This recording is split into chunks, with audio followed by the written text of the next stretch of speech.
All right, folks. Welcome to Rotisserie Draft 15, Awesome. December I think we're 2020. complete. It's the road trip one.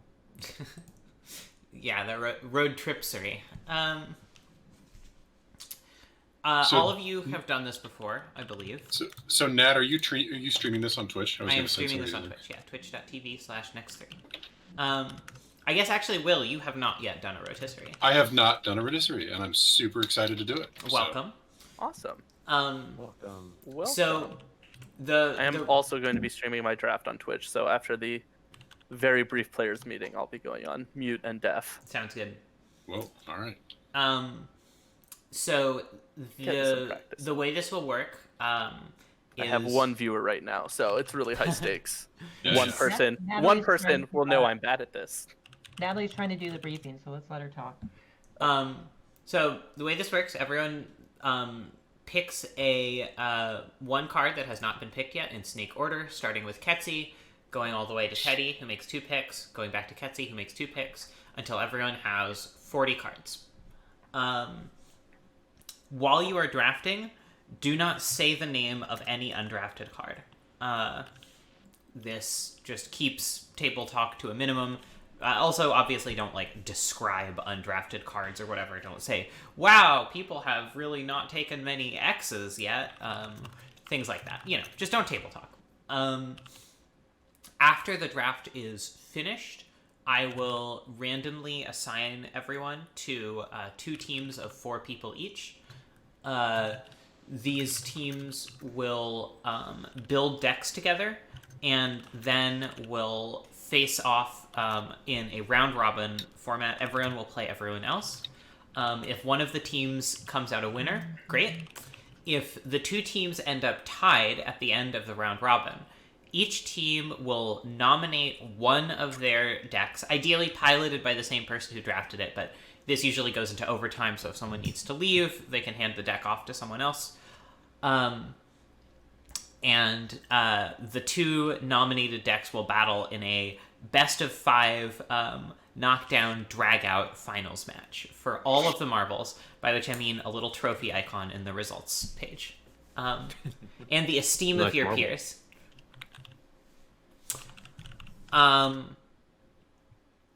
believe that's everything, unless anyone has any questions, especially Will. All right. Well, Will, you're muted, so if you are talking, I can't hear you. I wasn't talking, although unfortunately you can't click on the mute icon to unmute yourself. You have to click down at the bottom, which is what I was curiously clicking the mute icon, trying to unmute myself. All right. With that, Ketsi, you may begin. All right. Nat, are we gonna go out of this zone? Yeah, you should deafen yourself in the should have called table zone, or sorry, in the table chat. There you go. All right, And now we can freely commentate on Ketsi taking a really long time to think about her first pick. Sometimes. Good luck, Good everyone. luck. Okay. right. That's a pretty good first pick. Yeah, Ketsi and I were actually talking about this. Oko's interesting because he is kind of committing. He's a 2-color magic card, which often in the wheel seats you want to be pretty reactive. But A, Ketsi hates being reactive, and B, because Oko's green, you can actually end up splashing him pretty easily in a lot of decks that might not. Also, otherwise be he's able just to. a bonkers good magic card. Yeah, very, very powerful. One of the most powerful in the cube. It looks like Dan is going for a fast red deck with a lightning bolt. Pick one. Could be a more controlling red deck, but historically in Rotos, we've mostly seen people who start out with a lightning bolt go into mono red. Sublime Epiphany. Wow. Pick one from Jonathan. Sublime Epiphany. Sublime Epiphany, as I recall, has never gone anywhere near this early in That's draft. absurd. That is oh my absolutely God. I'm wild. so excited. Um, Now this is pod racing. So, for those who don't recall, Sublime Epiphany is the instant from M21, costs 4 UU, and counters a spell, counters an activated or triggered ability, returns a permanent to its owner's hand, creates a copy of a creature, and makes a player draw a card. That is buck wild. Yeah. Sarah picking Umezawa's GT. I think it's Umezawa's GT. Sarah's plan A is to go into white aggro. She has told me before the draft. Yeah. Well, that's a pretty good pick one for that. Yep. Evan taking Bone Crusher Giant. I wonder if he and Dan are going to be fighting over some cards. Yeah, I mean, I'm sure they will be for some cards. It'll be interesting seeing if both of them try to go for the same sort of aggressive versus controlling strategy, or if one of them settles into control and the other settles into aggro. I could definitely see Dan pivoting into like an Is It Control kind of deck. Yeah. With Evan staying in like an aggro deck. Primeval Titan, hell yeah. Twin is one of the archetypes we see drafted fairly regularly in Roto, so one of them could definitely end up there. Yeah. Primeval Titan is also an unusual first pick. Usually green drafters will go for mana elves. Yeah, Primeval Titan. Although, personally, I'm not like a huge fan of the first pick mana elf, just because it's boring. Yeah, it's boring, and also it really, there's a lot of redundancy in the mana elf slot. Yeah. Val going for Smuggler's Copter, another aggressive card. So we have 4 players signaling aggressive early picks, which is unusual. And then we have Teddy taking Jace the Mind Sculptor and Baby Jace. Double Jace. I like that, with only one person clearly in blue, although it seems likely that Daniel or Evan will also branch into blue. Val following up Copter with a Thoughtseize. That's really interesting. I suppose he sees that there's no one at the table who's gestured towards red in any way. Towards black in any way, and just wants to capitalize that's the on first that. black card we've seen.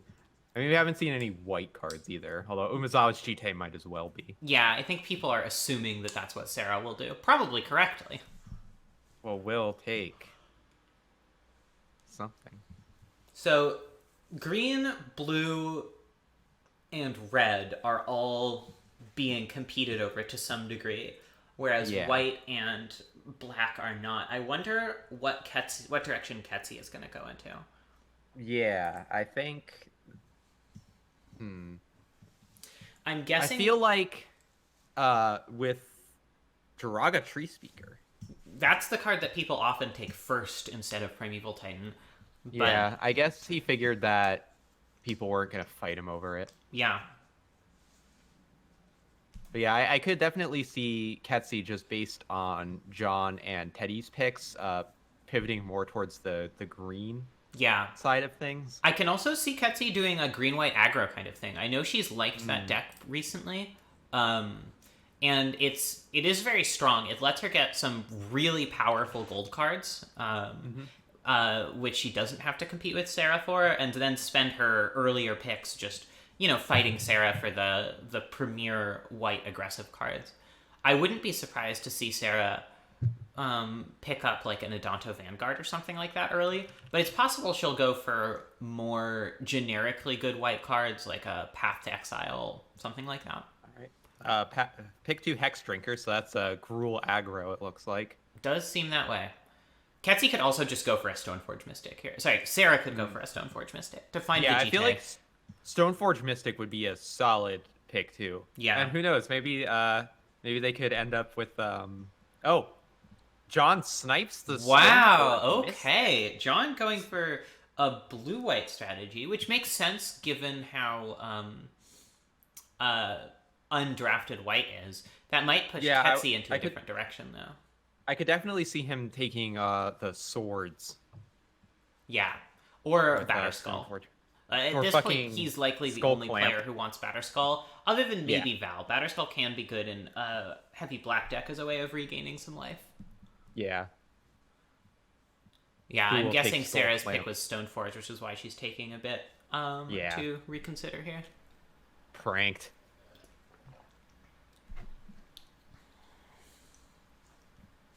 I wouldn't be shocked at this point to see Ketsi go into a Sultai deck, maybe taking something like Marin here.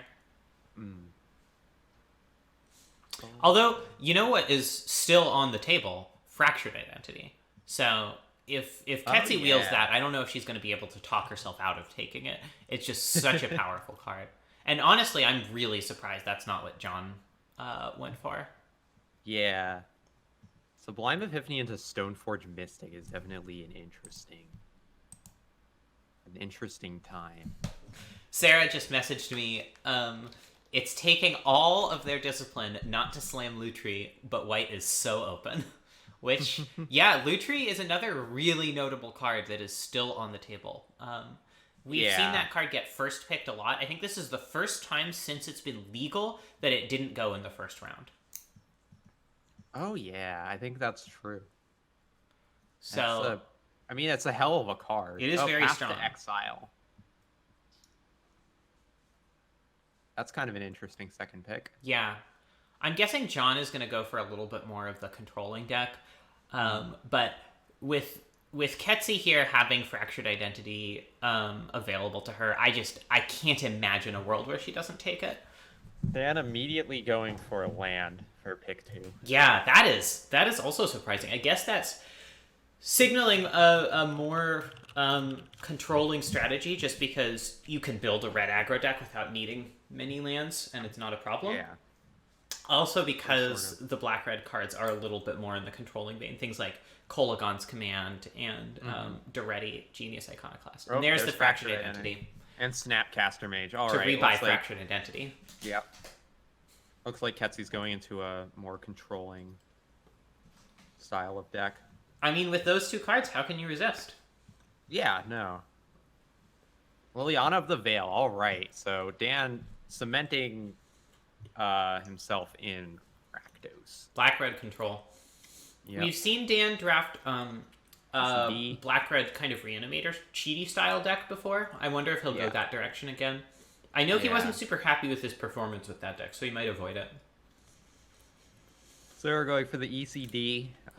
That makes a lot of sense after picking up Path to Exile. Yep. Going for a white-focused control deck. I suspect she's actually going aggro, but she's fighting over the cards that Ketsi and Jonathan are likely to take. Mm-hmm. Because, like, neither Ketsi nor Jonathan is looking like they're going to be particularly aggressive with these starts. I'm wondering. But, but Sarah probably is with Jite. Yeah. But ECD is just such a strong card. Early Muyemlin Sky Dancer. I respect it. I love that card. It's really strong. Just an excellent card in a blue-white control deck. But it's definitely going earlier than it normally does. Yeah, this has been an interesting roto so far. Between that and the pick 1 Sublime Epiphany, like, definitely some Galaxy Brain plays here. Yeah. Yeah, I'll be really interested in seeing how John's deck shapes up.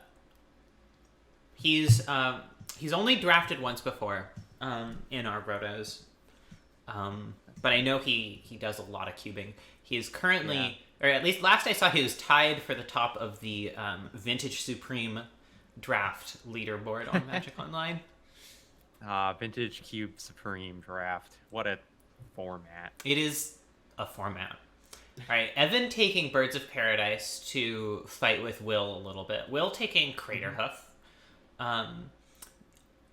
I think you're right that Evan's going to be going a more aggressive red-green deck, and Will is doing a more dedicated ramp style of thing.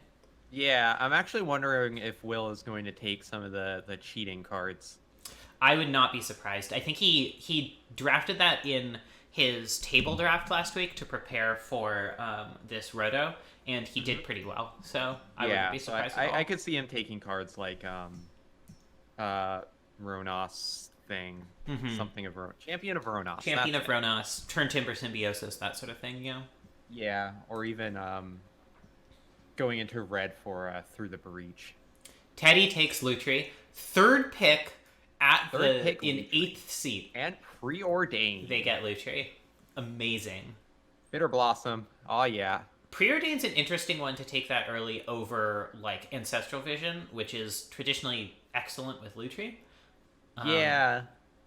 Especially But- without like a Snapcaster in the mix. Mhm. Although maybe they're thinking that like with Ketsi having Snapcaster, she's just more likely to snap up Ponder Preordain. Yeah. Yep, Val has jinxed himself taking Skull Clamp and Bitter Blossom. Traditionally, cards that are too good together, and thus you can never win a game. Mm-hmm. Evan taking Rabble Master. Evan's drafting just a classic Sarah deck, which is really funny. Oh, some fast, Yeah. some fast picks here. Celestial Colonnade from Jonathan makes a lot of sense. Yup. Kitchen Finks from Sarah. I know she loves that card. Kitchen Finks is a great card. It is really strong, and it has the benefit of being good against decks like Evan's, where it'll just buy Sarah time, and being a card that she really doesn't want to see Ketsi or Jonathan play against her. Ketsi taking Green Sun Zenith. That's really interesting. That is. I'm curious to see what her pick 5 is now. Yeah. Presumably a 1 mana accelerant. I think the best one left is what is it? The one with Exalted. Wow. Nope. Sheldock Isle. I'm really Okay, surprised because I'm very interested in Ketsi's deck now. yeah, Exalted Mana Dork is also exactly her 3 colors. So Yeah. Noble Hierarch. Noble Hierarch, thank you. And there's a strong risk of Will or even potentially Evan snapping it up. It's good in aggro Yeah. even if you only use the green mana. Yeah. In fact, I wouldn't be surprised if Will immediately took Noble Hierarch in response to Ketsi not taking it. Daniel really just taking his pick of the fetch lands because no one else is respecting one the else. land rush. Yeah. Not the really only much of person a taking land rush land. so much as a Dan land. Well, John's now taken 2 lands with That's true, Colonnade that's and true. Hallowed Fountain. But neither fetches, interestingly. Yeah, Sarah taking Luminous Broodmoth, which is a card I absolutely love. And Ketsi 3 colors but not taking a single land yet. Yeah, that's interesting. I'm not sure how that's going to go for her. Maybe she figures that although white-blue is being fought over, blue-green and green-white are not, so she could just Yeah. pick up those. All right, Colors. it's land time. Yeah. Or maybe not. Oracle Well, of Modaya. Will seems to be monocolor, so I don't know that he Yeah. particularly cares. I mean, the fetch lands are still good, even if you're monocolor, just to thin your deck. Yeah, it's pretty marginal, though, relative to how valuable they are for other people. Yeah, it's Polluted Delta. That is the first signaling that Val is possibly intending to go into blue-black. Yeah. Which would make sense. Blue-black has maybe the strongest suite of gold cards of any color pair. Well, Yeah, it's definitely I mean, strong. maybe the strongest, like, average power. Obviously, Oko and Fractured Identity are the 2 strongest gold cards in the cube, but the rest of those color pairs cards are not up to the same level. All right, immediately picking up Scalding Tarn and Misty Rain. Yep, the land rush has indeed begun. Yeah.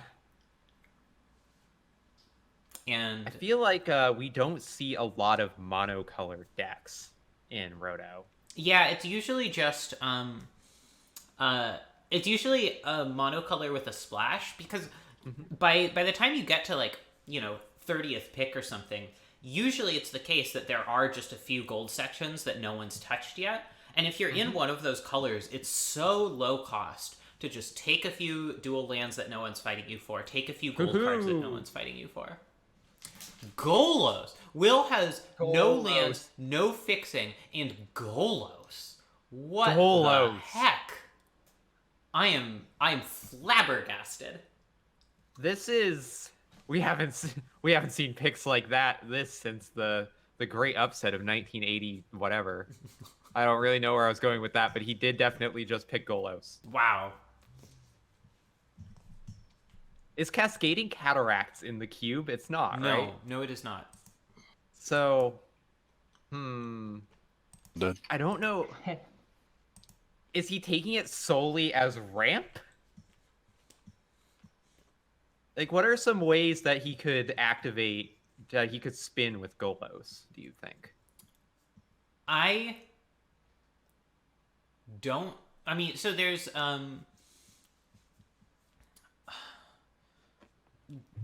Chromatic Lantern is one. Other than that, I don't know. And Chromatic Lantern's not like a strong card unless you are really going a lot of colors natively. Like, it's not a card you want to play without also playing a bunch of non-basics.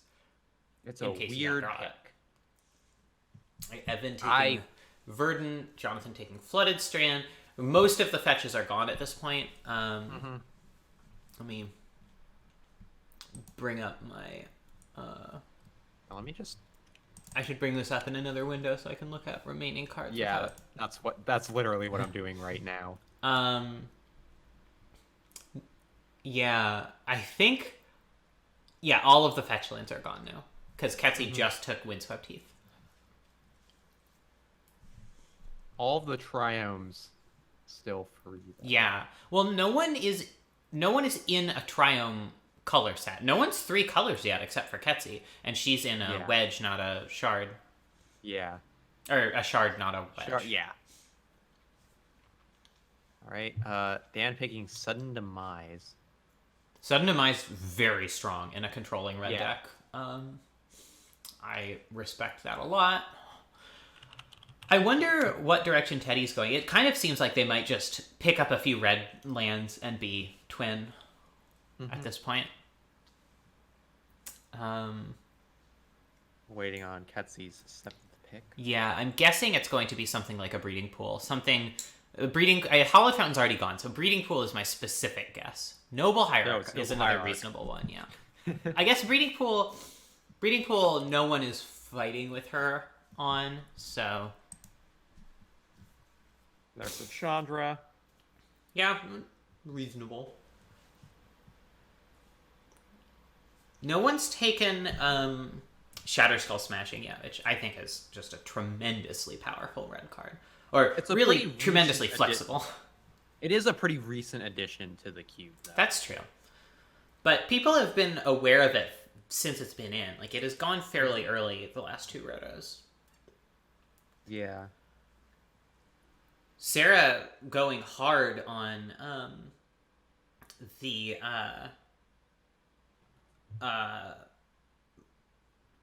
Horizon lands with I believe Silent Clearing and Sunbaked Canyon are both Horizon lands that sacrifice to draw a card, which are really excellent in white aggro decks. But you can see Sarah very carefully taking the cards that are even plausibly desirable in non-aggro decks and just planning to sweep up all the aggro cards later on, because people have really found their lanes. They're running a little bit of risk that someone will take something like a Danto Vanguard, because it's just strong enough even if you're not dedicated to beating down. But yeah, like I could definitely see Jonathan taking a Danto Vanguard. Or Ketsi, yeah. Yeah.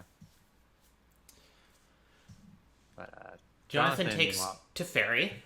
Yeah, I mean, second most powerful blue-white card in the cube. It's a good card. Yeah, absolutely. Heartless Act, just some. Well, this is Evan's first venture into black. I'm actually really surprised by this. I feel like you gotta Jundum. Yeah, but you don't. You could just red green them. You gotta Jundum, but maybe think about it a little more. I feel like Evan might be getting a little bit, as Sarah says, lost in the sauce. Yeah. I feel like if you just build a really sleek red green aggressive deck, you've generally got a pretty good chance of winning. Will take Sakura Tribe Elder. No one's even Yeah. gestured at combo yet. No one, or at cheats yet. No one's taken an Emrakul, a Luca, any way of cheating things out, any way of reanimating stuff. Despite the fact that like Cass's reanimator deck from a few rotos ago did very, very well. Oh yeah, no, that was a fantastic deck. We've got Vendilion Click, like, yeah. Yeah, Teddy really just drafting a solid, dedicated blue deck. It definitely seems like it is going to be a very good deck. Interestingly, no one has taken any counter spells yet either. There's Will's Chromatic Lantern. Yeah, Alright. that makes sense. Val taking Coalition Relic, which is a good one in Cold Steel Heart and Coalition Relic, actually. So Val has outs to splash a lot of different things. I wouldn't be surprised to see Val go like Grixis and just be mostly black, splashing the really good blue-black and the really good red-black cards. Yeah. Probably prompts Daniel to I think it should probably prompt Daniel to take like Duretti Kolagon's command, just so Val doesn't snipe them.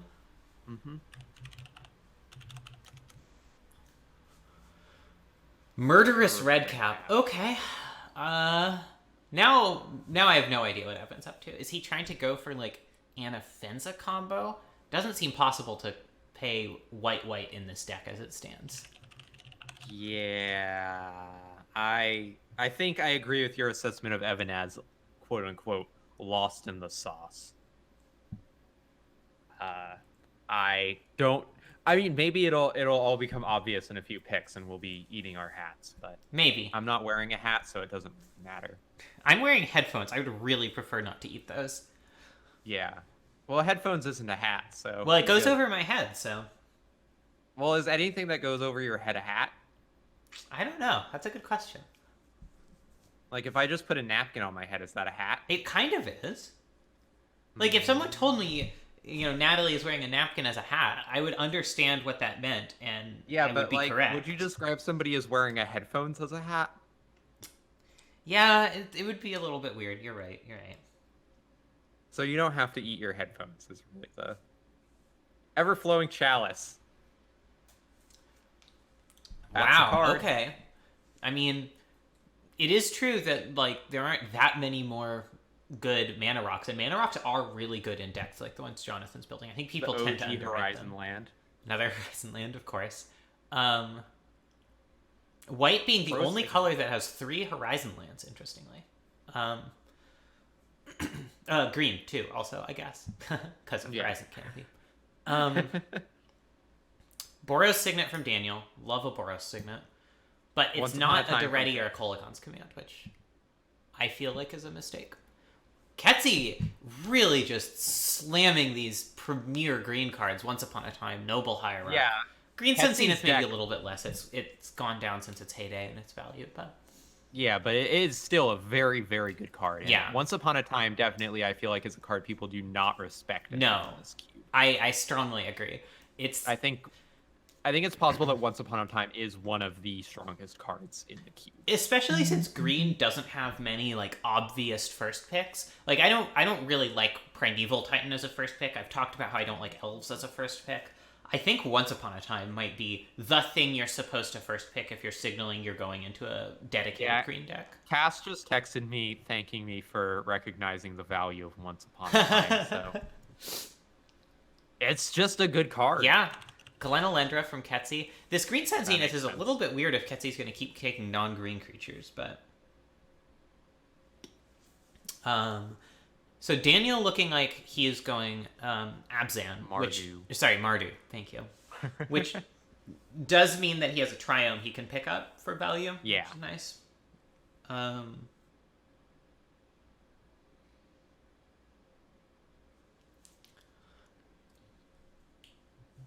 But yeah, there are some good red-white cards too. But I think if Val is clever here, he will just slam Kolagon Duretti and laugh all the way to the bank. Although it gets a little bit harder because then Daniel can take Blood Crypt. But there are 3 fetchable black-red lands, so whatever. And that's not counting Triumphs. Gideon, ally of Zendikar. Very strong one. Sarah Yeah. leaning a little bit more into cards that are specifically good in aggro. After she's picked out all the cards she wants that she thinks she's going to fight over. Yeah. They're definitely sandbagging stuff like Adanto Vanguard a bit. For sure. I might have gone for the Vanguard over Gideon. I just don't know how likely it is that Jonathan or Ketsy's going to want Gideon. But, they aren't taking Vanguard either, so. Jonathan takes irrigated farmland, trying to... Jonathan does have the chance of just completely cutting Ketsy off of any blue-white fetchable land at this point, which could be pretty good. Ketsy still hasn't taken Breeding Pool, or really anything to fetch with his Windswept Teeth, which is a bit of a... Looks like Evan has decided that he's going to Jund him. Yeah. I mean, Revoker's very strong. I think that is a card people tend to Sylvan underrate. Caryatid.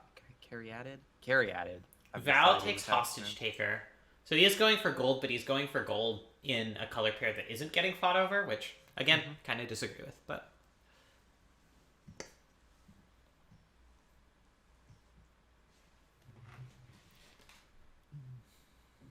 But yeah, I do like how Val's deck is coming together there. Yeah, I think it's really strong. I just think he's not taking as much advantage of the Teddy Cold Steel Heart accidentally- Coalition Relic combo as he could be. Teddy accidentally undrafting Vendilion Click. But they managed to fix it. Yep. And then taking Ponder.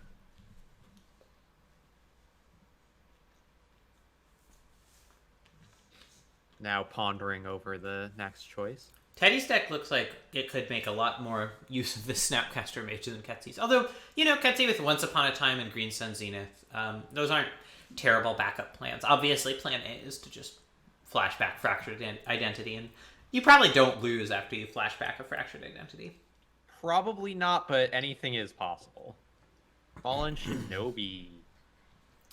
Wow! Just like snapping it away from Val.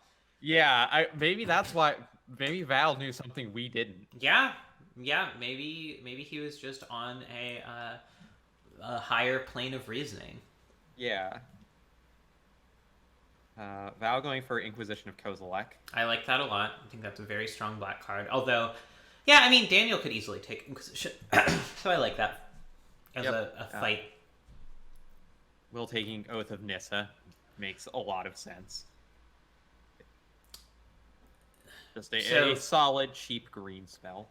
I'm looking at Teddy's deck. It does seem like a really sick Fallen Shinobi deck. It's great to Shinobi back Click or Brazen Borrower, and they can also just like threaten a Lutri end of turn, and like Lutri into Fallen Shinobi at almost any point once Lutri's in their hand, which is like a real axis of pressure.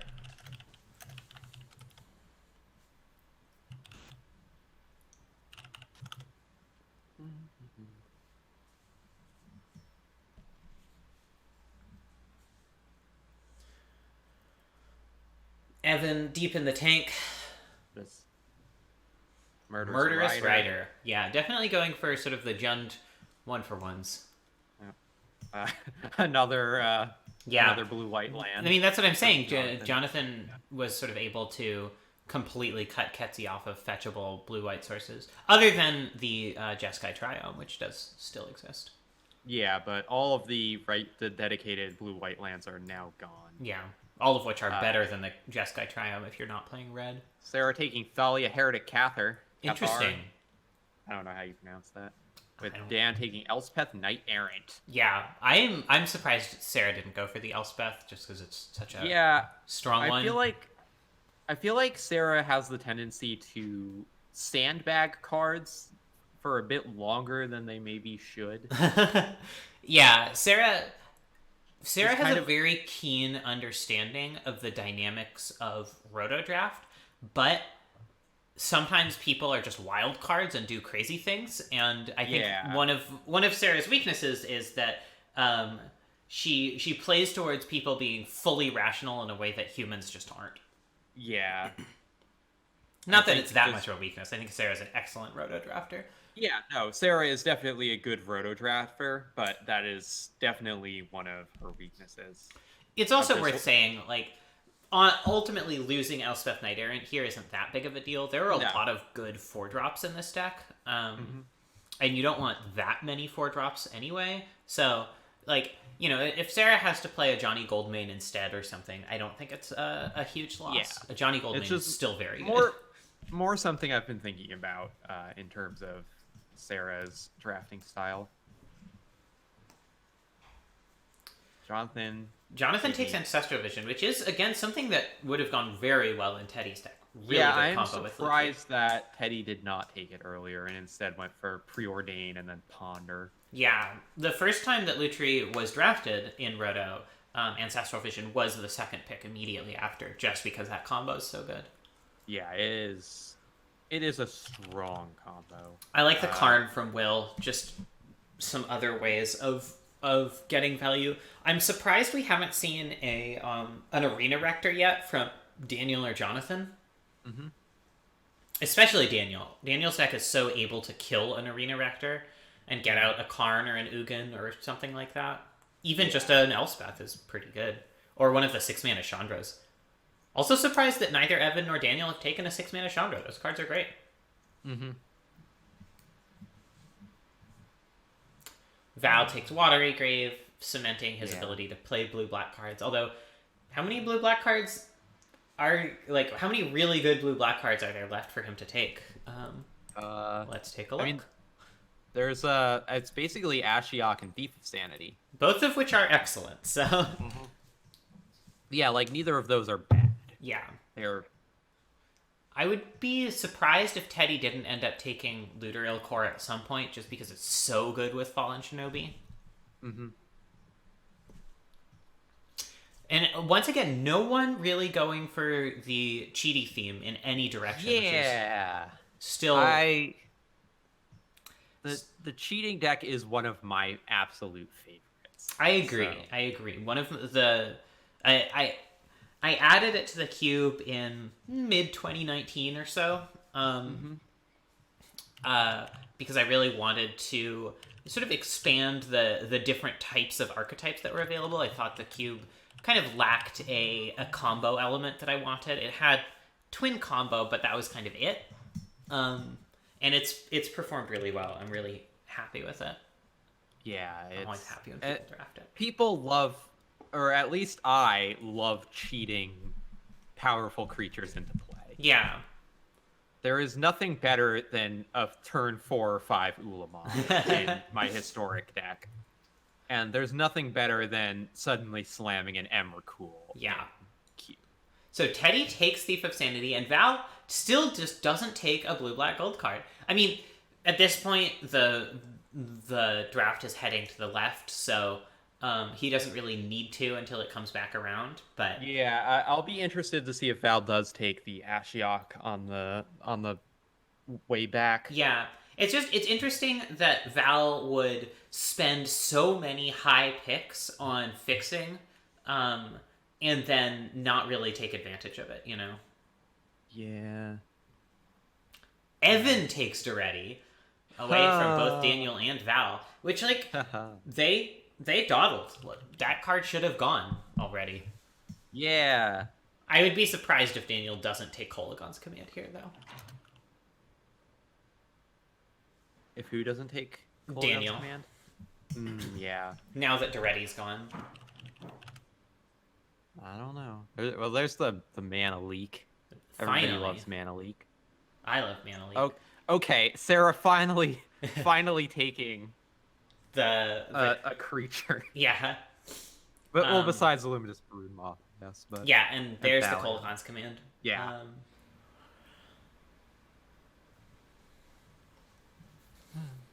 Kolagon's command. Triome. Zagoth Triome. I don't. That's I the need to admit something. Sultai I don't one. know what. Okay, I don't know what any of the triomes are. Yeah, Zagoth is Sultai, so suggesting that Ketsi might be interested in a Black Splash for Marin, possibly. Well, Well, we'll find out right now, Yeah. maybe. It is also a green-blue land, though, so Yeah. it sort of fills the role of the breeding pool that she's been studiously not taking. And Cryptic Command. Wow. Just Cryptic Command is a snatching bit of it a out greedy one. Jonathan's hand. Like Cryptic Command with only Windswept Heath Zagoth Triome for fixing, and I guess a Noble Hierarch. Woofa diffa. What a weird deck. I mean, Ketsy can pull them together like none other. But yeah, it's weird. There's the Dante Vanguard from Sarah. There we go. Never punished. Except for Stoneforge Mystic. I mean, Stoneforge Yeah. Mystic wasn't a punish, right? Like, there's nothing Sarah could ever have done to avoid that. But Elspeth Knight Errant, maybe. Mm-hmm. I think it's much less likely that Daniel takes Thalia there than that he takes Elspeth. But Yeah. You know, hindsight is 2020. as was it you who pointed out that that was the name of a draft No, team? that was I think that might have been Ketsy. Anyway, in the January 2020 Roto, one of the draft teams named themselves Hindsight is 2020, which is kind of a sad name in retrospect. Yeah. You know, about this Mana Leak pick, I personally think that Condescend is just a much better card in Cube than Mana Leak. Yeah. But I respect Mana Leak a lot, so. Evan taking Ravi Choops. Oh, Will Choops taking the Coercive Portal, which is a really good way of getting back card advantage in a ramp. Also, we deck. completely missed because we were talking about something completely different, but Jonathan took Wrath of God. Yes, which good point. is just a card that you take when you're playing blue-white control. Yeah, you just have to have a way of dealing with Sarah's deck if they don't have Broodmoth or Selfless Spirit. Yeah. Or even it's even probably pretty good against Evan. Definitely good against Will. Mm-hmm. Coercive Portal. Val takes Slaughter Pact, which I like a lot. I do think like people are being smart about which black removal they're taking. Heartless Act, Slaughter Pact, Dismember, I think are three of the Pack best. Rat. Back Rat.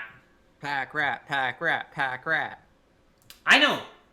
Oh, I get it. Teddy's going for Reanimator. That's what makes that make sense. They have correctly identified that no one is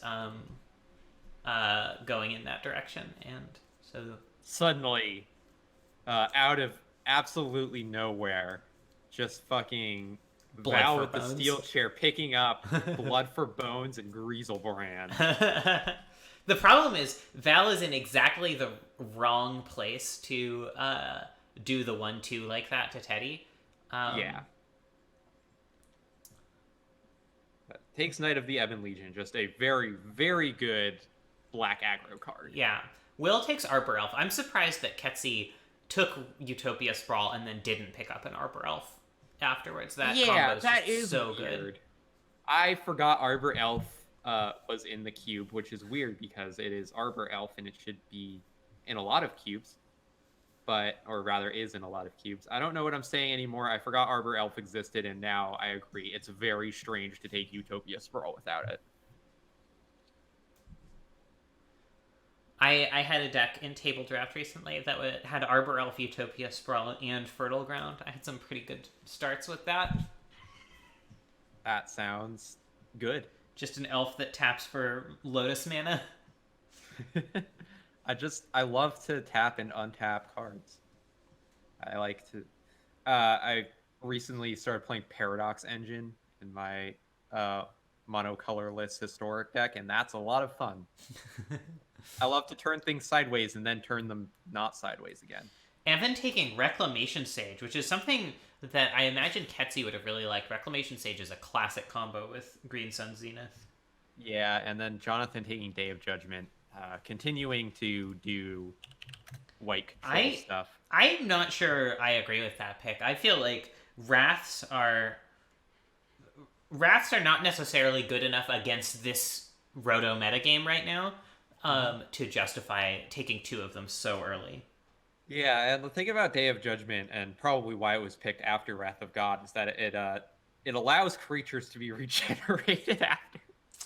Although I think the only card in the cube for which that matters is Thrun the Last Troll. Yeah, I was literally not serious. Like, Sarah taking Council's Judgment. That's a really strong one that other white That decks is are a going to good want to fight over. Although, they're getting to the point where they really just can't afford many more slots for non-creatures in their deck. yeah, if Daniel takes if, Unburial Rights. So Daniel sees what Teddy is up to and is willing to start fighting. Although Unburial Rights is a strange one to fight for because Teddy really doesn't have the mana to flash that back, and really Daniel's the only person who does. yeah. So it seems like they could have gotten more mileage off of like a Blood for Bones or even just a Grizzlebrand. Yeah, I would have definitely expected Blood for Bones if they were trying to cut Teddy off. But, I mean, maybe he's thinking that he'll get Blood for Bones on the way back. Yeah, it's possible. It's just you could take Blood for Bones Grizzlebrand there instead of Unburial Rights at all, and just Daniel could probably have picked up Unburial Rights 30th, right? Yeah. I mean, maybe Daniel is thinking that if he takes both Unburial Rights and Blood for Bones, that he can mostly cut Teddy off of Reanimator. Maybe. I think that's a risky bet to make. Mm-hmm.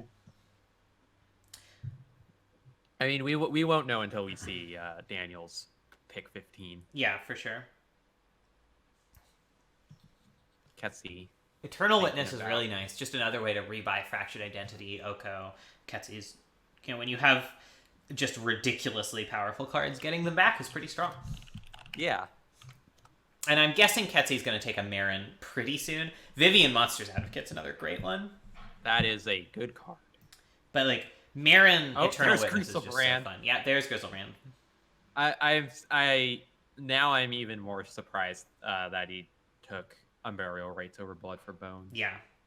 Yeah, me too.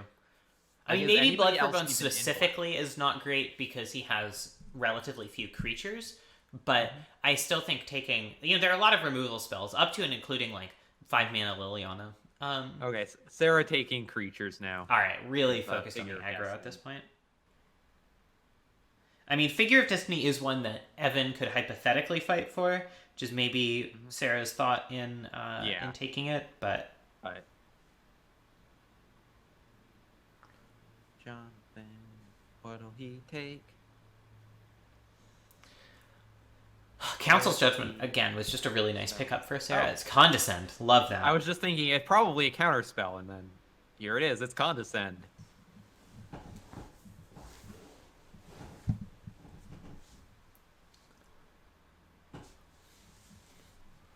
Evan really still not taking a lot of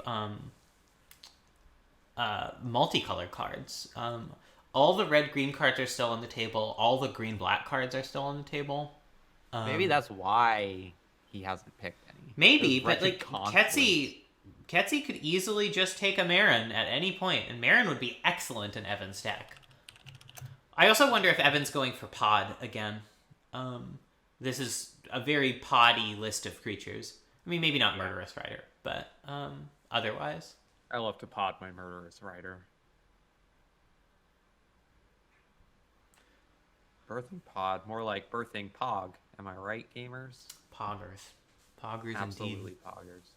Thrag Tusk from Will, sniping that from Evan, presumably. Val finally takes Ashiok.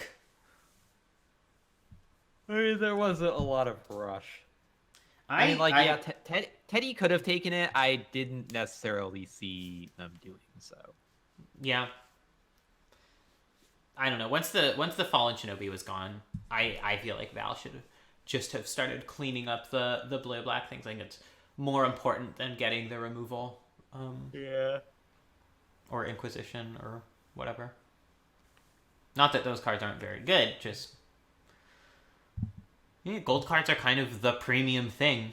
They're the reason to be multiple colors, for the most part. I mean, they are gold. They are gold. Gold never folds.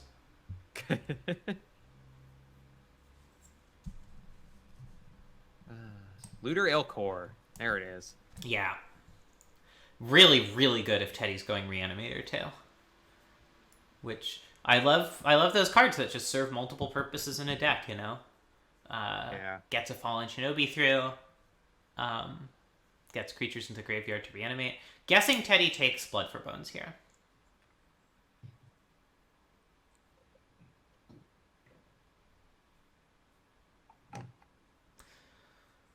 Teddy is also well set up to be a much more sort of value reanimator deck, with things like Agent of Treachery and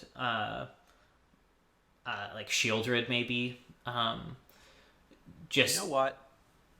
no. I hate Agent of Treachery. Well, that's okay. You're allowed. I mean, like, it's fine in Cube, Cube, but it was absolutely miserable in both Standard and Historic. Yeah, I certainly believe that. It was just a completely unfun card. Taking Censor. Yeah, chat is on screen, Liz. You're just the first person to actually hang out and chat. Also, hello, my beautiful wife. Hello. Hello, Nat's wife.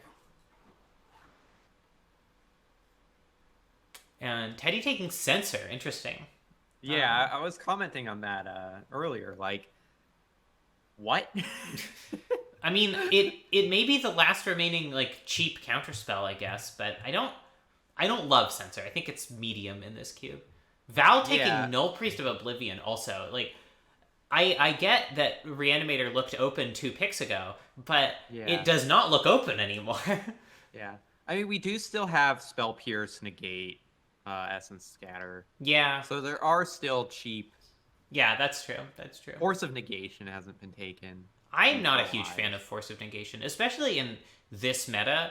Like, it's good against Ketsi and probably John, but otherwise I don't think it's great. Yeah, I'm not saying it's a good pick, but like it does exist. It might be a late pick sideboard or something like that, but I don't think it's something anyone needs to prioritize. Well, taking Cultivate, which just makes a lot of sense. It is a very good ramp spell. I'm actually low on Cultivate. If you aren't fixing your mana with it, I think it's just a little bit underrated for Cube. Yeah. I mean, I guess I don't know how good it is in Cube, but it is just, I don't know. It's very much like, I need a ramp spell. Here is Cultivate. It is a ramp spell. Yeah. You know? It's not a card that requires a lot of thought to put in, like, a generic ramp deck. Yeah. Evan taking Dreadbore, finally going for those gold cards. Jonathan taking Search for Escanta, which is interesting. I usually think of that as a card that you need an active reason to play. Like, maybe Jonathan's going for the approach of the Second Sun deck. That's a reason to play Search. Oh, that would be fun. But, I don't know. Search for Escanta is just, like, it is just a good card, and, it's value. Interestingly, Jonathan has taken 0 equipment to go with this Stoneforge Mystic. Yeah, part of me is wondering if he took it specifically to spite Sarah. It's possible. It's just, I mean, spending your second pick on a hate draft is really aggressive in a random It is a power move, though. That's true. Shrine of Loyal Legions. I love that card. Yeah, that's a great card for Sarah's deck. The only real drawback is that it doesn't work with, what is it? The anthem that only affects white creatures. Yeah. Blood Crypt. Baby Blood Crypt. Finally, Blood Crypt is gone. Baby Blood. I mean, it's looking like Val is just going to be blue-black at this point and just not really take full advantage of the Cold Steel Heart and the Coalition Relic, I guess. Yeah. That's just kind of how it shakes out sometimes, I think, in Cube. You get, like, some kind of half-formed ideas early on, and you're not going to act on all of them. Yeah, for sure. And especially, like, just, like, the time of year, I feel like everybody's a bit sleepy. A bit zonked, yeah.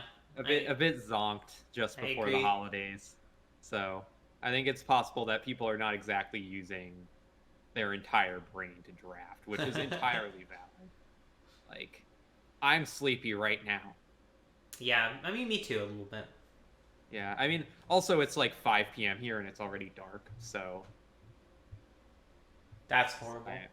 Yeah, it's I know, actually it's a little bit lighter out now than it was when I woke up. It was like really overcast when I was first up, yeah, and now it's merely normally overcast. yeah. Here it's just the sun has set. Ketsy taking Because- Thieving Skydiver. That's really Thieving interesting. Skydiver. That's a card that I have to look up because I don't remember what it does. It steals artifacts. It's good against Sarah, for sure, with GT. Although that's the only thing it does against Sarah. Presumably will be good against John with the whatever he gets for Stoneforge.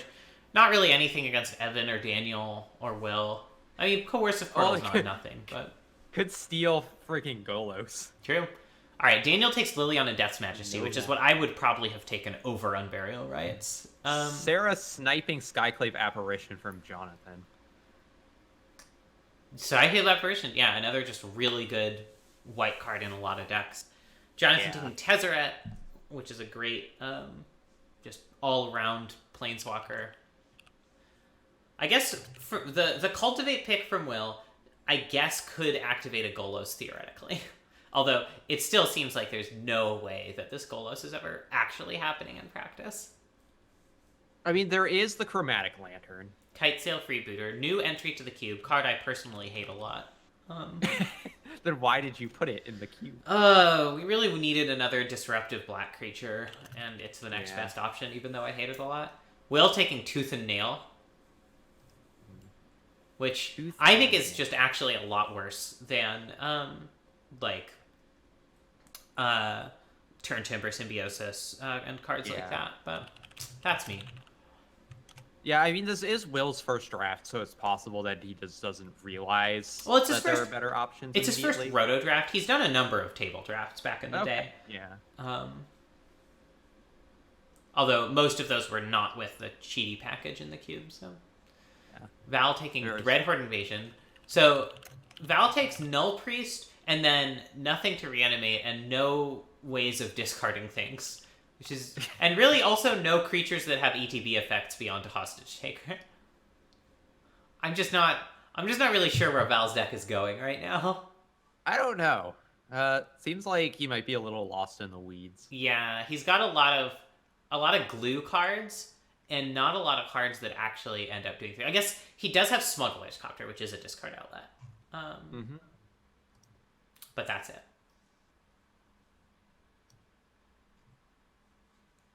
I wonder if Teddy's just giving up on reanimation. Like, the censor pick was surprising to me. Collective Brutality. Okay, they're not giving up on reanimation.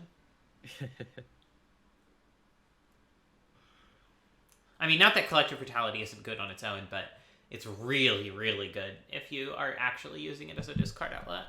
Yeah, but like, still, like, are they gonna take Blood for Bones now? I or hope what? so. Like, Because they're really, like, playing a dangerous game if they let that wheel past Daniel again. yeah. I mean, I would absolutely have taken it over Censor. Nope. Okay. All right. The thing about reanimator decks is that you do need a way to reanimate. Yeah. You also do need creatures to reanimate. Yeah, both of those things are true. It's hard to play, in my experience at least, I don't know if this is universal, it's hard to play reanimator decks when you don't have creatures to reanimate or cards that help you reanimate creatures. Yeah. Evan taking a super late Robber of the Rich. Oh yeah, that's weird that it hasn't been picked. No, hold on. Control Jonathan? Z twice, Jonathan. There you go. I'll Now try just that. Nope, one more. Control one more. Z again. Do one more. Like that? It doesn't have the arrow next to it. Yeah, just keep hitting Control Z until it looks normal again. I'm hitting Control Ah, Z. the It is spreadsheet. not. It might be because your like cursor is in it. Maybe that's what. Yeah, there there we we go. There you go. Yay! All right. Thank you for very much. helping get that set up again, Sarah. All right, sorry about that. There was a snafu with dragging a cell. Yeah. I wish I could turn off cell dragging. Porcine Legionnaire. Factor Fiction from Jonathan. Just a strong card. Again, really good with approach of the second sun. So I'm Yeah. I am assuming that's what Jonathan's doing now. I'm a little surprised he sure. hasn't taken Kefnet at this point. Yeah. Sarah taking Porcelain Legionnaire. Daniel taking Seasoned Pyromancer. Another good reanimator enabler, Seasoned Pyromancer. Overlooked for that value, but it is good value. Yeah. Ketzi taking Venser. Ketzi's mana fixing is just it worries me. It worries me a lot.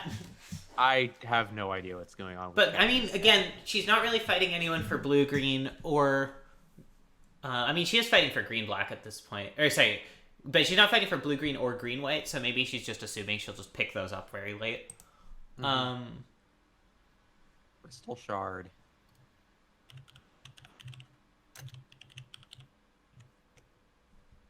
The thing about Crystal Shard is that Kirby 64 The Crystal Shards is a good video. It is really good. I loved that game. One of my favorite N64 titles. I really like its aesthetic. I love its soundtrack. The idea of combining two powers is just so fundamentally delightful. Yeah, like they played with it in Kirby's Dream Land 3 with the partners. Yeah. Sarah sent me a few direct messages. One of them is, why is everyone so many colors for no reason? And also complaining that Robber of the Rich, Legion War Boss, Phoenix of Ash, etc. are all still on the table. Robber of the Rich obviously gone now, but yeah. Then she also messaged me to say that she believes Daniel is doing Creatureless Luca, which is probably not what is happening, given that he took a Griselbrand. Assume that was prior to the thing about Griselbrand. Griselbrand is that it is a creature. It is that, yeah. It's one of the things about it. Val, interestingly, has a Fiend Artisan in his deck, and two other cards with Typeline Creature. Mimic that. What is Val? Val must have big plans, because his deck makes no sense right now. But, like, the thing is, Evan's already taken a lot of the really good black ETB creatures, right? Like, Evan has, Choops Magoops. Murderous Redcap. Chupacabra, yeah. Choops Magoops. Choops Magoops, sorry. I mispronounced it. Fate Sail for Rebooter. There's Fabled Passage. Fabled Passage is a great one. Teddy Yeah. also just taken a bunch of things that seem like they should be reanimation enablers and then just not doing anything with them. Reanimationless Reanimator. I feel like if Teddy had made the last 4 or so picks a little bit differently, they would have a really good reanimation package to go along with whatever they're doing in the rest of their deck. But well, I still think that they should go a little twinny as well. Twin, like, especially with Kiki Jiki, does work really well with Reanimator. The mana's rough, but you sort of make up for that by being able to just, like, blood for bones out of Kiki Jiki and win the game that way. Yeah, and the other advantage of picking up Kiki Jiki is that it's very fun to say. Yes. Like, Kiki Jiki Mirror Breaker. Like, that's just a great name. Spell Pierce.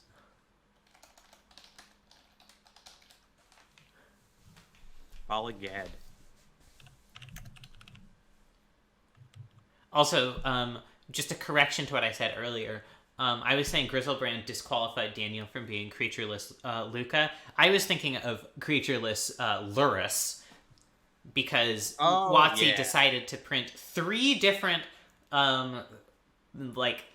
relevant cards with proper names beginning with LU in the same fucking set. All of them 2 syllables. Ikoria was a mistake.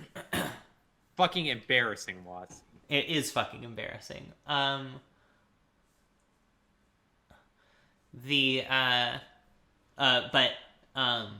Creatureless Luca is also a possibility, except that Seasoned Pyromancer actually makes that more difficult. Yeah. But it could also be 3-drop Luca like Sarah did that one time. I like this ball again recovery from Will. I think people are sleeping on the spell lands. Yeah. I think they're very strong. Excuse me. That's okay. Incubation Druid. Incubation Druid.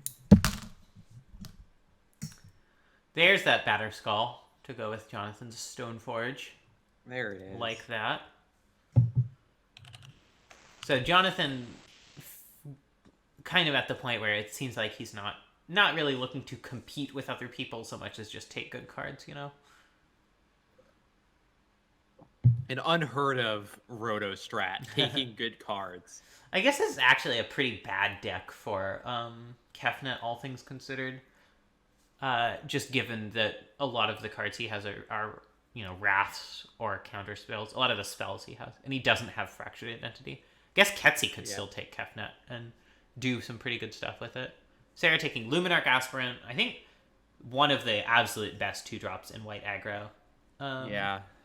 We've got Fatal Push is Fatal Push. You know it, you love it. It's Fatal Push. Ketsy taking Turn Timber, Symbiosis, and Plow Under. Turn Timber Symbiosis is very good, and Will absolutely should have taken it before now. Like, Fauna Shaman it's just not a great card. It's certainly not an 18th pick card. Sarah taking Mutavault. Jonathan taking Essence Scatter, as you mentioned, one of the cheap counters. It's conditional, but it's still very good. Yeah. Garruk Relentless from Evan, another good one. Basically, in terms of remaining counter spells, you've got what? Negate. Remaining cheap counter spells, it's not specifically. many. It's Negate,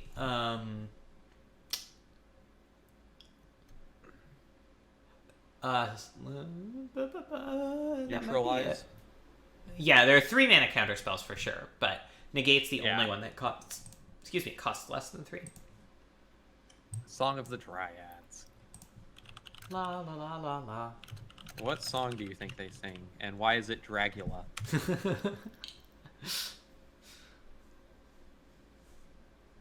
Look, sometimes you just gotta dig through the ditches and burn through the witches, and then slam in the back of your Dragula. Okay, I'll keep that in mind. See that you do.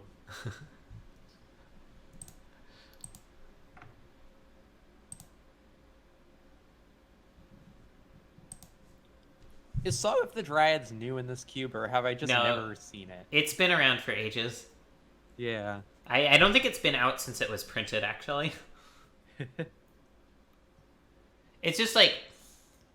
It's just a little bit less good than you want it to be. It's really flexible, but it's a lot worse than... a lot of options you can get in other colors. So a lot of people just, splash black or white or something and take an Oblivion Ring or a Maelstrom Pulse instead. It's Doom Whisper, voted best hugger on the plane of Ravnica.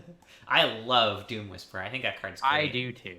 I wish it had been better in Constructed, but at least it can shine here in Cube. Trample is just such a strong ability in Cube. Yeah. Also, I don't know if we talked about this, but Sarah at some point took Mutavault. Yeah. That seems noteworthy to discuss. Yeah, I mean, Mutavault. It's great in a monocolor aggro deck because your color constraints just aren't that high. I hope Sarah takes Nykthos too before Will does. I think Nykthos in mono white is actually underrated as a powerful spell. Yeah. Although certainly I wouldn't advocate her taking it anytime soon. Mm-hmm. Fine, underrated card. You got me. I'll put a quarter in the technically incorrect jar. All right. Teddy taking Cast Down and Murderous Cut. Really just looking like Teddy is not interested in fighting over reanimation whatsoever. Yeah, despite this Pack Rat and Looter core. Where the hell is Blood for Bones? People don't respect this card apparently. Daniel took Makeshift Mannequin over it. There's just no way that's correct unless you're trying to reanimate specifically an Eldrazi. Did people just forget that Blood for Bones is real? Val takes Skin Render, the poor man's Chupacabra. Terastodon. I thought Evan was gonna go for Pod, but I think he's just not taking enough creatures to really make it good. Like I think the Pod deck needs to play something like 18 to 20 creatures. Mm-hmm. And Evan, or things that make creature tokens are kind of fine. And Evan's taking a lot of like Dreadbore, Wretched Confluence, Garruk Relentless, things that are not really that. Whispered Elemental, cast out, just Cat's out. yeah. The Cat's out. cast out of the bag.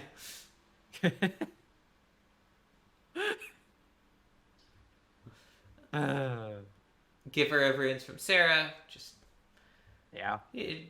they're just taking their pick of whatever now. They Just they actually do whatever you want. Like, messaged me and said like I'm so tempted to go into red, but I know that's a mistake. I just like want to punish people for not taking the good red cards. I forgot that Damnation was in this cube. Yup. It's a pretty good one. Yeah. I mean, it's I don't know how great it's going to be against decks other than Sarah's and Will's and maybe Evan's. Yeah. But Avacyn's Pilgrim. we're past the halfway point, so it's reasonable for people to start taking sideboard cards now. Yeah. Avacyn's Pilgrim and Devoted Druid. Avacyn's Pilgrim does like fix a little bit, which is nice. Sarah snapping up Nykthos Shrine to Nyx. Yeah. Ketsi really looking like she is blue-green, splashing white more than anything. I'm still guessing that she takes, what's her name? Marin at some point, but... Marin.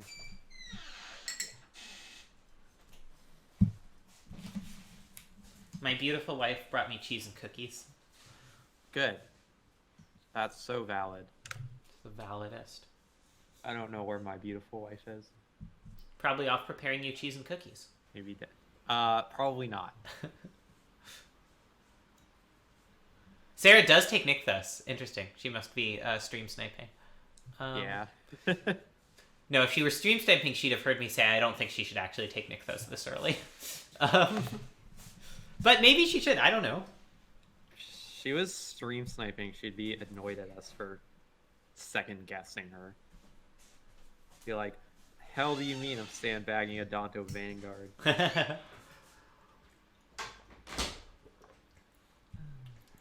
J-Bro taking Banishing Light. Nice. Evan taking Night's Whisper, which is fine. I don't know. Will taking Wormcoil, which is excellent. Wormcoil Engine is probably a card that 4 to 6 of the other drafters at this table possibly should have taken already. Yeah. I think that card's extremely strong, and people just don't respect it. Good. Val takes Liliana Dreadhorde General. Very strong card. Yeah, so Val spent, what, 1, 2, 3, 4 picks on fixing, and has taken 2 blue cards from that. Yeah. Massacre Girl and Sinister Sabotage. I like Massacre Girl a lot. I like it more than Massacre most Girl's a drafts, great card. honestly. Just because it'll kill the entire board if the board is clogged enough, which is usually when you need it, and leaving you with a 4/4 menace is a real thing, and being able to just come back is a real thing. Yeah. I think If you had, for example, a card that you might pair well with Massacre Girl to get it to come back is Blood for Bones. Wow. Tell me about this Blood for Bones. Well, Matt? it's probably the best reanimation spell in the cube. All right. It gets But back if a thing into play and a thing into your hand. It can just rebuy an ETB effect on something on the board. Mm-hmm. It's just great. Love a Blood for But Bones. Nat, if it's so good, why hasn't it been picked yet? Well, that's a great question, Nat. Somebody please pick blood for bones. I'm dying here. My children are dying. Really late Nighthawk Scavenger from Val. My crops are withering. I admit I kind of forgot about Nighthawk Scavenger. That card I think is a premier black spell and should be taken appropriately. Nighthawk Scavenger forgot about itself too. It is true, it doesn't count itself for its power. I guess it actually does, because it starts with 1 power, so never mind. The great commentary you have come to expect from the pairing of Natalie and Natalie. Just the most insightful analysis available from us. Absolutely. I strive to provide nothing but pure, uncut insight. Mm-hmm. So what's your uncut insight on Legion Warboss? It's great and should have been picked way earlier. Legion Warboss, Goblin Rabblemaster was picked appropriately, and Yes. Phoenix and Ash, I think, are all premier red 3-drops, and I mean, Evan's really the only person in red, so I guess it's fine for him to float them arbitrarily late, but I guess Hornet Daniel's Queen. also in red, so never mind. Hornet Queen. Ketsy loves Hornet Queen, by the way. Hornet Queen slaps. It slaps 5 times. It really does. Yeah, Legion Warboss, fucking Guilds of Ravnica draft all-star Legion Warboss. Sarah says that she is floating Jinx Choker 40th pick for the flex. Well, we'll see how that goes for her. Yeah, Evan might snap it up, although he's really not that aggressive. I mean, I could see Daniel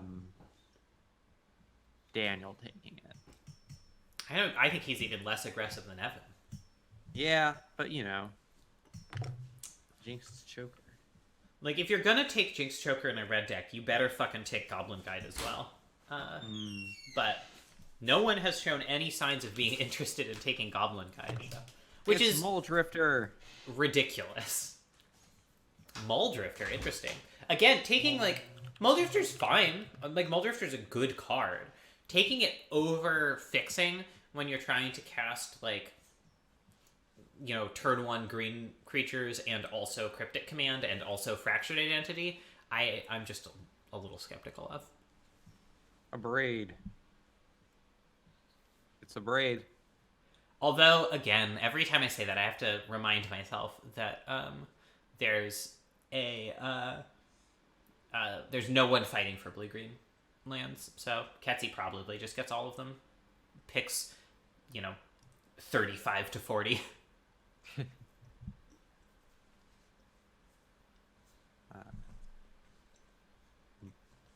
Other picks so far this pick have been pretty normal. Just the kind of things you would have expected these drafters to choose. Yep. I like Elspeth Sun's Champion a lot. That's a really late Abrade.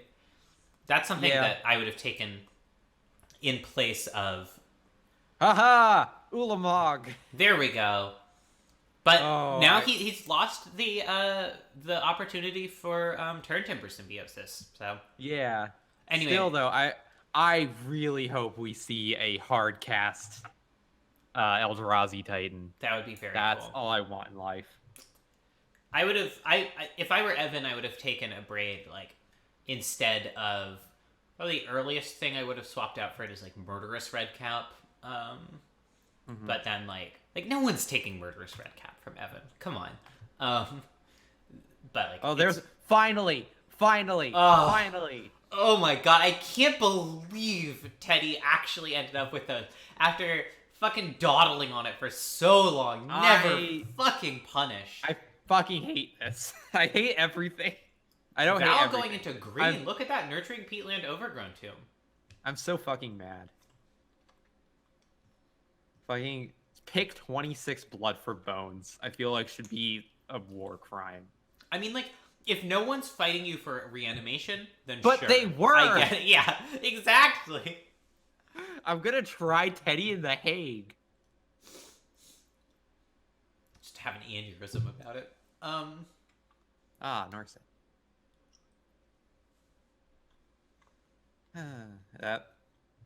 It's Narset, part of Vales. You know her, you love her.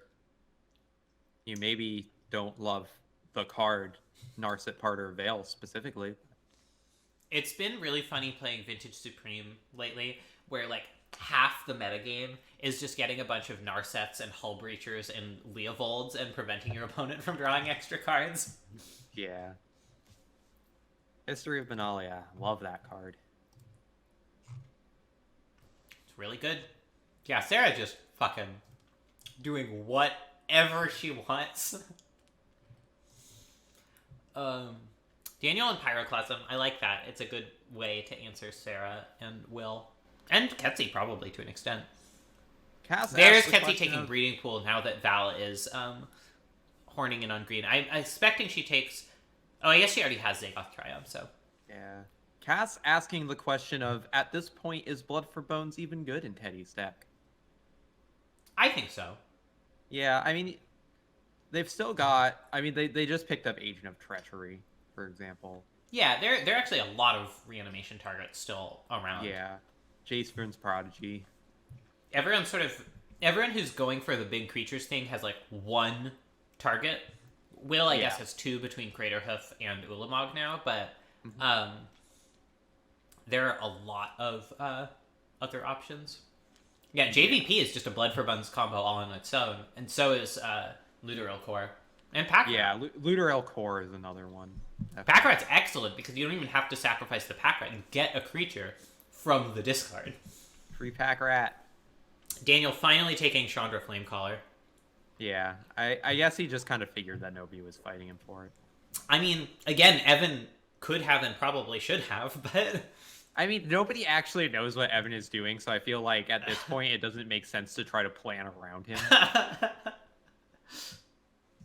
Like, maybe Evan knows what he's doing, but I don't think anybody else necessarily knows, other than just Jund. So something to be aware of with Evan's drafting is that Evan will occasionally take a hit of the electric lettuce before coming to a draft. So that old sticky icky. Yeah, the mean green relaxation machine. The devil's cabbage. Basic forest. Is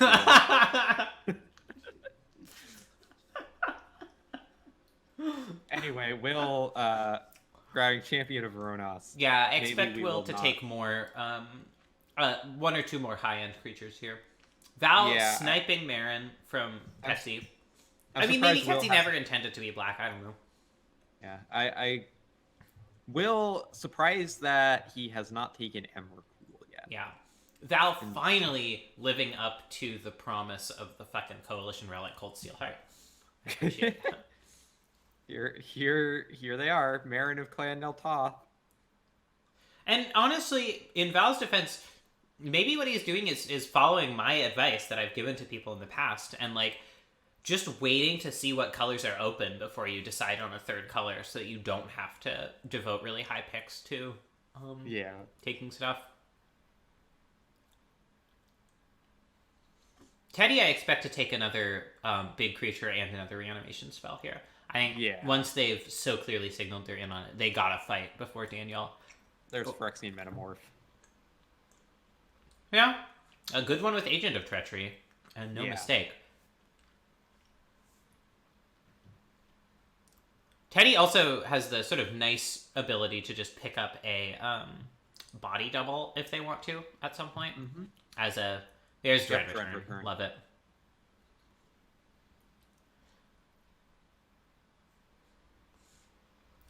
Yeah, just being able to bring back Agent of Treachery over and over again is just one of the most pure and joyous things in Magic. Unless your opponent is doing it, at which point it is absolutely miserable and you want to die. Some of the most fun I've ever had, though, is playing in, like, blue-black mirrors, and, like, each of us cloning and reanimating and,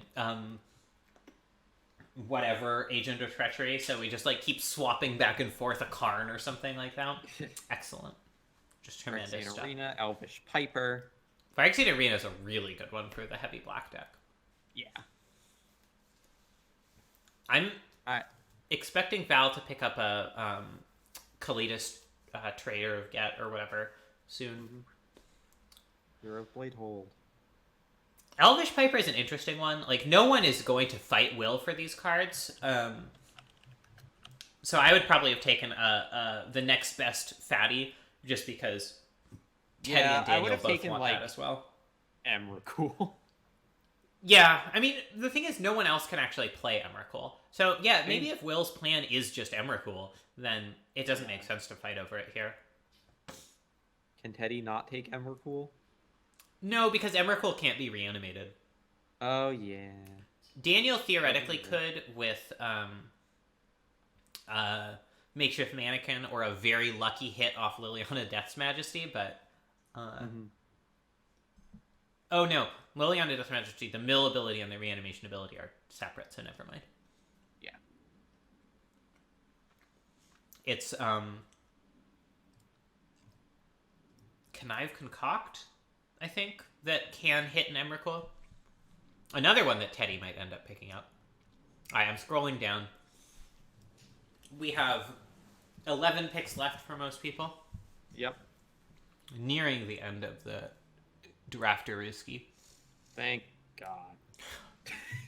This is about the part in the draft where I'm like, God, I sure have been looking at this spreadsheet for a while.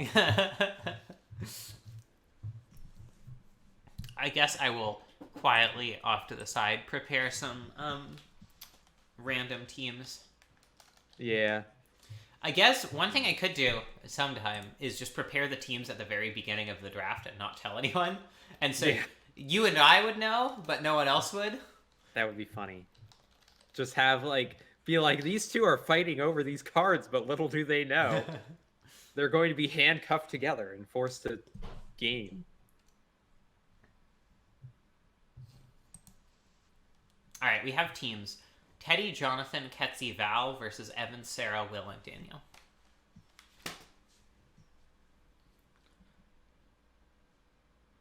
Huh. Savai Triumph, very natural for Daniel. Kefnet, as I thought Ketzi might take. Ketsnet. Kefnet Plowunder has got to be just the worst feeling imaginable. I can't imagine not conceding to Kefnet Plowunder. Yeah. Like, even if you have the win on board, just like, ugh, fuck. Ugh, Plowunder. Angel of Jubilation. I really like Yokum's in the white deck. Angel of Jubilation, or? Yeah, Angel of Jubilation. Yeah. I mean, it's an angel, so I'm kind of, predisposed to liking it. My favorite creature type. There you go. And sometimes it just turns off your opponent's fetch lands or whatever, which is really funny. Yeah, it's very funny to do anything that makes your opponent's fetch lands useless. Although, that is, I think, one of the funniest things you can do in Magic. Let me look up the exact Oracle text on it. Oh, come on. Force of negation. Yeah, so it also turns off Sarah's Horizon lands, which is potentially relevant. Yeah. All right, Teddy taking the Force of Negation. As I said, around pick 30 is when you start taking these sideboard cards. Yeah. Although I'm still really surprised they haven't taken another reanimation target. Yeah. I don't know what the next best one is. Maybe I mean, Shieldred is pretty good if you just want to get back Agent of Treachery over and over again. Yeah. But I think Ashen Rider is maybe the next best from a pure just quality of card you can reanimate standpoint. Iona's pretty good, although there are a lot of 3-color decks here, which make it a little bit worse. The Elish Norn. Yeah, Elish Norn's not bad at all. Ren and 6 from Evan. What is he? How many lands at sacrifice does Evan even have? Who knows? Wooded Foothills, Verdant Catacombs. But I think that's it. Prismatic Vista. 3's not bad.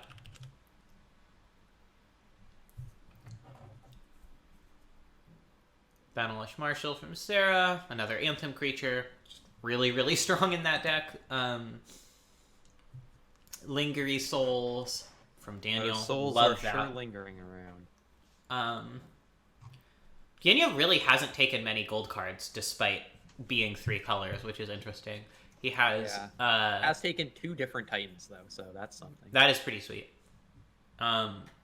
He has Kolagon's Command, and that's actually it. That is his only gold card. Wild.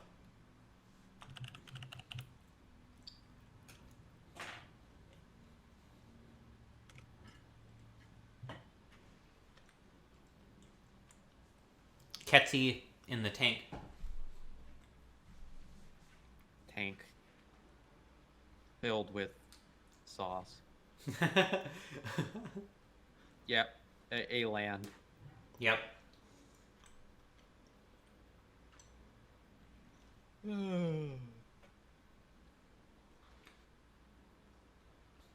So far, I think the biggest surprise this entire time has been the pick 1 Sublime Epiphany. Yeah, I'm for still sure. thinking about that.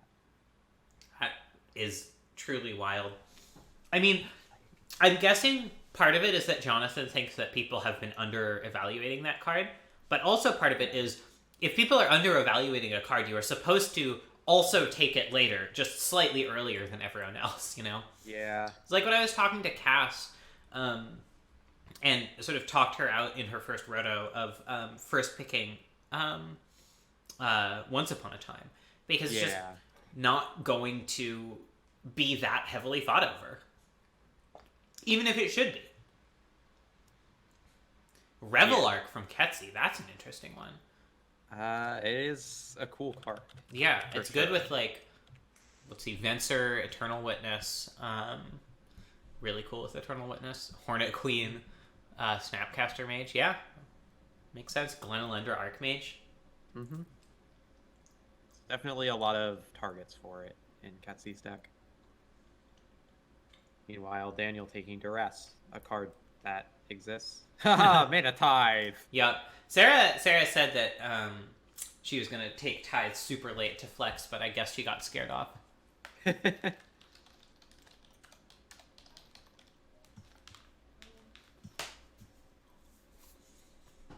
Meanwhile, the cat is morosely meowing about something.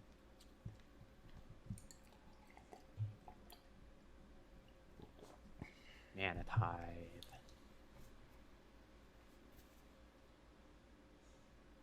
Boon of the Wish of the Wishgiver. I love that card. It's a cool card. I think people underestimate how good Cycling 1 is as an ability.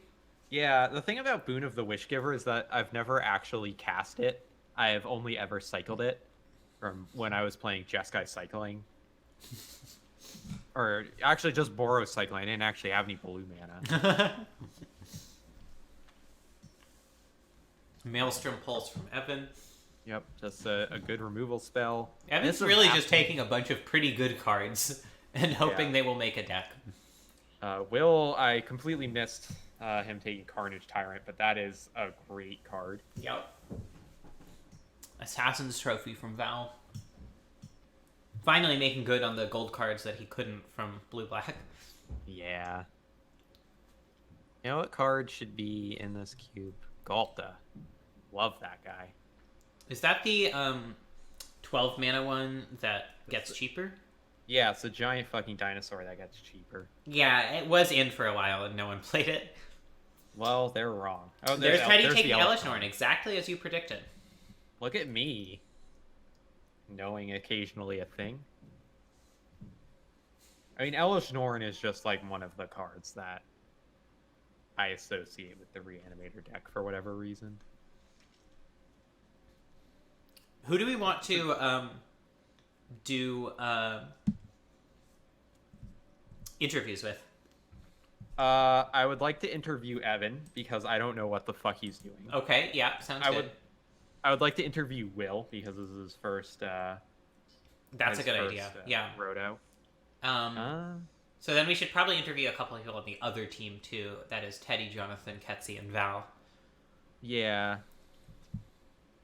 How about Teddy? Because I want to grill him. I want to grill them about Blood for Bones. Sure. And I don't know. Who do you think the last one should be?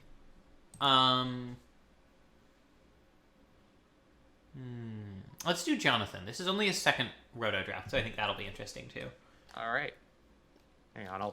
I will write this down. Oh, thank you. I was just gonna at them in the channel and tell them to like prep deck screenshots as soon as possible. Yep. Let's see. Teddy. All right. Evan. So Evan taking Outpost Siege, Will taking Kessig Wolf Run, which is something I really expected to see from Evan, but it is excellent with Primeval Titan. All right. So we decide on Teddy, Evan, Will, Jonathan. Yeah, I believe that's true.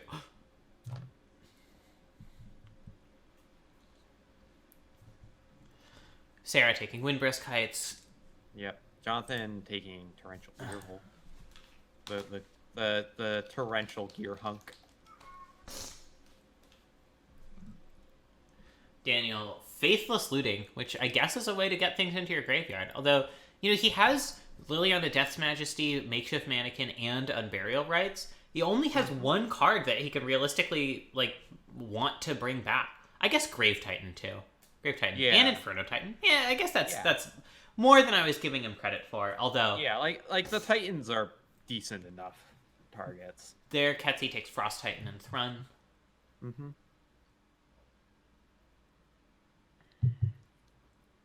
Thrun, to counter Jonathan's Day of Judgment. Mm-hmm.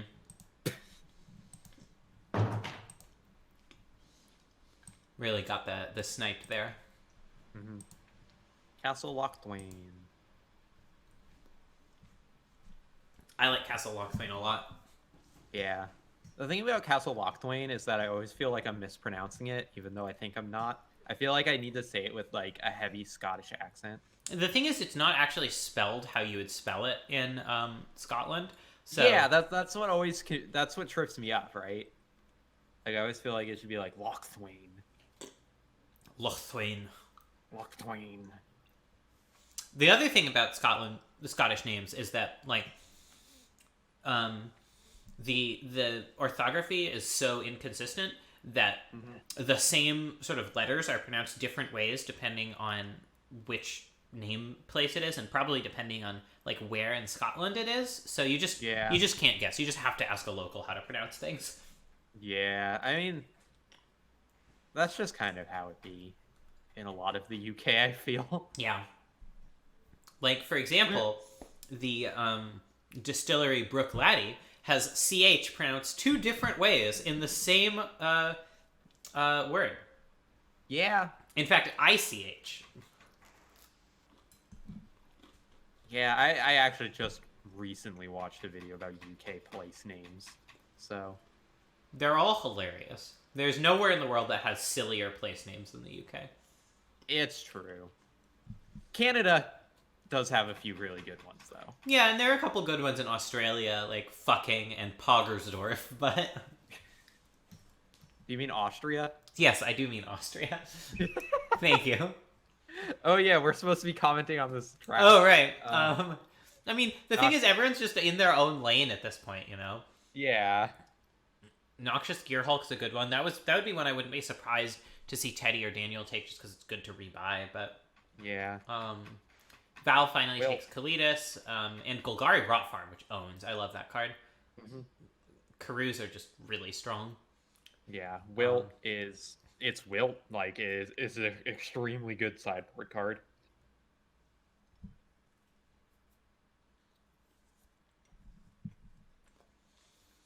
Biogenic Ooze. I love the ooze. I feel like Evan should be prioritizing lands more than he has been, especially in this late portion. He definitely has enough playables now. This is sort of where my rule of thumb that, if you end the draft and there are lands in your color on the table, I used to say you did something wrong. I don't think that's true anymore. But I will say that like you better know exactly why every single card is in your deck. You better have like know what your 23 is and intentionally have every other card earmarked as a sideboard card, or you fucked up. Yeah. Dan taking the very late Arena Rector. I called that ages ago, if you'll recall. Yeah. Interestingly, he doesn't have many expensive planeswalkers yet. He has Chandra Flamecaller, which is pretty good. Yeah. Wonder if he takes the other 6 mana Chandra to go. Oh, Torch of Defiance is the 4 mana one. So Yes. Well, yeah. I wonder if he takes the other 6 mana Chandra, or even like Ugin. He's a little bit not rampy enough for Ugin, I feel like. Yeah.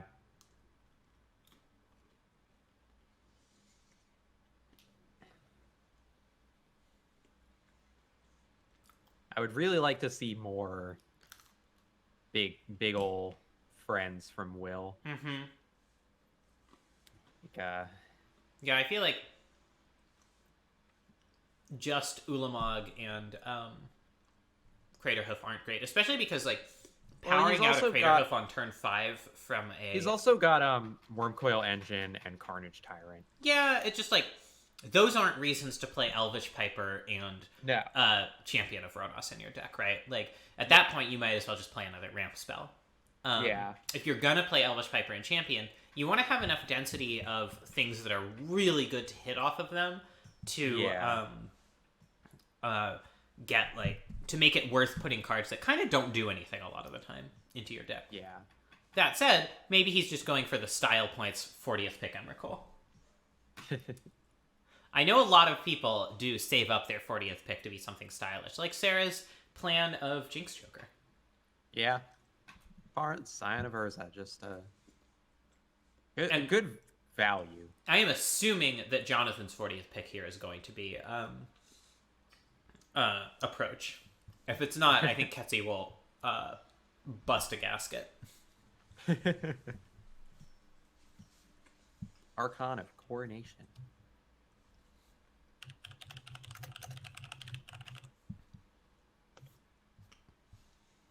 Archon. I like Archon of Coronation. I don't know how good it is, but I like it. Archorn. Popcorn of Coronation.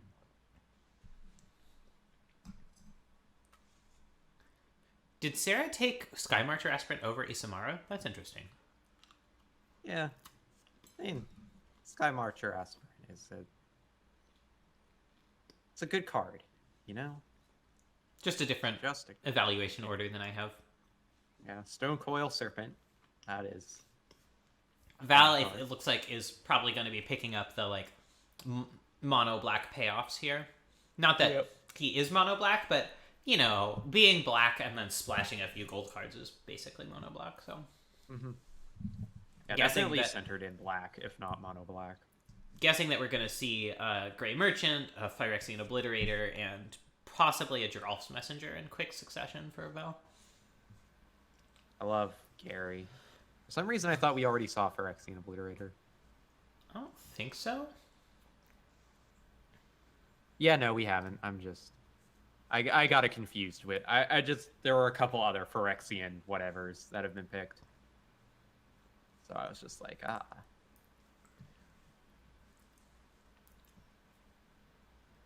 Crick. Got a real Crick in my back.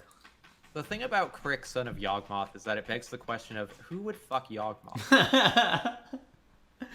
I think the whole point of Phyrexians is that Yawgmoth was an incel and so found a way to reproduce asexually. Cass offers the answer of Urza. That's true. Urza would absolutely hate fuck Yawgmoth.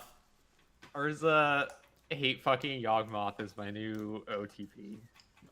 I don't ever want to think about it again. If you ever find a fic about that, please send it to me. I would genuinely read that. Cass points out that it's not hate fucking. Oh, it's hate fucking. I disagree on this. Anyway. Teddy takes Rograntile Monastery Mentor. Holy shit. What is fucking happening? Out of nowhere? Rogrant is the Jeskai Triome. What the fuck? Monastery Mentor, fuck you, Sarah. I mean, I don't think Sarah wants that. No, it's just funny to imagine. Bloodbraid elf. It's a good one. Journey to Nowhere. Evan really asking the question, is a collection of pretty decent cards without like an overarching strategy of any kind enough to win a roto draft? 3-color decent stuff. Sarah doesn't 40th pick the Jinx Choker? Got For scared. fucking shame. Weak. Can't believe this. Ugh. There's Shonda Awakened Infernos. This Arena Rector's looking very good now for Daniel. Yeah. Sarah messages me back, people are losing their minds at this table. Yeah, I don't know what the reaction down at the table is about the 36 pick Jinx Choker in mono white, but it's not a 40th pick Jinx Choker, so Apparently, after Sarah took that, Teddy said that they were going to take it, which is unreal. There's no way that's correct. I mean, we're at the point where you can't just pick cards as a joke. That is true. That is true. Like you or as a shouldn't, hate draft. But yeah. I mean, you hate draft from the beginning if you're me. Oh man, Daniel takes Iona, so finally another person taking Jonathan another taking Sword reanimation of Body target. and Mind, which I predicted about 500 years ago. Yeah. Oh man.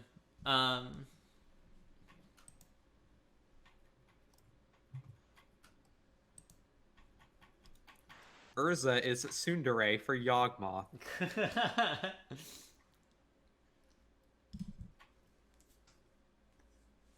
Sometimes I am texted things.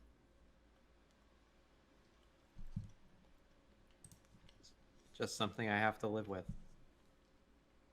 Evan finally taking a goddamn land. Oh, there's Gary. Yeah. See, You know him, you love him, it's Gary. perfectly predicted Val's next two picks. Yeah, you did. You nailed it. Who knows what Teddy's going to take here? Just absolutely unpredictable in the extreme. Almost wondering if they only said that they were going to take Jinx Choker just for the mind games.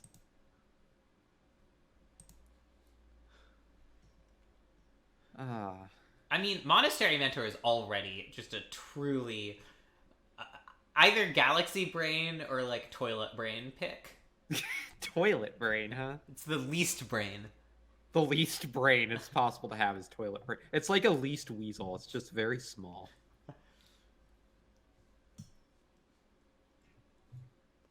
God, I love weasels, though. Weasels are cute.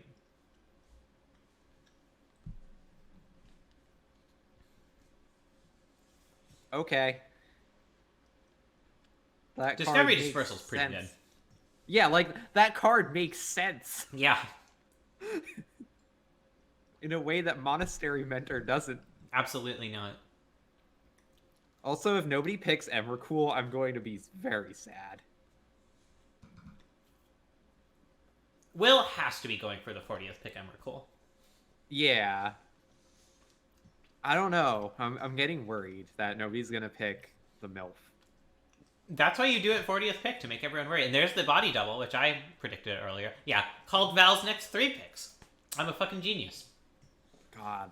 And Sarah just sitting there on Nykthos that she picked 10 turns ago, looking fucking happy as a clam. Yeah. 15 rounds ago. See the unwritten. Embrace Shieldbreaker, just a very good sideboard card. Jonathan takes Gideon Jura, which Sarah said she was considering taking as a flex, quote unquote. Sorry, just to flex, quote unquote, is the actual quote. Mm-hmm.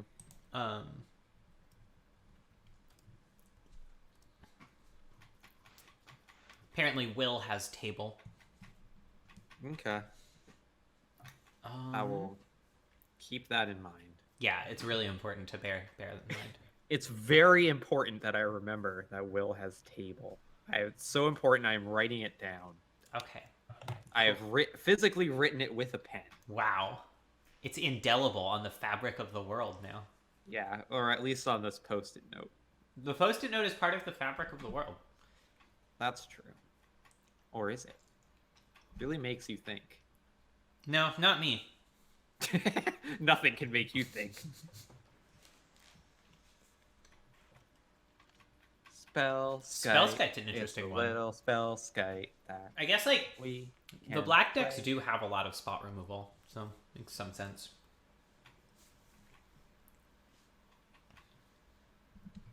Spell scoot. Damn. Spell sploot. Ooh, Time Spiral 2 card. Skite Mob. It's just literally Scoot Mob, but it's a spell skite base instead of a 1/1 or whatever. Swarm? No, I was thinking Scoot Mob. I guess Scoot Mob does. Scoot Swarm is the one that makes copies of itself. So yeah, Spell Scoot or Skite Swarm is 2 mana, 0/4, blue Phyrexian, redirect anything. I gotcha. You get it. Yeah, you get it.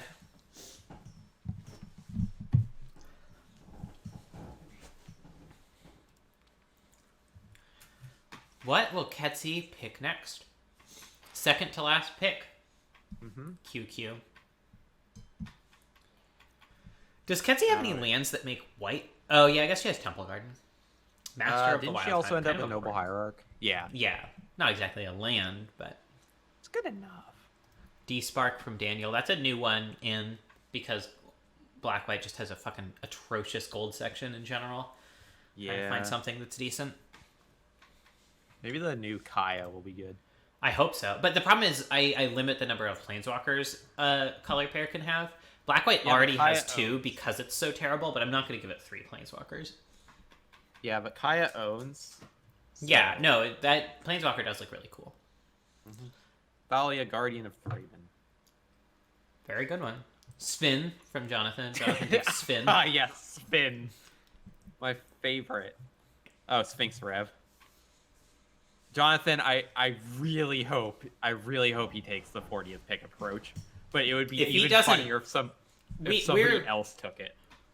That would be hilarious. Teddy just snaps it off. Will takes Through the taking breach. through the breach. If Will doesn't take Emrakul here, I will eat your hat. I'm not wearing a hat. I know. I That do makes own it hats, easier, though, and I please admit. don't eat them. Hangerback Walker from Val. What a boring 38 Knights pick. Yeah, Val. A lot of You these are exist- actually pretty boring. You're pick. Look, y'all are picking cards solely to entertain us.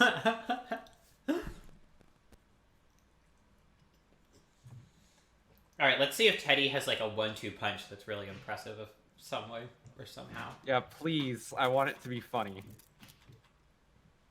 It's 40th picks. You gotta. I will evaluate everybody's drafting ability based on their 40th pick. The 40th pick is the punchline of the draft. Yeah, New Year. Oh, neutralize. That's boring as shit. Oh! Ah, yes. Oh my The god! prestige. Holy shit! It's so much worse in their deck than Jonathan's too. All right, hold on. I'm gonna unmute or undeafen for a sec. Yeah, we'll just take. Wow, no reactions. The prestige. Joker's trick. There's Evercool. Thank you, Thank Will. God. I don't think anybody can match that 40th pick approach from Teddy.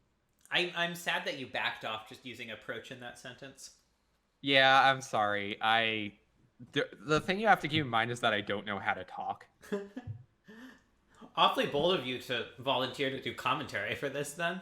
Yeah, I don't really know why you picked me to come back, considering all I do is just make noises into a microphone. You know, I tried a bunch of different people doing commentary, and ultimately any of them did was make noises into a microphone. That's weird. Yeah. I guess You my at least noises are have just the written best. things on the fabric of reality, so. Yeah. Reflecting pool. That's boring. Mind control. Pretty That's boring. mind control. Isamaru, I do love the puppy. The pupper. Chain to the rocks. Come on, Ketsi. Play us out. Wow. Eh. Alright. Get off my flag, Jun Zone. Not a very Oh, yeah, Ketsy yeah. core pick 40, I gotta say. Cheons, that's good. Also, whatever. We'll talk about All right. decks Well, in we did the, it. In the interview section. Another Natalie, Roto would in you go ahead and the at the Boto. people who we want to interview? Anyone who's being interviewed, please get a picture of your deck list in Magic Online as soon as possible and DM it to me. Export. Yeah, so there's a full export Yeah. tab on Oh, the I guess I should start spreadsheet Magic Online. that makes it easier to copy and Yeah. paste it in Magic Online format. So- Uh-oh, there's an update, everybody. Yeah, I do the thing where I like build my Dang. deck Jonathan in Pat. Is it Team J Pro? while I'm drafting. Yeah, otherwise my curve gets atrocious. I mean, it's Like- still atrocious, but Bunch I of always smarty see it pants over happening. here. I always Yeah. see Oh it wait, was happening. I just talking to nobody? We Yeah. did not I hear think you. so. Great. Nah. We're just Very not hearing you. All right. Natalie is going to at people in the Quarantine Cube channel who we want to interview. If you are being interviewed, please send us a spreadsheet of your send us a screenshot of your decks in Magic Online as quickly as possible.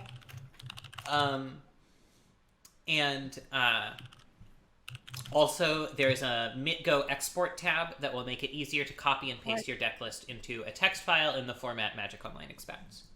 Whoa! Hooray! It's literally right next to the pools thing. That is one of nice. several innovations I stole from Devoid. from the Devoid Cube. So thanks, Daniel. That's so tight. Oh, also teams. I got your teams right here. Teddy, Jonathan, Ketsi, and Val are on one team. Evan, Sarah, Will, and Daniel are on the other. Will's team has table. And please come up with a team name that I can put in the spreadsheet, so that we will have a team name. You know. Yeah. Yeah. Sarah got Heck it. yeah.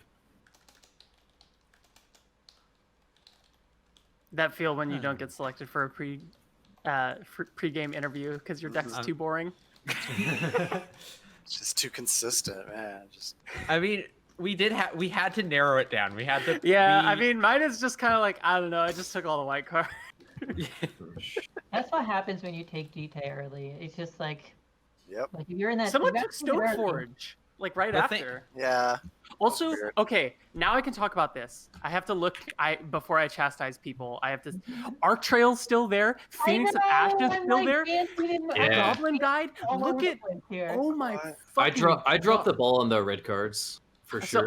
So I told Nat specifically when it came back to me and Stoneforge was gone and Lucha was still there, and I was like, I know the right thing to do is to just stay in my lane and keep doing mono white, but you have no idea how hard it is for me. And then like at 10th pick, I was like, Robber's still here, Legion War Boss is still here, I all know, these I'm cards are still dying. here. Yeah.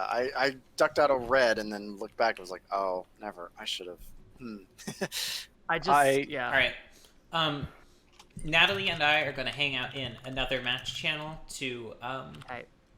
do let's hop over there. interviews. Not table. Whoever gets the screenshot first, just pop in there. Oh, Yeah. Also, Sarah, the specific reason you weren't picked is because you are way too consistent. Your things are not funny enough. Yeah, Your picks there's are nothing too funny I normal. could say about this deck, really. Like, you certainly did draft aggro again. Yeah, whatever. Anyway, Nat and I are gonna go to a different channel. The interview channel. Interview channel.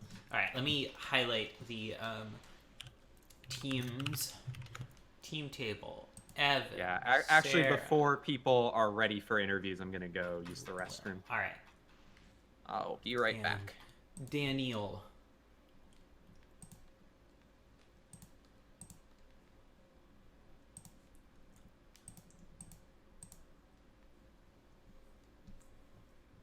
Daniel, Sarah, Evan, Will.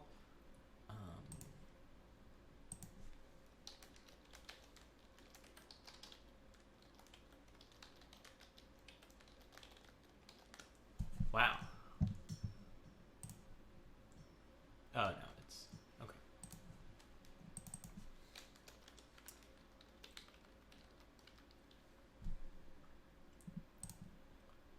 Kelsey, Jonathan, Val, and Teddy.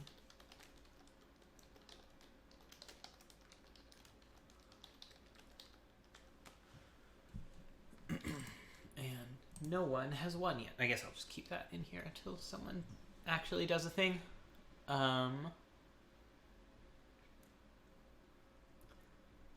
Well, Liz, the secret is she's not wearing a hat, so I actually don't have very much to eat at all.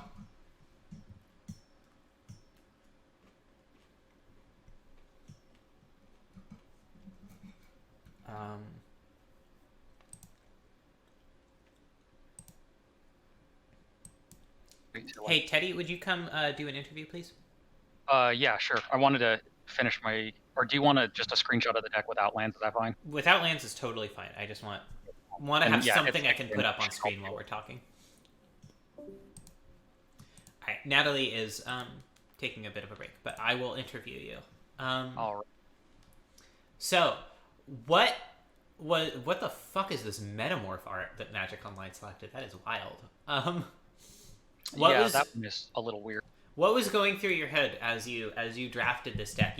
There were a lot of twists and turns in your draft. So I expected my first pick to be something else in Jace Vryn's Prodigy. Like I kind of just, rather than going for combo, because I'm not really comfortable drafting it, and the previous times I've tried, it's kind of turned out to be a disaster. I kind of just wanted to use the wheel to pick up really solid pairs of cards that would all work well in the same deck, whatever they ended up in. Mm-hmm. I'm back. My initial plan was actually probably something like Jace Vryn's Prodigy, and then like Preordain was kind of something along the lines that I was assuming I would get. I did not think I was going to get Jace, let alone Jace and Lutri. Jace and Lutri. Yeah, so like the fact that it was actually kind of a hard call figuring out whether I was going to take the Jaces or Lutri and Mind Sculptor or something like that. But it partially just felt funnier to take the pair of Jaces. And also, it's a lot easier to build a blue deck where Lutri would be cool but not necessary than it is to build one without the Jaces, I feel like. Like, Lutri is a more potentially powerful card, even though I didn't get Ancestral Vision, annoyingly. But yeah, I was a bit surprised you didn't pick up Ancestral Visions, especially early. I thought I was going to be able to float it later, basically. I mean, Yeah. It's not normally a high-value card for, like, anybody else that was at this table. Like, I definitely didn't think Jonathan was going to be the one to pick it up as early as he did, because, like, his deck looked to be like it really needed ways to be interactive early game, not I'm going to play a thing and wait 4 turns or whatever to finally do something. So that one was, it happens. Yep. So Natalie had something she particularly wanted to berate you about. Okay. Why did you wait so long to take Blood for Bones? Because since Gristlebrand got taken as early as it did, initially I was actually just trying to draft a Shinobi deck. Pivoting into the reanimation kind of stuff was mostly just me noticing that I already had Packrat and Looteril Core. Packrat I just took because it's really powerful, and I knew I was already kind of fighting over black. And Looteril Core was half this is a really good tempo creature, and half this works really well with Shinobi. Yeah, and so like I realized I had kind of backed into, oh, I also actually have a lot of discard outlets. I should look at picking these up And between basically, like, I took Pack Rat and Looteral Core, but obviously Gristlebrand and Unburial Rights got taken at the same time. I basically expected to lose the Reanimator package and just thought, okay, well, I'll play these because, like, Jace Vryn's Prodigy is obviously still good. Pack Rat is obviously still powerful. Looteral Core still helps me a lot with Fallen Shinobi or just early card filtering or whatever. I took Brutality because it's versatile. And then later, when I noticed that, like, oh, there's still a couple of other really good targets left, that's when I picked up Agent and Blood for Bones, and kind of decided to dive back into that. Once I had gotten Agent of Treachery, it was like, okay, well, I can wait a little bit before I pick up a second target, but it was never supposed to be a heavy theme of the deck or anything. Like, I'm annoyed I didn't get Gristlebrand, but it didn't ruin my plan to not get it. That makes sense. I guess part of it is that I think I value Pack Rat lower than you do. I don't think it's as strong on its own. So when you took Pack Rat, I kind of assumed that you would be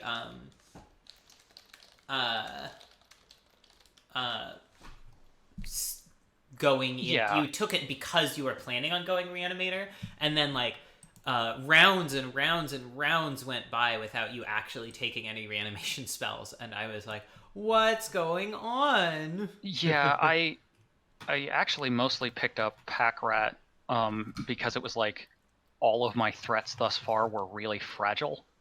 And I took that first because there were more people going into black than I thought could possibly be interested in Looteral Core.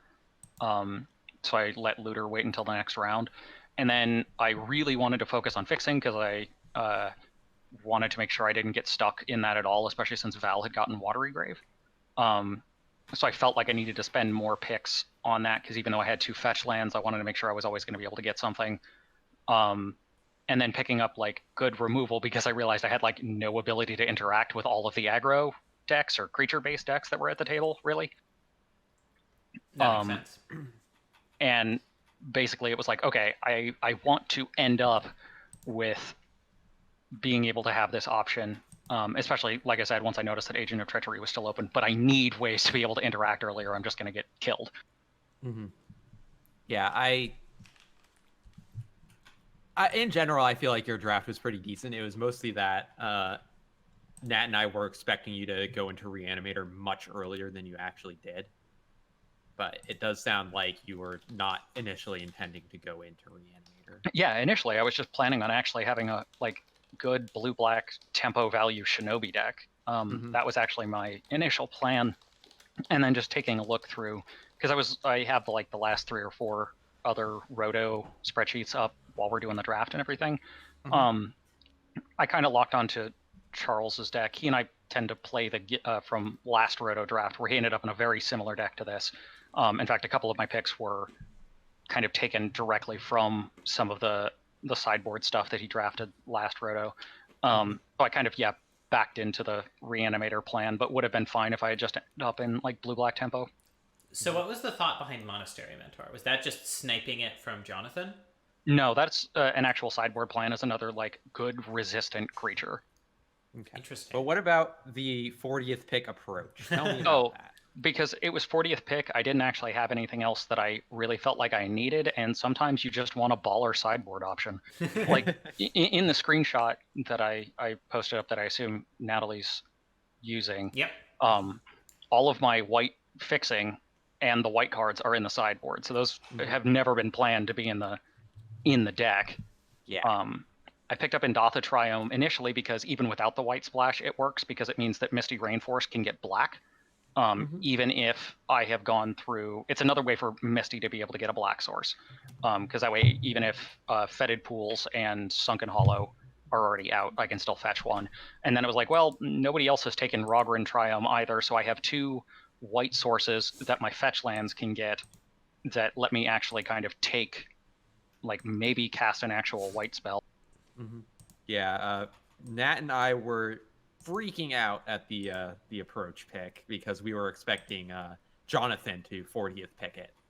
Yeah, I either would have assumed Jonathan or maybe Daniel. just because like he's in the Mardu deck, and that way it would have given him another potential angle to win the game. But Yeah. I knew, I don't really care about having it that much. But if it was going to happen, it needed to happen at the 40th pick. So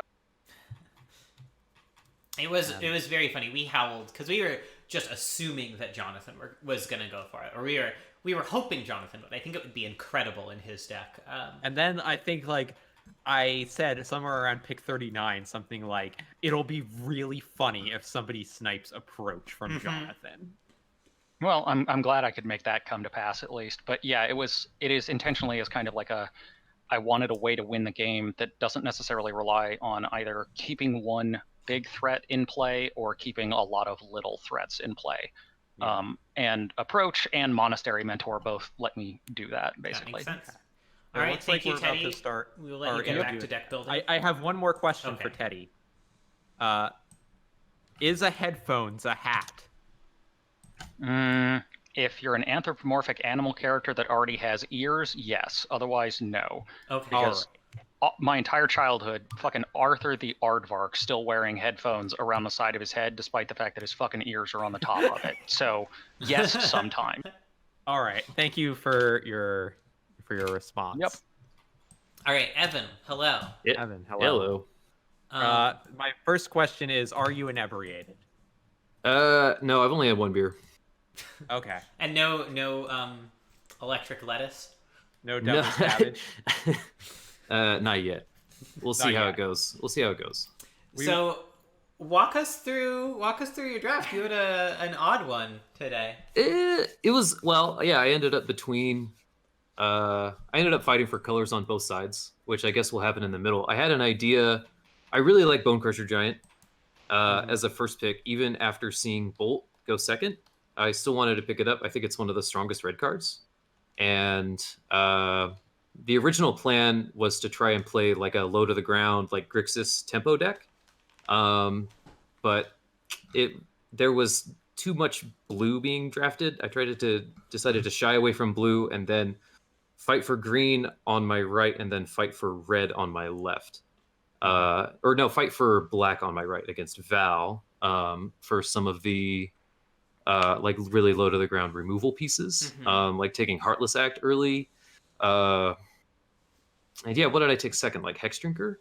Yep. So yeah, by the time Teddy had picked and it came back around, I was audibling into like a Jund deck, which was a sort of like sketch that I had like sort of prepared, but I don't know. I think it went okay. There was, I think in the last like 10 picks or so, I was behind the curve on what I should have been taking and definitely missed out on a couple of important like fetchable lands, especially the Overgrown Tomb. Missing out on a Horizon Canopy land was extremely bad on the Ren and 6 plan. So that's a weak spot. And it's the team, what we're looking at, or what I've just started looking at, is the way the teams are arranged is we're playing against a lot of like, it seems like mostly heavier, like controlling like top end heavy decks. So I think we're not jamming a lot of removal. We're jamming our best like general purpose removal that also catches planeswalkers, and just trying to, try to stick something like a Goblin Rabble Master, just any kind of like advantage engine, and try to use some of our admittedly weaker like anti-control type stuff, like the Revoker, an advantage engine like Tireless Tracker, Outpost Siege, or Whisper Elemental. Just try to stick one of those and grind it out. We don't have a lot of ways to draw cards, so it's not going to be particularly pretty, but we'll see. Yeah, I think the biggest thing Nat and I discussed about your draft specifically was the lack of lands. Yeah, I missed on. Val took, I think, 3 really good green-black lands for me. Yeah. And they were all, like, Val was playing very good position on that. When Val went into green, I should have keyed in on that much harder than I did. But there are still 3 black-red lands and 3 red-green lands left in the draft. You only ended up with 5 lands, and it looks like you have a bunch of cards in your sideboard that are just sort of general value cards rather than like specifically sideboard cards against strategies. Do you feel like you should have prioritized lands higher, or are you happy with where the deck ended up? I should have prioritized getting one Horizon Canopy land higher, because I knew I was going to be on the Wrenn and 6 plan and I could float Wrenn and 6 much later. That feels like a mistake of some kind. It's definitely... I should have prioritized it. Like, the way that it ended up with the teams is why we see a lot of that general purpose creature removal. Even the really good stuff like Garruk Relentless in the sideboard, because I don't think it's really going to play super well against a lot of the decks we're going to be up against. Yeah. Yeah, it's... What's Oh, go your... ahead. Sorry, go ahead. You were saying something. No, I got nothing. Go ahead. I was going to ask, what's your sort of expectation of your win record at the end of the day? I don't know. It depends on, I think, maybe how well I sideboard. There's a couple of pieces that will probably be important in some of these matches. If this is like a 50% deck, I'll be happy with it. Like a 2-2.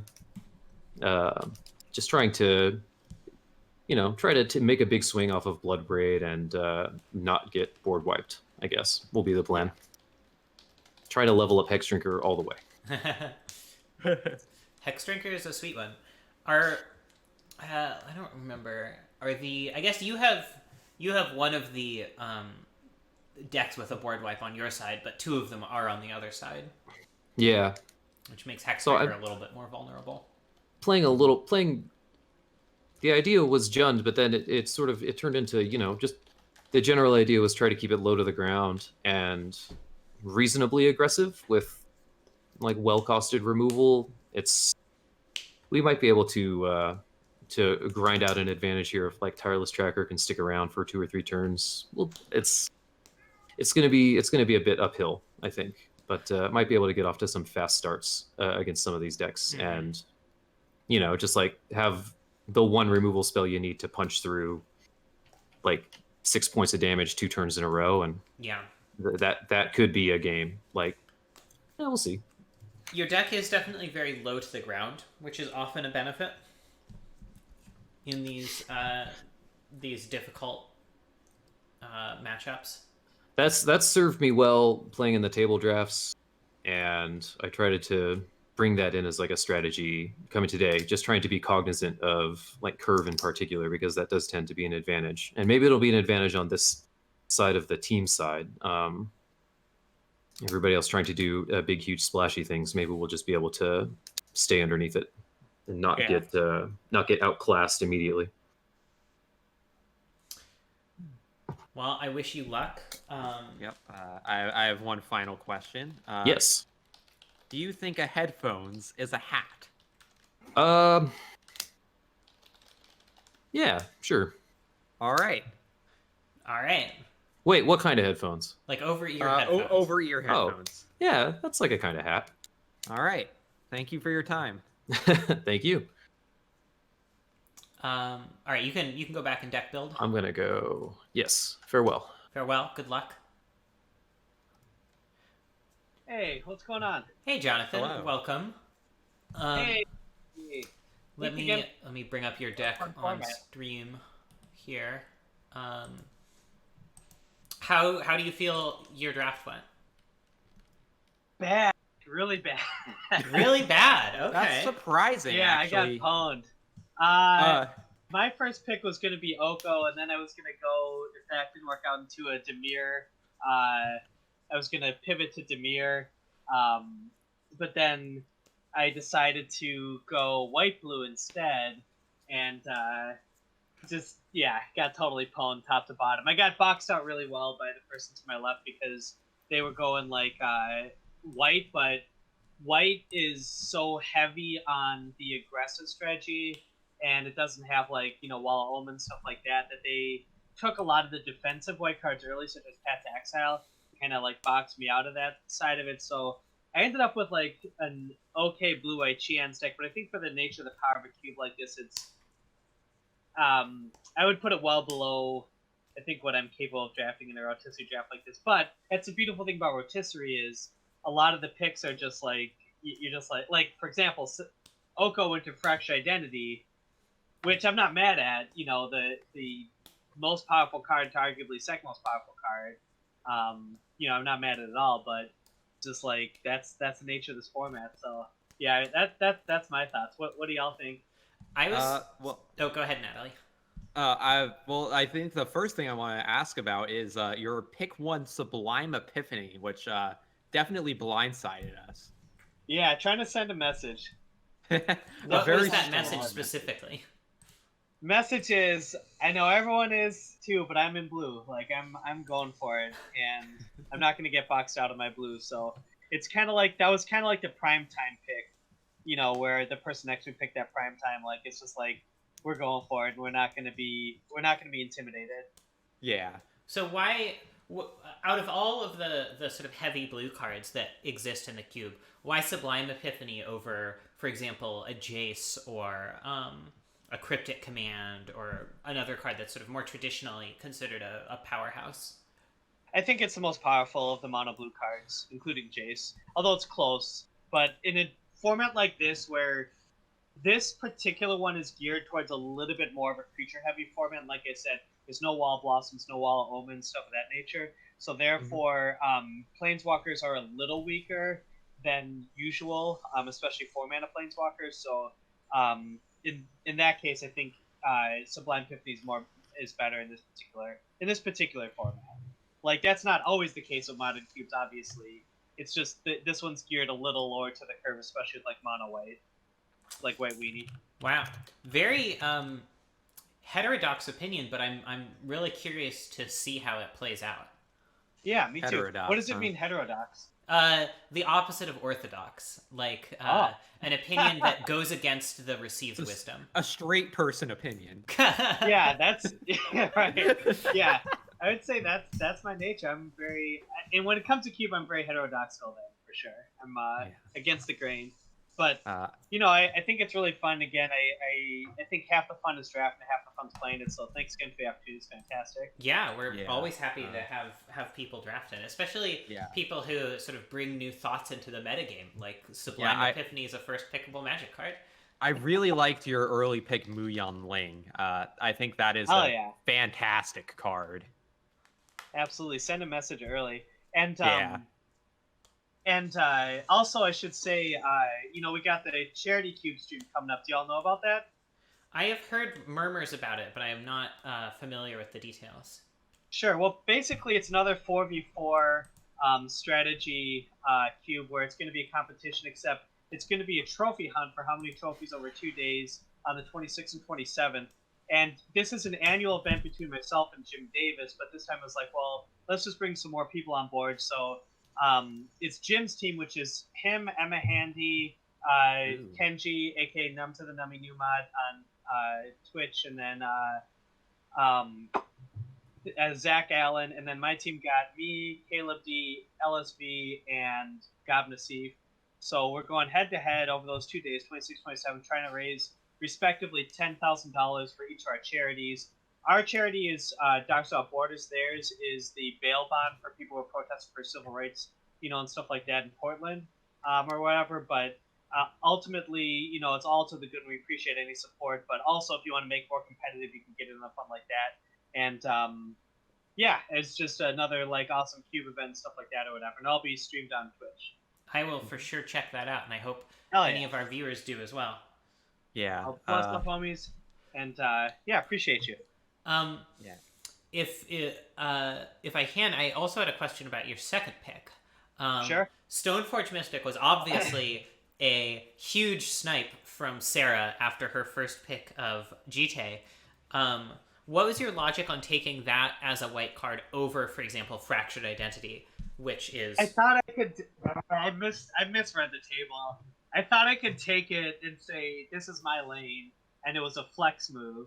And I thought taking Stoneforge would, like, set the standard, but then I got totally pwned.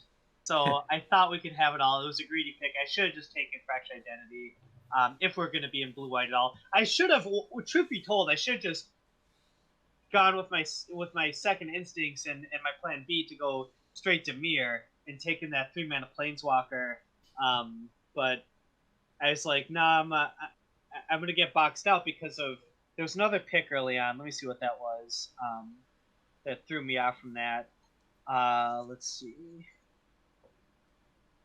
So Thoughtseize. Val took Thoughtseize for his second pick, and I was like, I'm totally gonna get punted this. And I was like, Smugger's captain Thoughtseize. What is going on over here?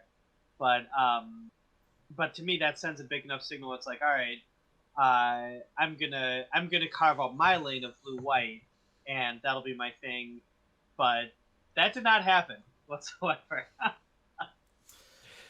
I got pwned. So Yeah. Speaking of getting pwned, were you trying to 40th pick approach? no, but that's a good idea. I think approach is good because we got the 2-man enchantment that goes well with it, and we have a lot of stuff to cycle through our deck. But I think the way that this worked out, approach might be a little bit slow for this particular, at least for the way our deck worked out. Again, this is a little bit more of an offensive creature-based format of a cube, and so maybe we should have taken approach. Yeah, and we considered were that, 100% expecting you to take approach, and as it got later, we were expecting you to 40th pick approach of the second sun, and then when Teddy picked it, we both went wild. Yeah. I actually No, that that's brings a good. That's a good call, and Teddy did kind of pwn us out of it if we would have thought of it, but no, I just put it out of my mind because I just put up like a mental barrier. We're gonna get like overrun by then, but no, you're right. It should have been, especially with Narset. Yeah, it's a good call. Yeah, you're right. Touche. See, learned something new.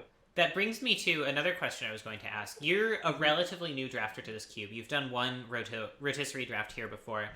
Yeah, I don't know that you've done any table drafts with us. Is that right? Not yet. I would love to though. You're always welcome. I think you're on. Are you on the mailing list? You should be on the mailing list. Yeah, I had a second kid since the last one, and that's a lot of work. Yeah. Yeah, it's a lot of time. So I was curious what your preparation process was for learning this cube. Yeah, I actually didn't get a ton of it because I'm also trying to jam some trophies for the other cube, and again with the kid and family life and stuff like that. I'm very little sleep and very not a ton of time, and I have there's other stuff going on in general in my life. Yeah, you're right at the top of the Vintage Supreme leaderboards, right? Yeah. So I basically got a shot to kind of once over it on Cube Cobra, and I did that right before the draft. I just took about 20 minutes to do a quick assessment, but a couple like fake drafts online. But yeah, I think I might have done better if I had a little more time to study it, but overall, I would say for the power of this cube, I'd put my deck at about a 6 out of 10 power level for what it could be, 6.5 maybe. So it's not, it's better than average maybe, but not great. I think it's a pretty solid list. The reason I ask that is because there was a deck that Ketsi drafted, must have been 5 or 6 rotos ago now, where she went blue-white control and ended up 40th picking Approach of the Second Sun. I was curious whether you had been sort of using that draft as inspiration or a study guide or not. And it sounds like you haven't even seen it. You just sort of ended up in a similar place naturally. Yeah. I pivoted last minute because of that Thoughtseize pick. That second pick Thoughtseize really threw me for a loop. That really, I'm streaming this and it's recorded on my VOD, so you can watch it later if you want, but you'll see my reactions. And I got hit from both sides, from my left and my right, because that first pick, Oko, was no joke, and then second pick, Thoughtseize, was like, oh my gosh. So, it is what it is, but you gotta be flexible, mouse prompts to no one, so. Before we let you go, we have 2 things. One, I want to tell your viewers that we do monthly rotisserie drafts. Let me repeat that because you're not on my mic. So, okay. There's monthly rotisserie drafts. It's usually about 4 weeks after one another. There's not like a specific set week of the month. Gotcha. So it's not a specific day, but it's usually within about 4 weeks of each other draft. And it's always twitch.tv/next3. And it's twitch.tv/next3. So everyone should just check that out now. Actually, give a follow. Let me just pop that in the chat right quick. Hold on 1 second. So, Twitch. Oh, you can hear him. Oh, you're on my. Oh, okay. Let me turn the music off. Hold on. Sorry. I thought it was running through. All right. I'm not technical. Okay. Sorry. Go ahead. Say it one more time. I'm gonna pop it in the chat. Sorry. Yeah, so monthly rotisserie is twitch.tv/next3. I usually broadcast the table drafts as well, which is every Wednesday night. Awesome. Okay, so give a follow to twitch.tv/next3. It's in the chat. And by the way, if you're watching my channel, you love Cube. So this is right up your alley for all of our streamers and part-time streamers. Check them out. Twitch.tv/next3. It's a chat with a link and stuff like that. For sure. And also you can see other dope streams and stuff like that. Yeah, I'm not a dedicated streamer like John, but I do enjoy hanging out with people. Hell yeah. I try to make these Cube streams, the Roto streams in particular, pretty fun to watch. Hell yeah. We do our best. All right, Natalie, you want to ask the send-off question? Yeah, our last question for you is a headphones a hat? Yes. Yes? All right. All right. Thank you. The yeses have it. Everyone has said yes, except for Teddy, who said conditionally yes. Yes. All right. Thank you for your time, and good luck. Thank you. Adios. Natalie, which match do you want to hop into? It looks like Daniel and Ketsi are battling, and Sarah and Teddy are battling. We were going to interview Will. Usually the interviews are just to fill time until people start battling, though. Yeah, that's true. Let's see. Let's hop into Sarah versus Teddy. All right. Hello, friends. Can you stream for us, please? I got it. Hello. Both of you, ideally, because we will switch back and forth game by game. I cannot stream at the moment. Janae's downloading a new copy of Unreal Engine, so okay. Well, let's start out with Sarah, and hopefully by the time game 1 is over, the Unreal is downloaded, or we can just stay on Sarah's stream, I guess. All right. Is this game 1? Yeah. It just started. Exciting. Just started, and you already have 7 power on the board. Whatever. I mean, that's mono white aggro. It is mono white aggro. I should probably have the deck list up to know what cards I could see from them. All right.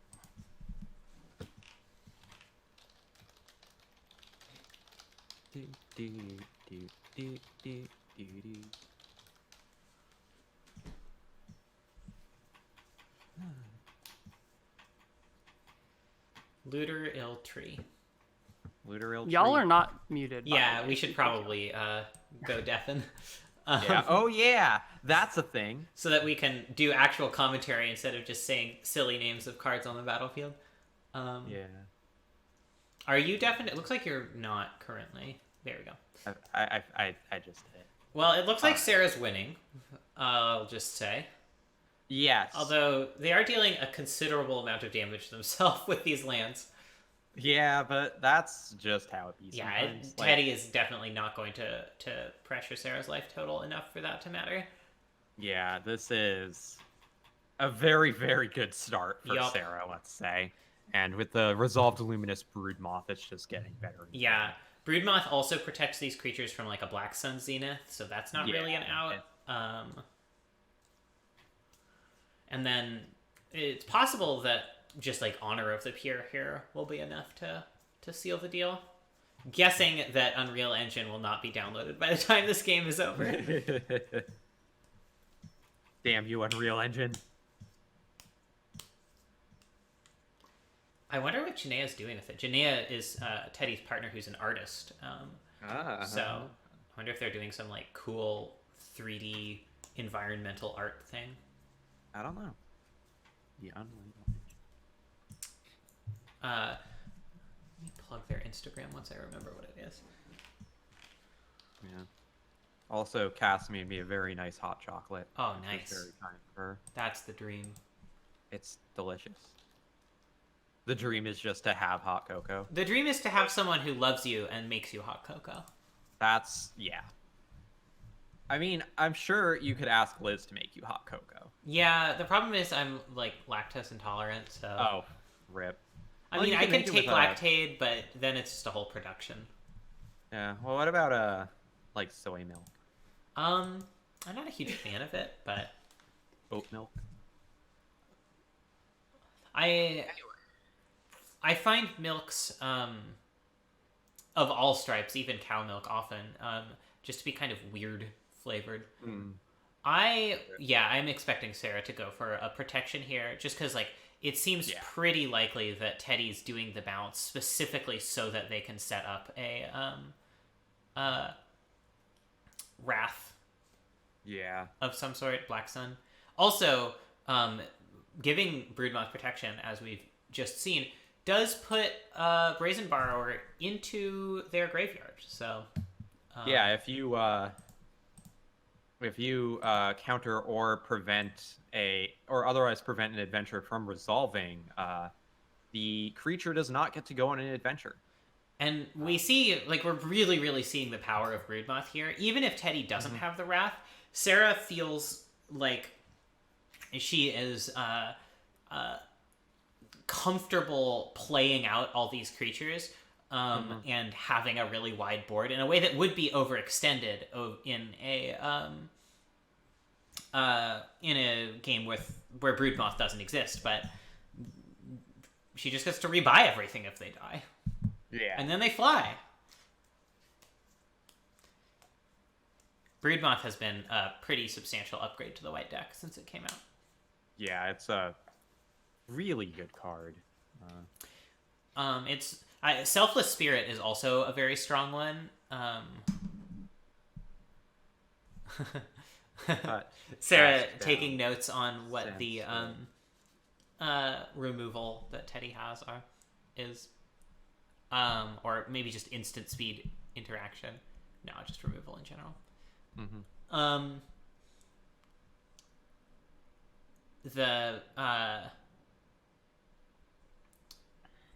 forgot what I was saying. Oh, right, Broodmoth. Yeah, like, Selfless Spirit is another card that's good for the exact same reason. It lets you overextend, but Selfless Spirit does not protect against specifically Black Sun, and Broodmoth does, which is very, very strong.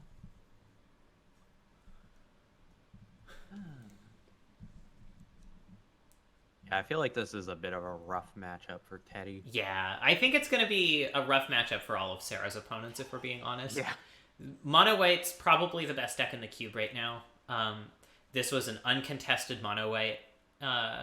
Sarah drafted really well, so they ended up with all of the, like Jonathan is saying, Sarah just sniped all of the cards that other white controlling decks were going to want. Except maybe Elspeth Knight Errant. Yeah. And on top of all of that, Sarah's really experienced playing these aggro decks. Like, they're just going to be able to win the game from rough spots. Like, something we've seen, I think, a lot of the time when people go aggro in Rotisserie is they will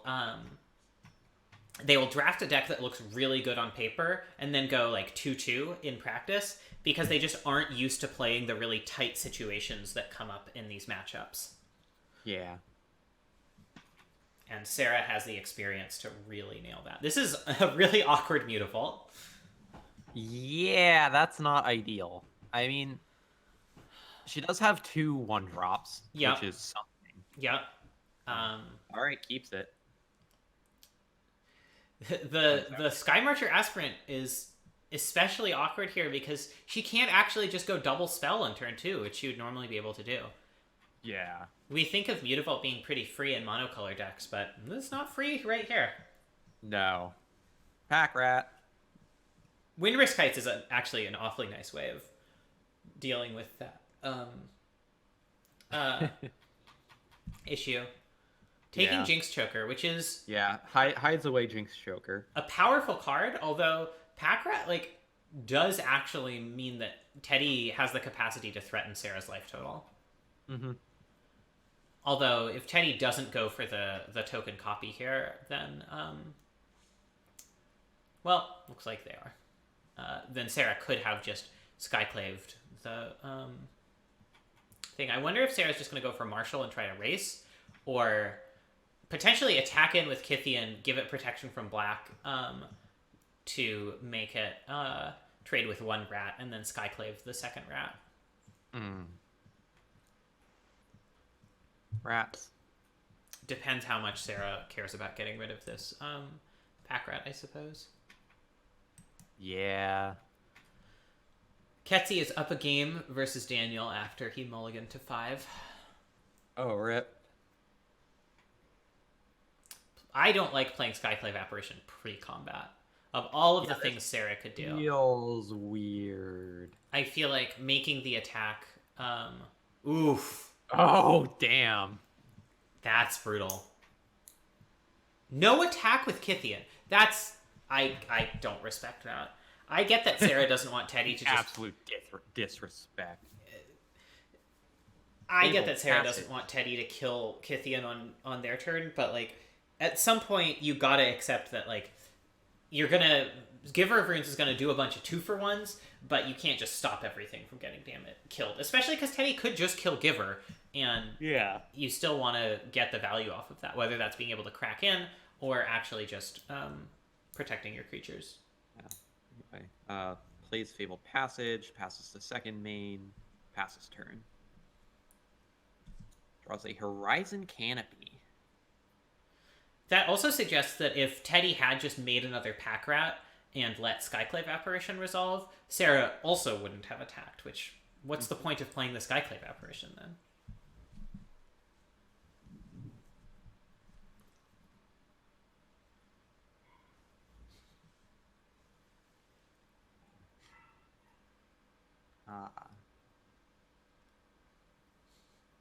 Interestingly, Sarah is noting that Teddy has Spell Pierce. I don't think it's super likely that Spell Pierce is still in Teddy's deck. I mean, Sarah does have a fair number of non-creatures, but her deck is really mostly focused on creature-based beatdowns. Yeah.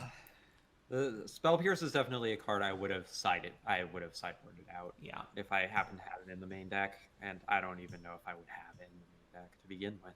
Again, just casting this pre-combat, I just don't see the value in that. And wow, Teddy's just willing to let it go. Huh. I guess the cards in their hand must be really good. Yeah.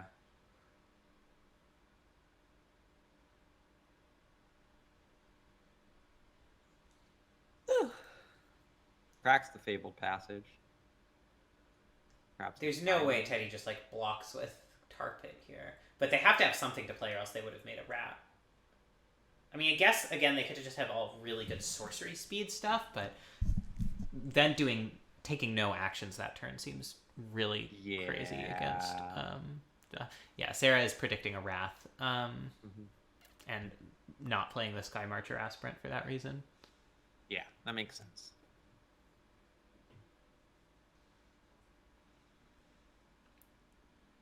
And Teddy can't just sit back and do nothing forever, so... Ooh. Hey, bring out Thief of Sanity. Thief of Sanity. That's a good one. Seems like Sarah was possibly supposed to play Mutavault. In fact, it seems like Sarah was certainly supposed to play Mutavault last turn. Because she cast Council's Judgment, so she could have used the colorless mana. And then she could be attacking with Mutavault here for an additional damage, rather than not doing that. So maybe I am being forced to eat my words about Sarah playing super tight with the aggro decks.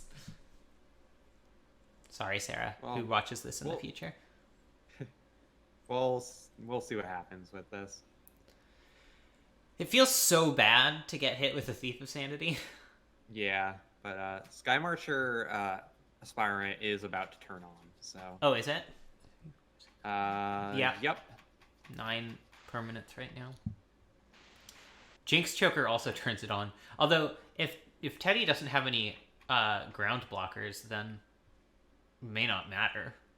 Well, I think the better thing is just to have something that can block Thief of Sanity. Yeah. So Teddy bins.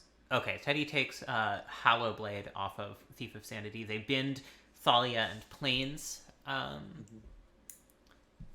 always find it interesting to look at the cards that get binned with Thief of Sanity because presumably the card that got taken is better than them.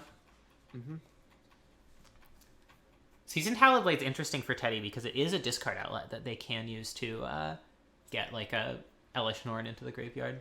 Elish Norn would basically slam the door on Sarah. I don't know if she has any way of beating that really, unless she can like top deck a Elspeth Conquers Death or something.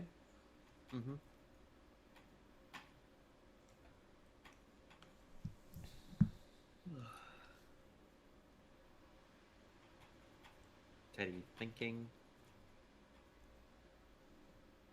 Ooh, Phyrexian Metamorph. interesting. Um, I'm not sure what Sarah's tanking on here.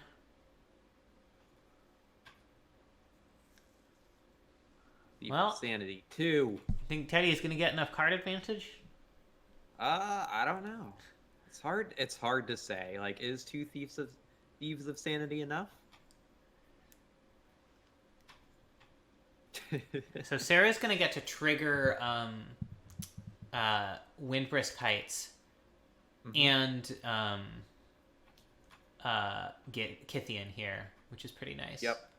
Yeah, and potentially still have enough mana to...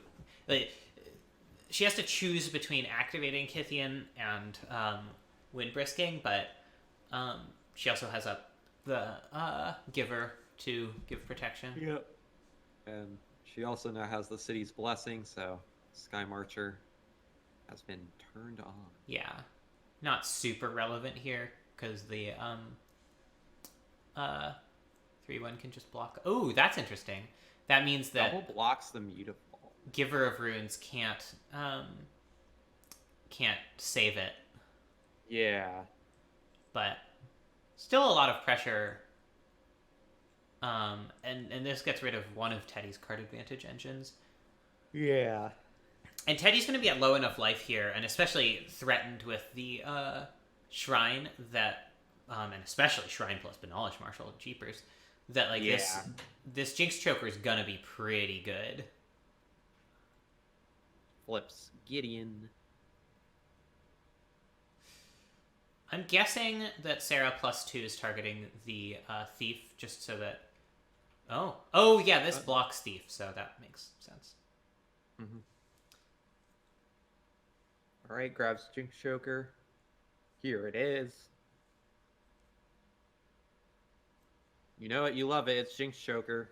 So Teddy can, in a pinch, push through some extra damage with a Tar Pit. But it seems like Sarah is going to be winning the most dangerous game.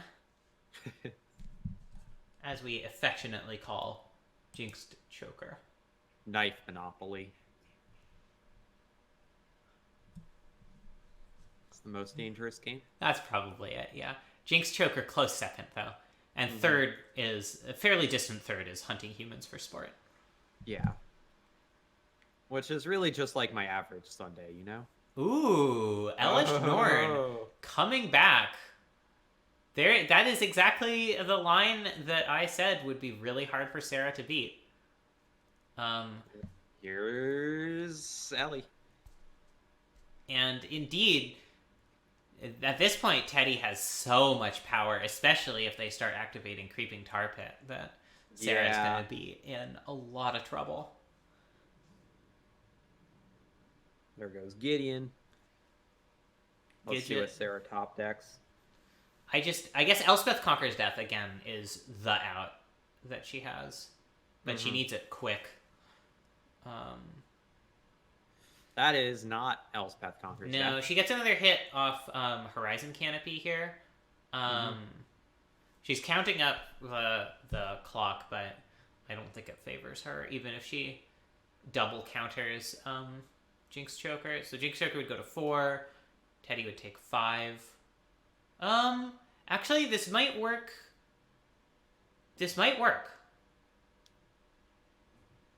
So Teddy takes 5 here, goes to 6, then takes 8 next turn. They can remove. Well, I feel like if Teddy just goes all in on removing counters from Choker, which they aren't so far.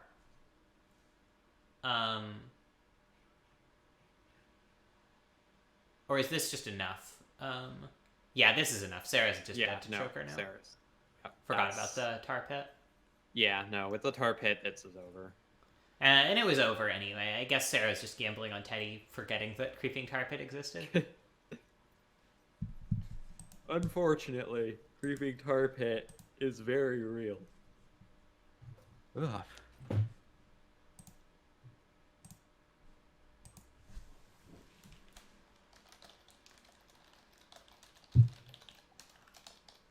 Down to 2.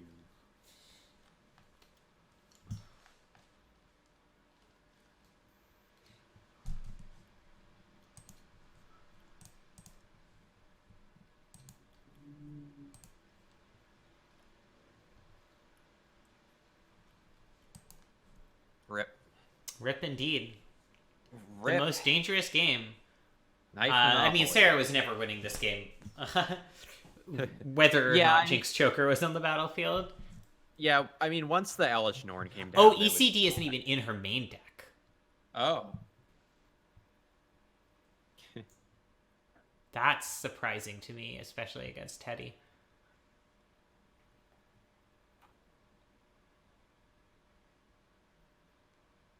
She doesn't even have Path in her main deck. That seems wrong. I can't get behind that. I would certainly play Path. I would certainly put Path main, or maybe she sided out Path? I guess I wasn't paying that much attention to her sideboarding after game 1. But I definitely didn't. I was not paying attention to any sideboarding at all, in fact. Teddy, by the way, I'm assuming that Unreal Engine is still downloading. Correct. Cool.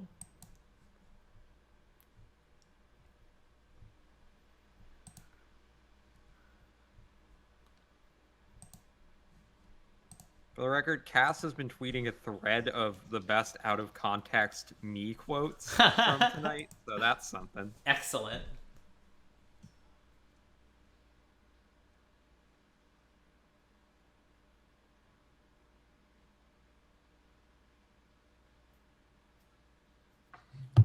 None of it is about our argument about headphones.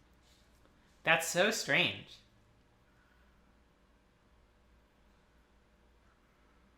I still stand by my assertion that a headphones is not a hat. I mean, you're in the minority, but I guess that's okay.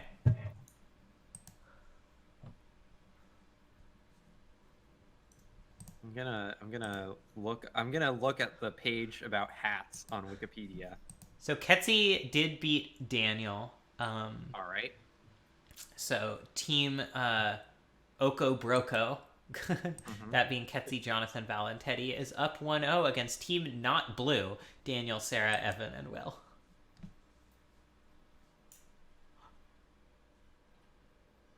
Yeah, I guess they're not blue. I You're guess right. they aren't. They sure aren't. Sarah having a devil of a time sideboarding here.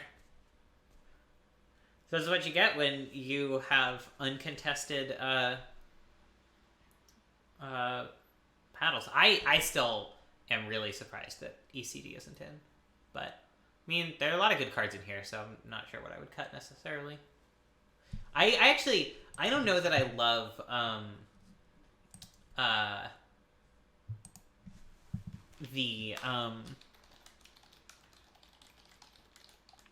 sorry, one sec. The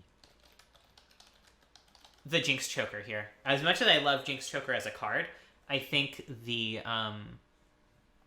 fact that Teddy has a bunch of 3/1 flyers and stuff like that actually makes it pretty dangerous. Yeah, but Sarah does get out the turn one good dog. The big good arfs. boy. The big ol' Barker. As well as Thalia, Guardian of Thraben, which is always a good card. Usually a good card. Pretty much always a good card. Oh, just absolutely going ham. Ham wild.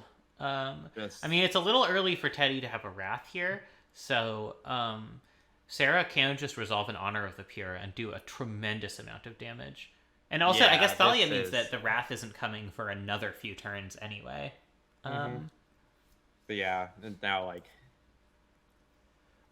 Click is annoying. Click gets rid of honor Yeah. of the pure, which is Sarah's ace in the hole here. I mean, playing Sky Marcher Aspirant Adonto Vanguard is not going to be bad. yeah, no, like it's still 2 more creatures. And in fact, yeah, with the drawing the planes now, that's turns on the Aspirant.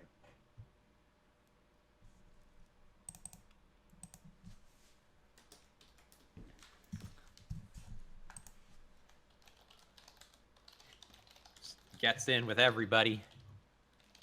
Having a party. All right. Will took down Val, so the teams are 1-1 right now.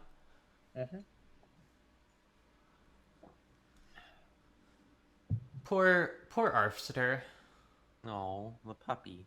Arfster the Arfvork. That was not a great one. You want to take that again? From Olnat. No, we can scrub that take. Okay. We'll fix it in post.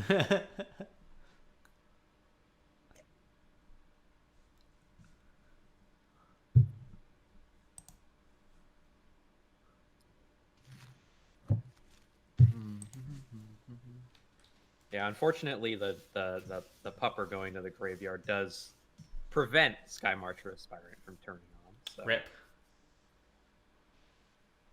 But hard to say if it matters or not.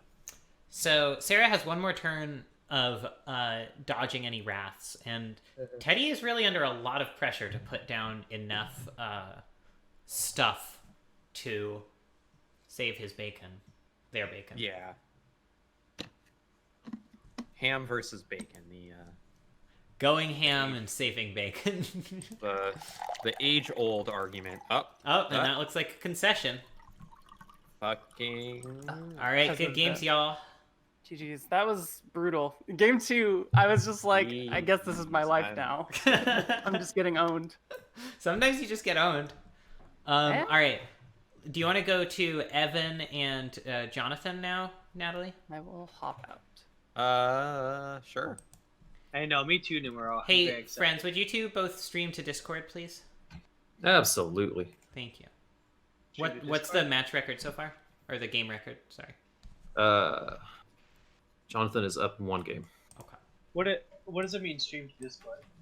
If you go into Discord, there's a little share your screen button. If you do that, I can show the match to people. I usually like to switch back and forth between who we're watching. Okay, go to Discord. On the bottom of the channel list. Look for a little thing that says screen.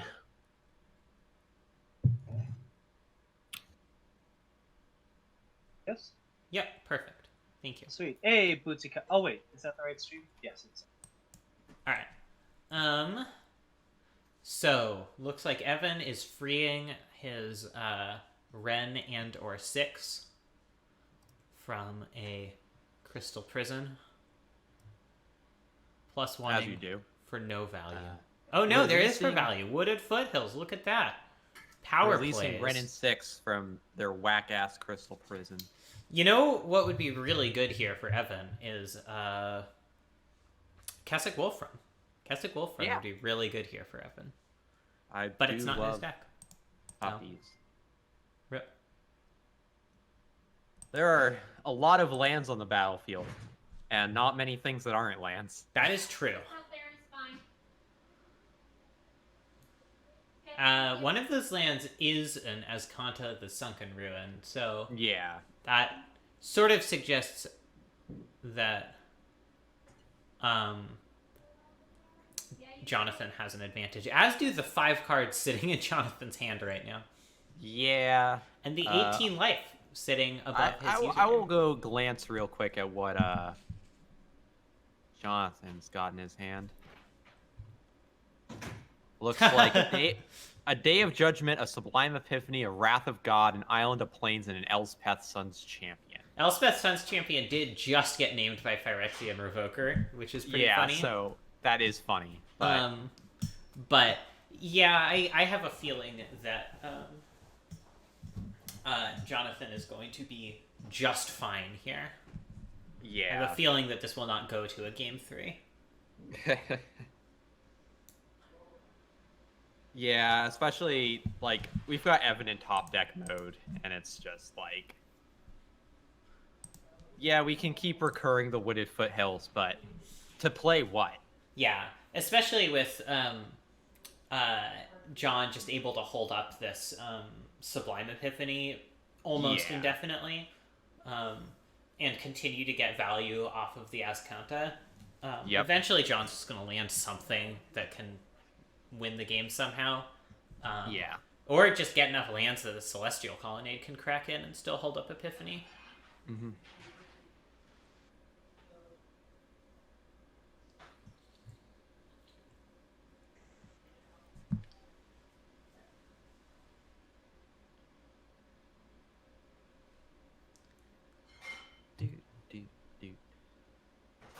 Azcanta. That ruin sure is sunken. Somebody sank that ruin, and that's rude. I wonder if John is just going to Wrath here, so that he has less pressure on his life total, and potentially can resolve an Elspeth at some point.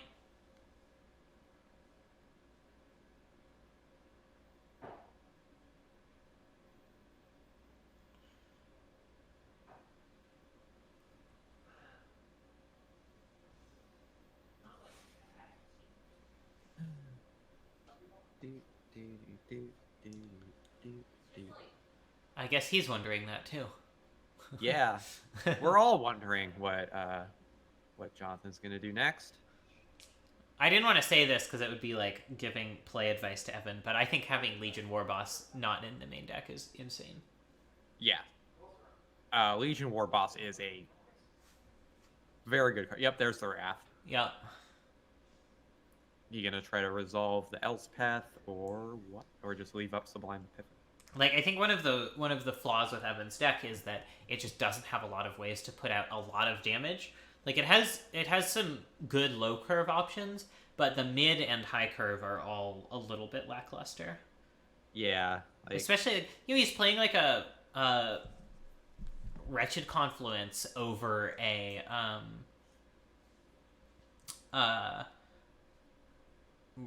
Whisperwood Elemental, and like Wretched Confluence is good, but it's just a value card. Yeah, there's a Dire Fleet Daredevil. That's a pretty cool one. Yeah, it's a cool card. I just don't know if it really helps that much. I mean, it kind of depends what's in Jonathan's graveyard, you know? Like, drawing 4 cards is not nothing. Yeah. If that's what he goes for. I don't know.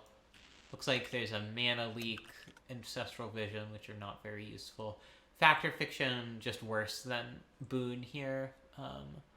Oblivion Ring doesn't work. Wrath of God, not especially anything. So I'm guessing Evan goes for the Boon. But, you know, drawing 4 cards is a way to dig out of this. It'd be more of that if Evan had more ways of, again, putting down, like, really big boom spells, you know? Mm-hmm. Oh, Whisperwood is in now. That's nice. Okay.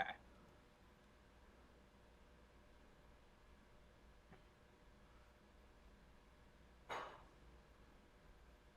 gonna ping Elspeth. He should play Bone Crusher now if he's going to Bone Crusher Elspeth while Jonathan's tapped out, but... Didn't. It's okay. It wasn't very obvious that Jonathan took Sublime Epiphany. It wasn't like his first pick or anything. Yeah, it wasn't like a wild first pick, unlike any that anyone's made before, or anything like that. That's certainly a lot of 1/1s. Yup. Notionally, Evan does have a Pyroclasm, although I suspect that's in the sideboard. Yeah, so this Bone Crusher is probably just going to get countered. I'm guessing Colonnade gets copied, actually. Yeah. And card gets drawn. Probably nothing gets bounced. I don't think John wants to bounce the Direfleet Daredevil. No, that would be very dumb. Because then can just get back Wrath of God.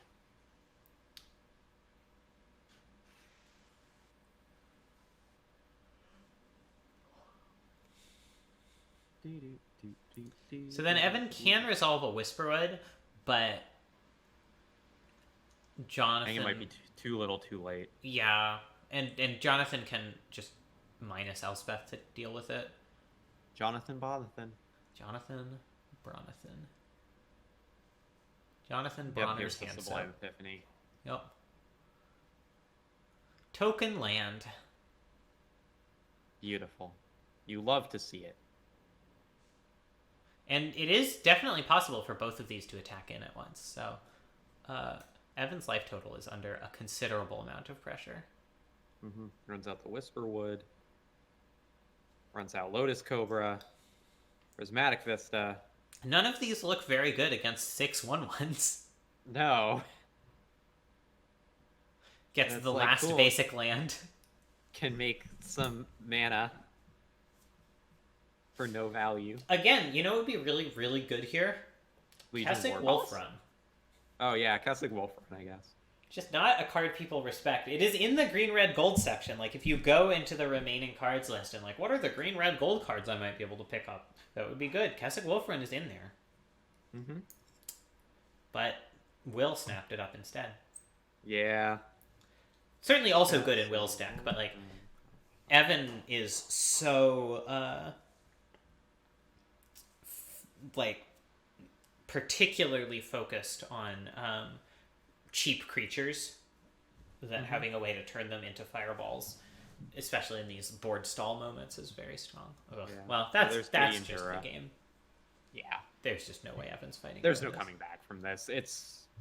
I don't think Evan really has anything in his deck that's going to be... No. Even, like, at this point, a...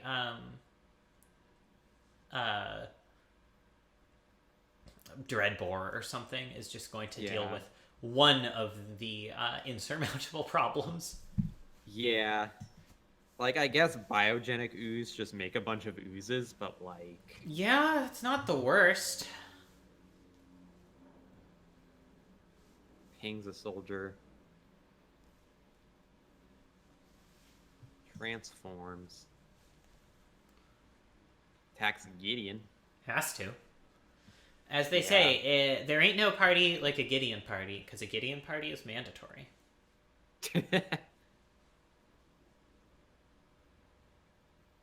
There goes Evan's board. Yup. I mean, the Daredevil stays alive, which is nice, because it can get sacrificed. Oh, yeah, because it's got first strike. Ooze next turn, if Jonathan is kind enough to let it live. But also, Yeah, I guess Evan is also dead on board, so... Yeah. Jonathan just... And also, Evan would have to draw Ooze. No, he could sacrifice Daredevil to Garrick to search it up. Oh, yeah. But if Jonathan zeroes Gideon, yeah, it's just... Yeah. That's just lethal. That's game. That's a lethal. Do we want to tune into Ketsi and Will? Yeah, let's do that. Gender neutral. Hello, friends. Hey. How are the games going? Good. We're in game 1. Can you both stream your screens, please? Yeah. Remind me how to do that. So in Discord in the bottom left, there's like video and screen, and then you yes. the screen button. Yeah. Natalie, who do you want to watch first? How about Will? Okay. Have to wait for him to figure out how to turn on his screen. There we go. There we go. Ah, this game is happening. Oh boy. Wow, This is Golos popping. is in Will's main deck. Holy cow. I guess it's fine if you draw Chromatic Lantern every time. Oh no, Yeah. Except Except they're Ketsi has currently- the Chromatic Lantern Ketsi and the has Golos. there it. I'm trying to take in this board state. It's wild. Okay, so Primetime is an elk. It Champion sure of is. Ronos is an elk. Will has 8 mana, so he can Crater Hoof. Yes. And, you know, elks are still creatures, as it turns out. Are you sure? I'm fairly certain. Okay. Oko is such a fucked up card. Yeah, what the hell? I think that's the card that the most destroyed my faith in WotC.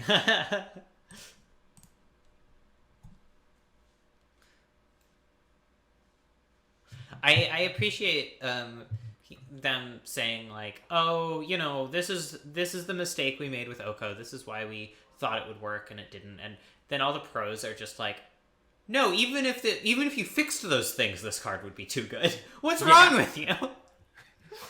Isn't this your job?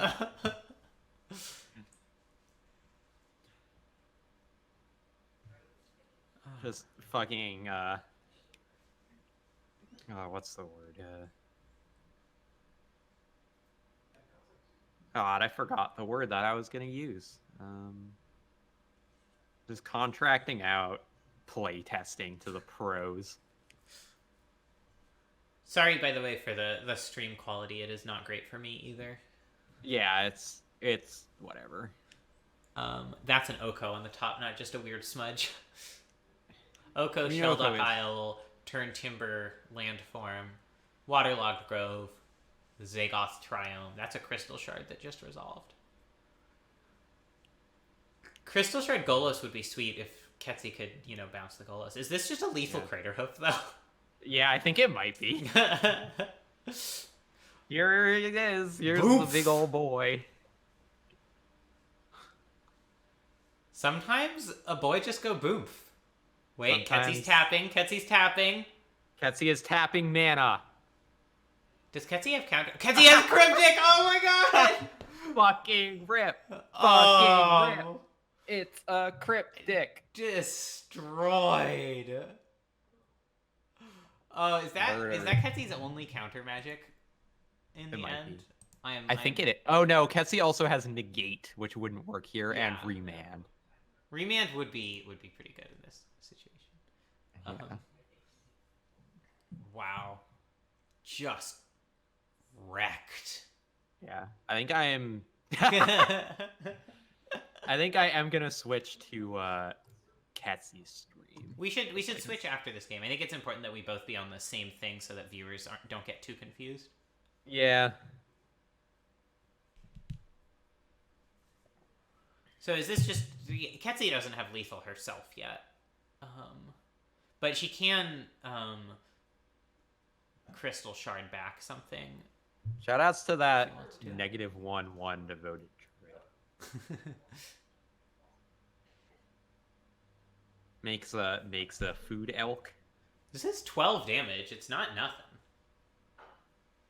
12. You're right. 12 is more than 0.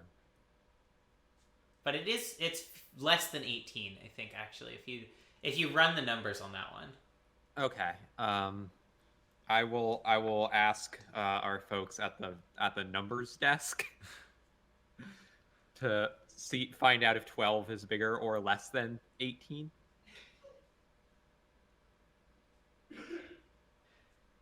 But I think you might be onto something. Well, let me know when they get back to you with their Yeah, I'll calculations. let you know. I just put out the telegram, so. It'll be a few weeks. Yeah, I just sent out the homing pigeon. Moldrifty. Moldy, it's a friend. It is The thing about Moldrifter is that it is shaped like a friend. It is really shaped like a friend. It's shaped like that Twitter meme of the jour. Kind of. Oh yeah, the carps. The carp. It's Carp probably not a ODM. carp. Liz would probably yell at me for saying that's a carp and not like a sturgeon or something. I mean, it's a mud skipper, right? Sure. Okay. I don't know. I don't know fish. I mean, a mud skipper isn't a fish. What? Is a mole drifter a fish? I mean, I think it's an elemental that's like based on a fish, you know? A mud skipper is an amphibian, I think, right? Oh no, they're an amphibious to activate fish. this goddamn Golos. Amphibious fish. I guess she doesn't have the mana for it anymore, huh? She cast Muldrifter instead of activating Golos, which is coward shit, if you want my opinion.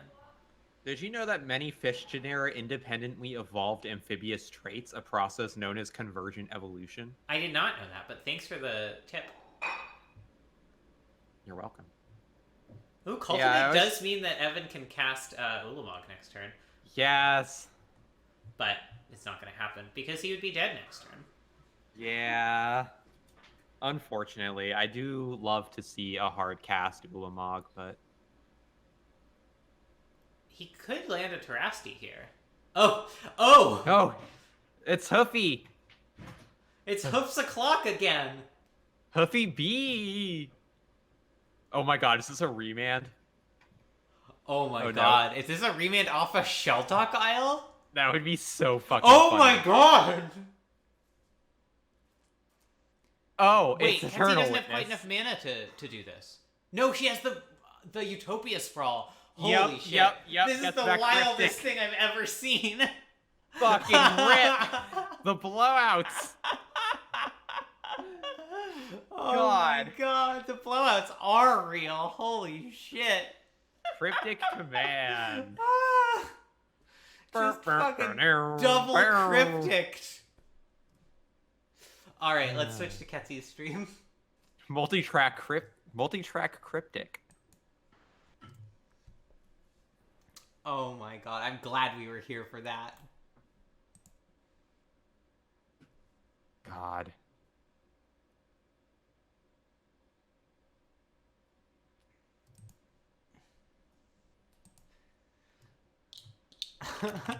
The instant speed Eternal Witness, too.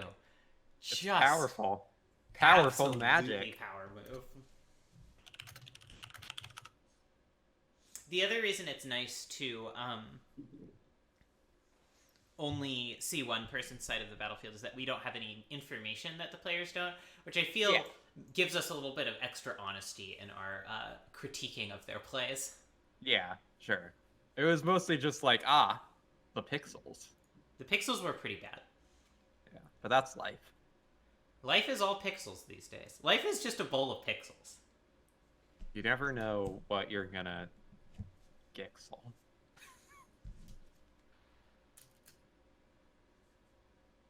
Sideboarding is certainly occurring. Putting in a negate, which is interesting. Not sure how Yeah. much negate does against Will. Not having Vivian Monsters Advocate in is very strange to me. It does help stop some of Will's ramping. The negate, Namely, yeah, like, that's true. An early negate cultivate. could be pretty valuable. Oath of Nissa, Migration Path. I'm not happy if I'm trading a negate just for an Oath of Nissa, personally. Well, that's just kind of how things shake out sometimes, you know? Yeah, I just that's not a reason to me to put a negate in a deck, you know? No, but I do think that there are things that can be negated. Yeah, there are.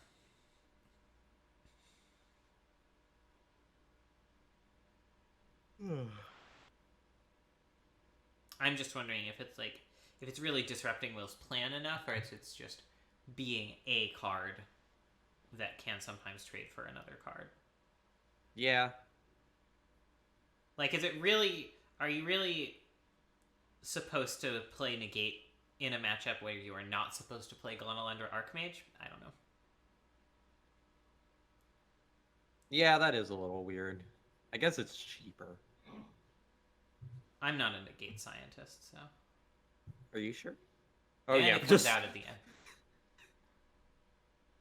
Still really surprised about this Vivian. Maybe Ketzy just decided that it's not great in her deck. Maybe she just doesn't feel like she has enough creatures. Hmm.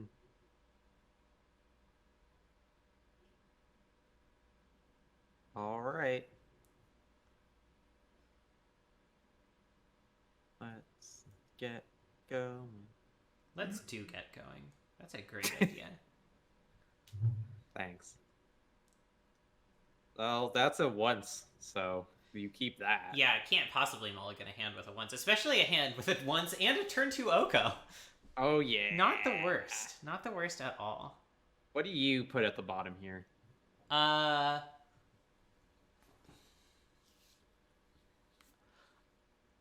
Probably either Venser or Shelldock. Yeah, I was thinking that too. Yeah, put Shelldock. Shelldock's great, but it's not a casting turn 2 Oko, so...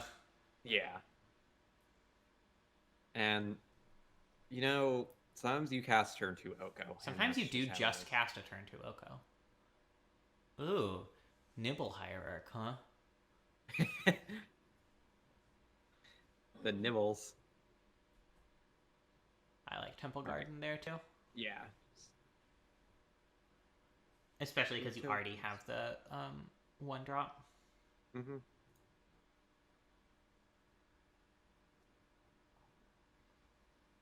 Suddenly Wilt.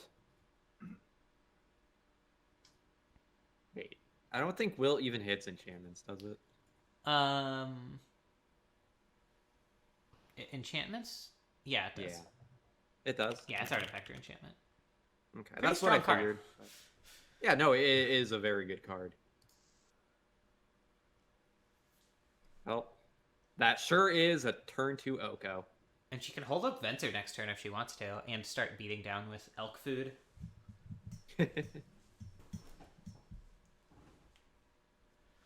What a fair card Oko is. Oko is extremely fair magic.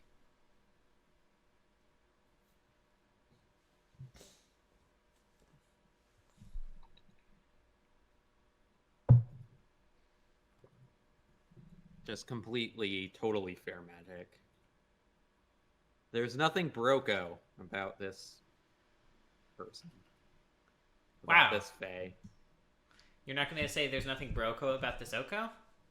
No, I was gonna say that, and then I thought it would be funnier if If one you just didn't. expected me to say that, and then I said something different. Yeah, it was pretty funny. Thanks.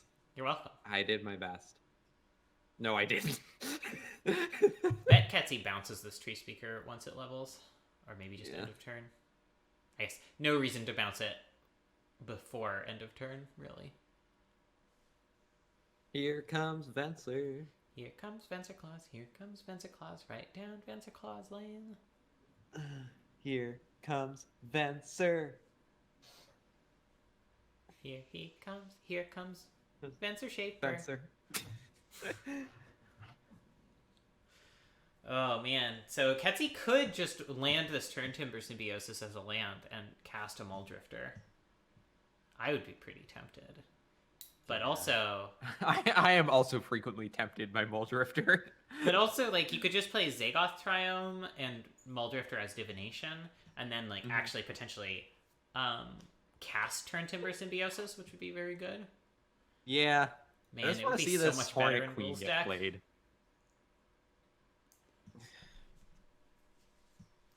Soccer Tribe Elder. I love creatures that exist just to be sacrificed. Yep. Like, that's kind of sad, you know? Uh-huh. There's probably a, like, horrible, reading you could do of that as, like, a kind of capitalist, eat the elders when they're no longer useful thing, huh? Oh, I'm glad Ketzy did put Revelark in her deck. That card's so sweet. Yeah. I was also thinking of Selfless Savior. And it's like, wow. Selfless Spirit? This is sad.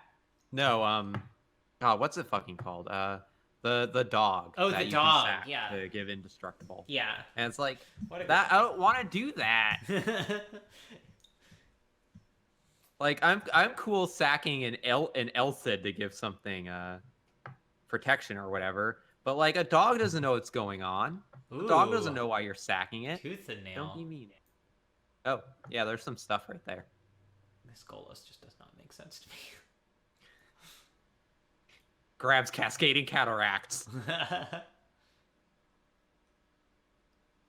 Well, Ketsi does not have a lot of mana anymore. Yeah. Or a lot of Oko. Ooh, Eternal Witness does get back an Oko, and then Oko turns an elephant into an elk. Elephant. I mean... Yeah, I meant the big elephant, the Terastodon. Terastodon. The little elephants are basically elk-sized, which I don't Yeah, think is actually how elephants or elks work, but... What? I think They're elephants are animals. larger than elks normally, is what I'm saying. Oh, yeah. But, elks do have horns. Status update: Team Not Blue is ahead by one match, 3-2. Mm-hmm. With Sarah 1-0, Daniel 1-1, Evan 0-1, and Will 1-0. I am really hoping there's no tiebreaker. Yeah, the tiebreaker Like, definitely gets into marathon territory. I mean, all of this is a little bit marathon territory, but why isn't she tapping the Temple Garden? Who knows? Ketsi, presumably. I don't know. I mean, like, I don't necessarily know why I do anything in Magic, so... I guess she's going to tap both of them anyway, so... Getting back Utopia Sprawl to, I guess, power out Hornet Queen. Yeah. Or just Revelark, I guess. Although, not that Revelark's great here. But I suppose she chumps a few things, and then Revelark starts to be pretty great.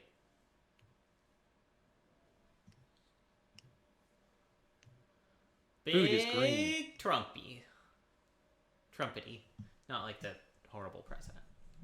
Yeah. Just so we're clear. Just like the Trumps in a tarot deck, you know? Yeah, exactly. Big Honks. How's that? Big and honks. Will has up Kessig Wolfrun, a card that I think would be really good in Evan's deck, actually, interestingly. I don't think I've mentioned that yet. But yeah, you haven't mentioned that at all so far. It does make Terastodon much scarier against this field of chump blockers. And, in fact, all of Will's cards become much scarier. Yeah, I think Ketsi has to double block there. I really wasn't paying attention. I don't know why Ketsi has two elephants.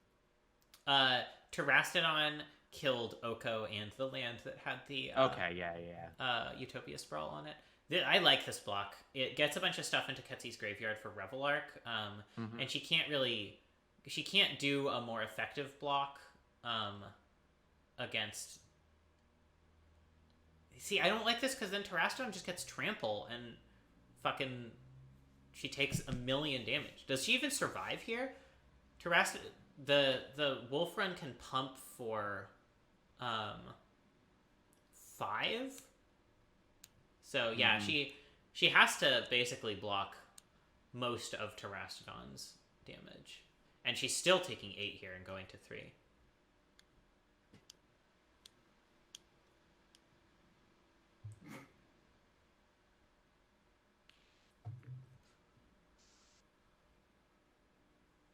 I mean, unless Will decides to cast something else, but looks like he is indeed just putting the pressure on, which is what I would do. Under pressure, I guess she's taking 7. Will's leaving up a green for something? Elf, maybe?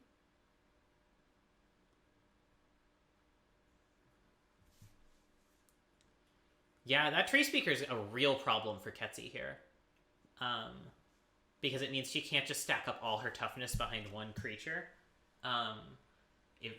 If Will is attacking with Tree Speaker and Golos, Ketsi's in rough shape. She can cast Revelark, but that doesn't leave her enough mana to sacrifice the food, which is a way that she can stay out of Wolfrun range. Danger zone.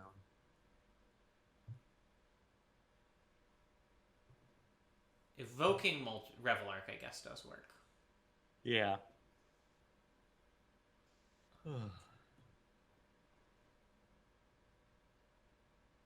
This Waterlogged Grove is proving a real problem. Guessing Wolfred's such a fucking strong card. I'm really impressed that Will thought to just grab it at the very end there as a thing to get with Golos or Primetime. Yeah. Maybe it's just good enough that it alone makes it worth playing Golos. I don't know. Welcome back, Mency. I feel like you probably just get back Revelark here because you're going to block with everything again. Mm-hmm. And by you, I mean Ketsi. Yeah. Standard nomenclature.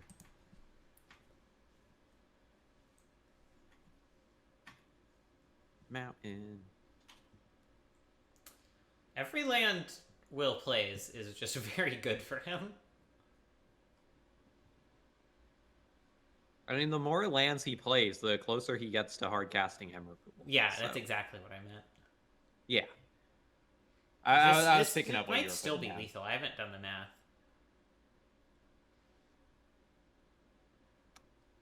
No, Big. not quite. One away. Okay, but, I mean, Ketsi is technically stable here. She's not dead this turn, at least. I mean, I think it kind of depends on what Will has in hand. Yeah, if he can just drop 2 elves, or... I guess he doesn't really have 2 more elves. If he can just drop 2 cheap creatures, it's going to be hard for Ketsi to win. Or 1 big creature. Although I guess Revelark deals with that to some extent. Mm-hmm.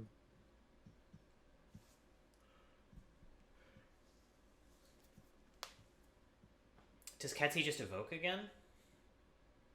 Or master plus food? I think master plus food. Yeah. Evoking when she can get back Venser seems good. Although I guess, like, evoking, getting back Eternal Witness Muldrifter, witnessing back Revelark would also be pretty good, because then there's still a Venser in the graveyard to get it. Yeah, just kind of keep looping the Yeah. Lark. But then you don't get the Eternal Witness back again, so... Replays Golos. For whatever reason. I mean, you know, there's again, the every Elvish land Will Piper. gets in play as value. Yeah. Frosty Tea is not a bad one. Yeah. So Ketsi can kill Piper with Master and neutralize Golos with Frosty, and stay in this. I'm guessing that this Waterlogged Grove gets used at some point to play Hornet Queen and then gets sacrificed immediately afterwards. And ideally, Ketsi just draws another land and uses that instead.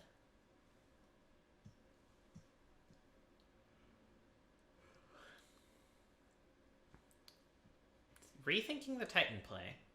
Mm-hmm. Not sure why.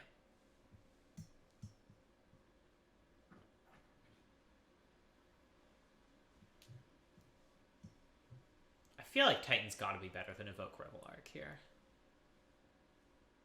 I mean, doesn't she have enough land to just play Hornet Queen? Yeah, but Hornet Queen doesn't block through Wolf Run very effectively.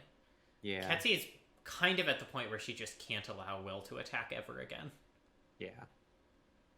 And Here Titan's it pretty good comes. at that. Oh, okay, yeah, that makes sense. Still think she's supposed to kill Elvish Piper here, just in case Will slams an Emrakul or whatever. Yep. Although I guess Emrakul in particular is weak to Venser.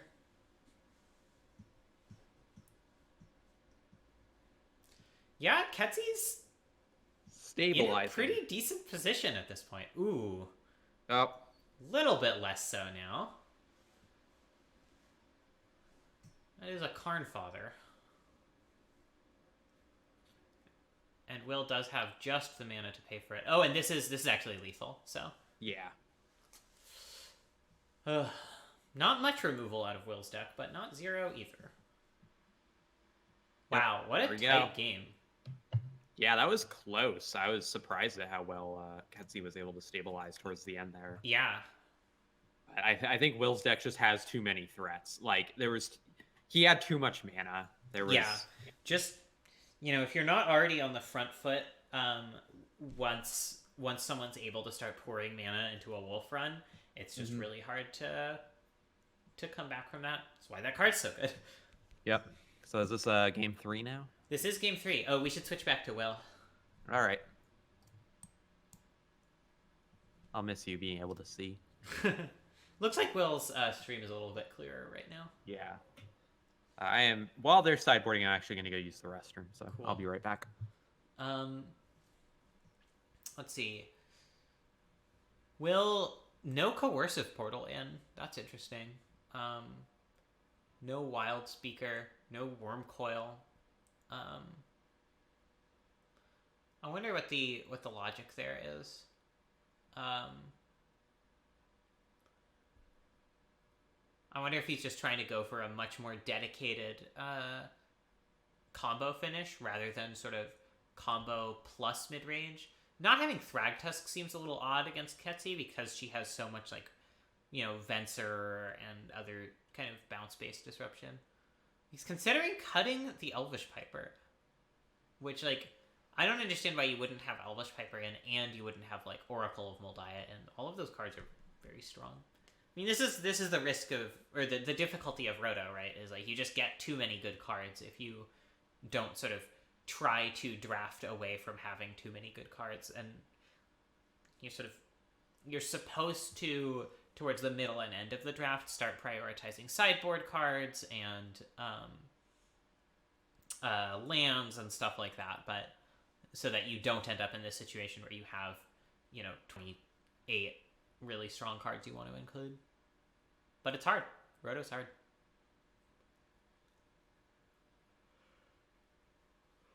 What does Ketsi find off once? Breeding Pool. That's a good one. Breeding Pool into Devoted Druid.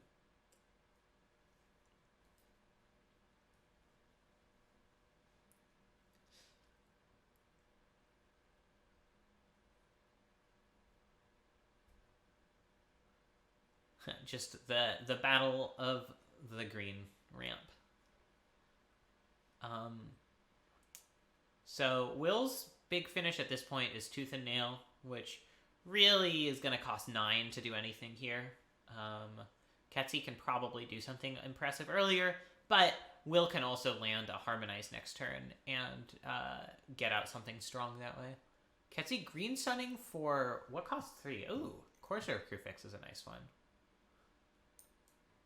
Immediately drawing her a card off the top of her library.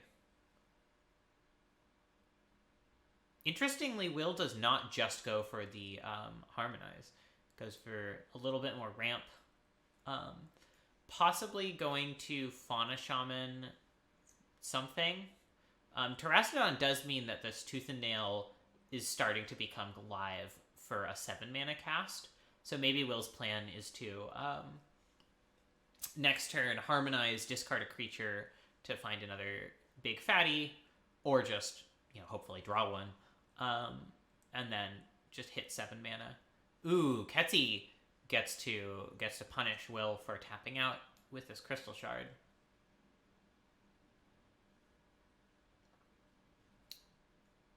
That is definitely going to make it more difficult for him to ever tap out again. Crystal Shard's a strong card. It's one that not many people other than Ketsi play very aggressively, but it is very powerful when it needs to be. Llanowar Elves plus Harmonize here isn't bad, as a way of hitting 7 and landing that Tooth and Nail.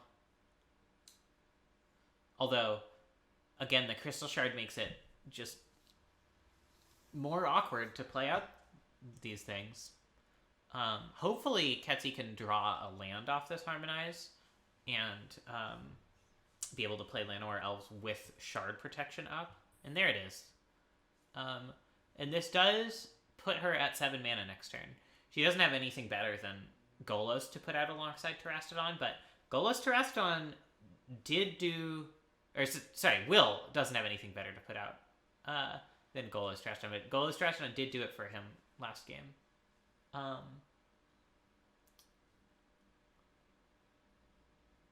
There's a remand on the top of Ketsy's deck. So... Interesting. Thieving Skydiver for no value. Not super clear what... Oh, wow. Ulamog was an incredible draw there. It seems really hard for Ketsy to win here.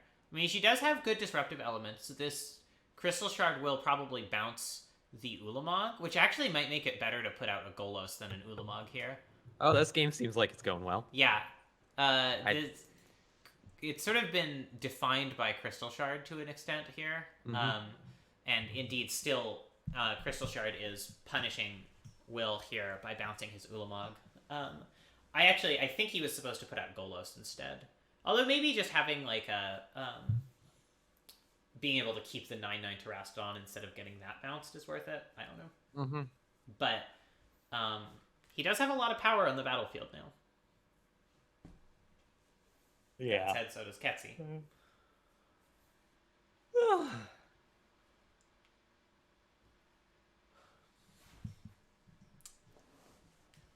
There goes the Crystal Shard. So. Yeah.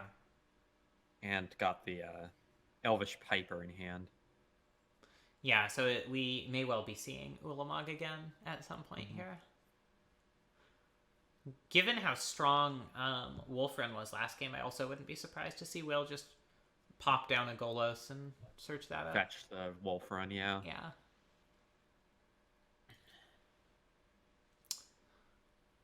Ketsy playing Shelldock. She is 4 cards away from being able to cast it, and Will is 5.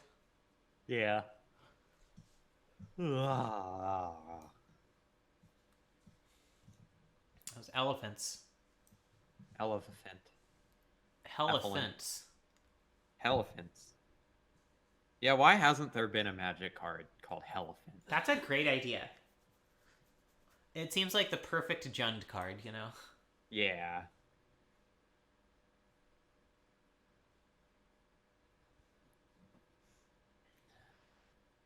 I'm sure the answer is something like, oh, there aren't elephants on Ravnica or whatever, but fuck that. Something dumb.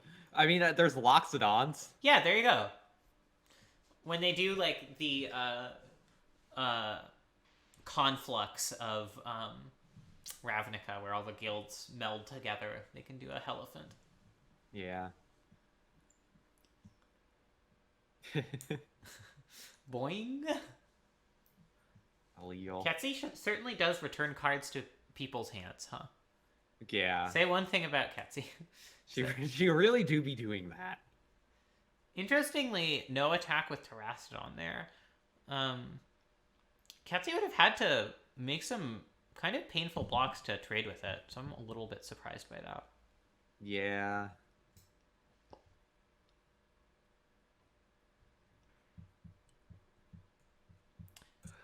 And Will did not go for the Wolfrun search. Just went for Fauna Shaman and Champion instead. Ronos, yeah. Which, I mean, obviously if Golos had been cast, it would have just gotten remanded anyway, so... Yeah. Kind of 6 of one, half a dozen of the other. And in fact, I guess Will knew Ketsy had remand, so maybe it was intentional. Although, he still has up the Sylvan Caryatid, so he could have played Golos and Fauna Shaman if he'd wanted to. Yeah. This Glenelundra Archmage looks awful for Ketsy. Yeah. I mean, obviously you that's can knowing counter what's... target non-creature spell. Obviously that's knowing what's in Will's hand, but like... Yeah, but also like Will's deck does not have that many. Right. Like, definitely some of the big finishers are non-creatures, like Tooth and Nail. Tooth and Nail specifically, but I guess it's really only Tooth and Nail. He doesn't have like Quicksilver Amulet. He doesn't have. He has Through the Breach. That's true. Through the Breach is an important one. But he has a lot of ways to route around, like a Glenelundra specifically, I guess, is what I'm thinking. Hold down the fort. I am going to use the restroom and refill my water. All right. Well, Ketsi seems like it's thinking pretty hard about what to do here. As stated, that Glenalentra is incredible, but let's see what she runs out. Tapping all of her lands. Very exciting. This is a pretty tricky board state. Like, yeah, she does have like those 2/3/3s, which isn't nothing. Like, I mean, they're not as good as the things that she already had before those occurred, but you know. Oh, there's a Frost Titan, bounces the Terrastodon. Or taps the Terrastodon, sorry. You know what I mean? This is not ideal. Just has to take 8. Oof. And the Terrastodon doesn't get to untap.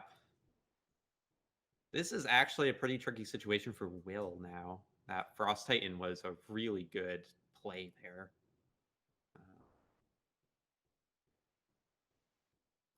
Really just needs blockers right now. While Terrastodon is still tapped, and like every time Frost Titan attacks, I can just tap the Terrastodon again. So taps the Fauna Shaman. What they gonna?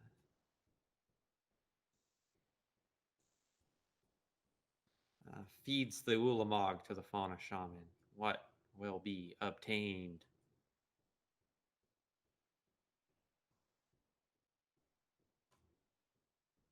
Ketsi holding up priority. Okay.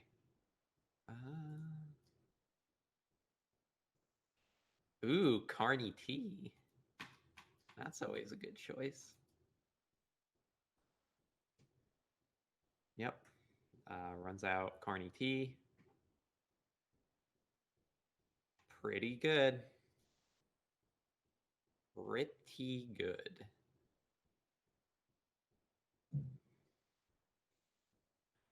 A Green Sun Zenith at the top of Ketsi's library.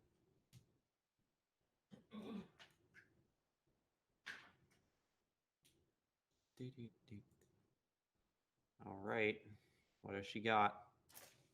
It's that Frost Titan has definitely changed the flow of this game. It's put Will a lot more on the defensive than he was previously.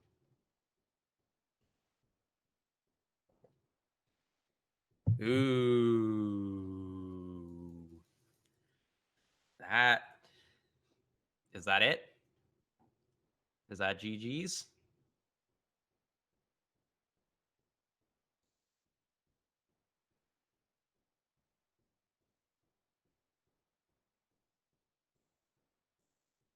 I think that's it. I think that Frost Titan plus that Cryptic Command turned things around, and Ketsi takes the match. That's exciting. Yeah. I guess we're just gonna watch this screen for a bit because Nat is still in the restroom.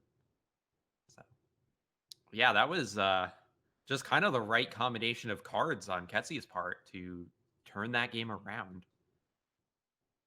Just the Frost Titan to tap down the Terrastodon, and then the Cryptic Command to tap down everything else was just... Yeah, I don't know. I did not expect Ketsi to get out of that, but she did. And, you know, maybe that's what I get for doubting her.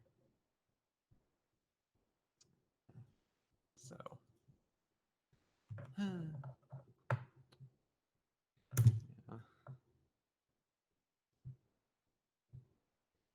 Yeah, and it's always sad when you have to Fauna Shaman away your Ulamog or anything else. It's just depressing. Do do do do do do do do do do. feel like I should put on the Monty Python intermission music.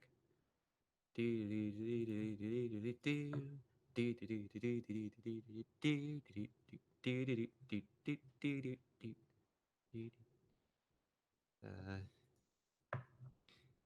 you know that the Japanese word for carrot is formed with the characters for person and participate? And also, participate is pronounced completely differently than it usually is. Usually, participate is either read as mai or san, but in carrot it is pronounced jin, which is weird because jin is one of the common pronunciations for person, but person is pronounced as nin in carrot, so it's ninjin. And I always have thought that was very interesting. There's a lot of weird things like that. Like there's also bankruptcy, which is overthrow and give birth. So that's something. Yeah.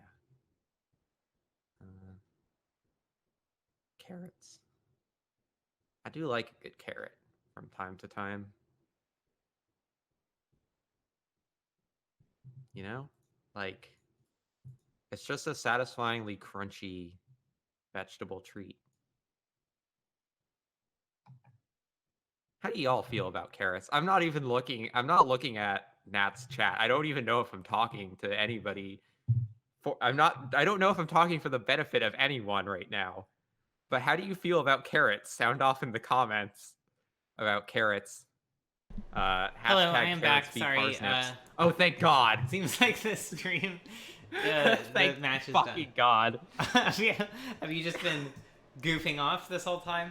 I have been desperately trying to say whatever I can come up with. I am very glad you're back. I hope Ketsi turned it around at the last second with a Frost Titan tapping down Terrastodon. Oh, wow. And then next turn, Cryptic Command tapping down all of Will's creatures and swinging in for lethal. Very exciting.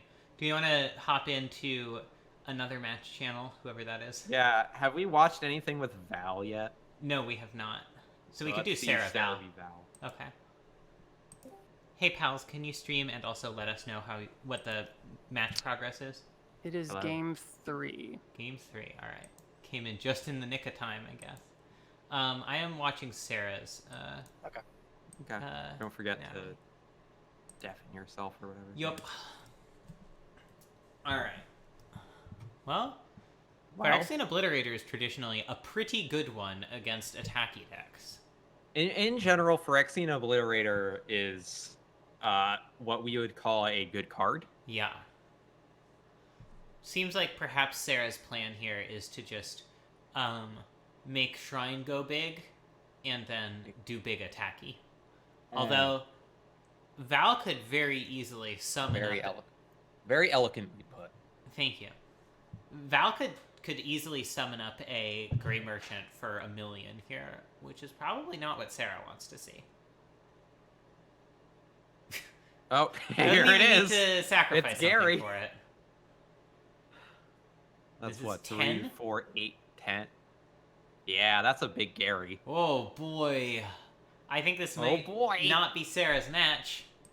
Yeah.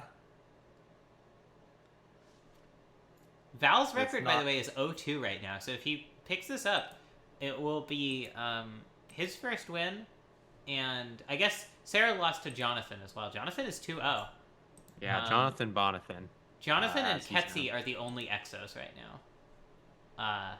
And they are on the same team. So they sure are. Despite that, Team Oko Broko is only 4-3.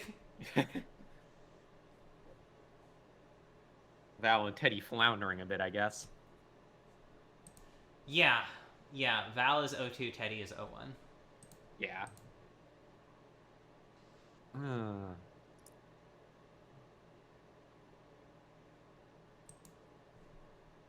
We should make sure we catch Daniel's next match, because it will be his last.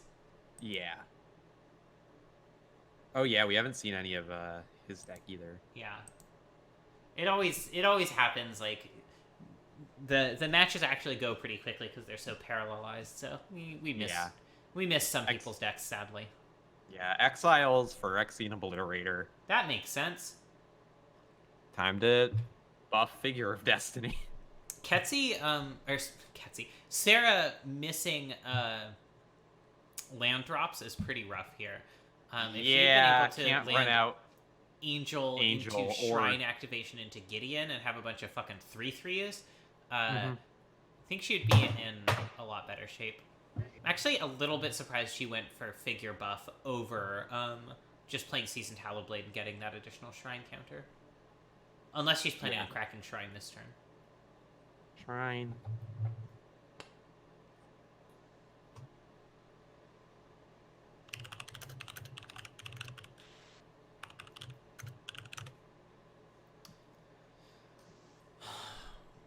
Val, I'm guessing, is just planning on sacrificing Grey Merchant to Fiend Artisan, rebuying it with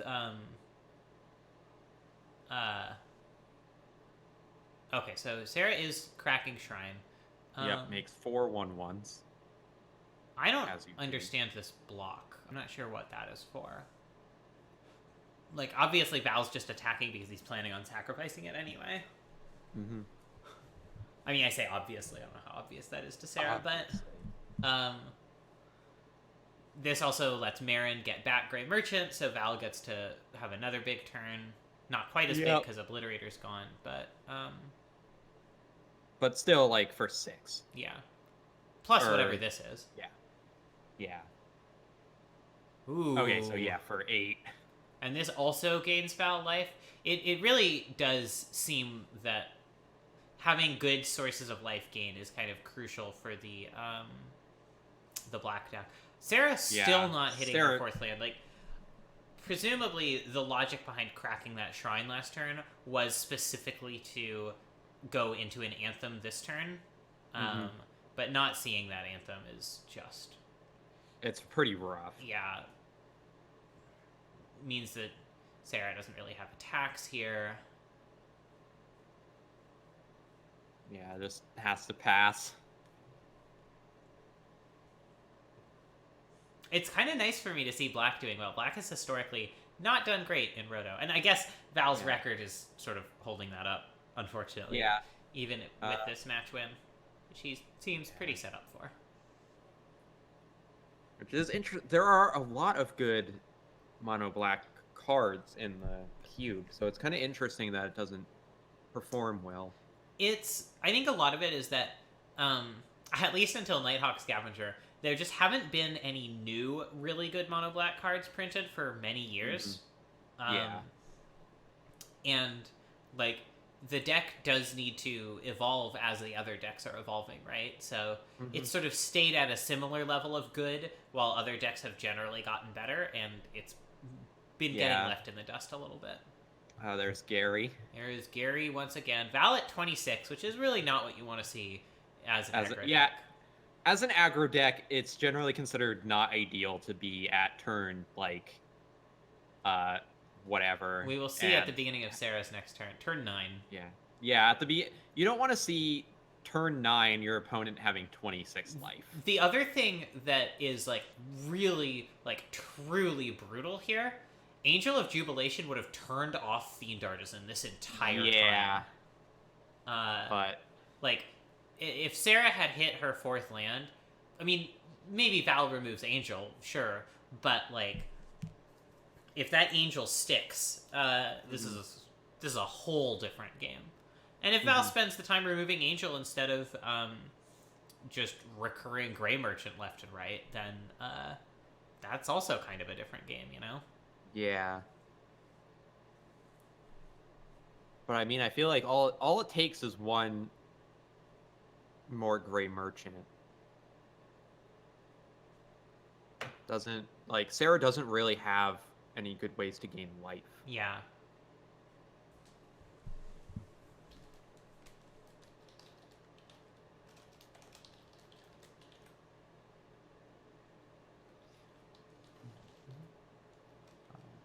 Val attacking with Gary.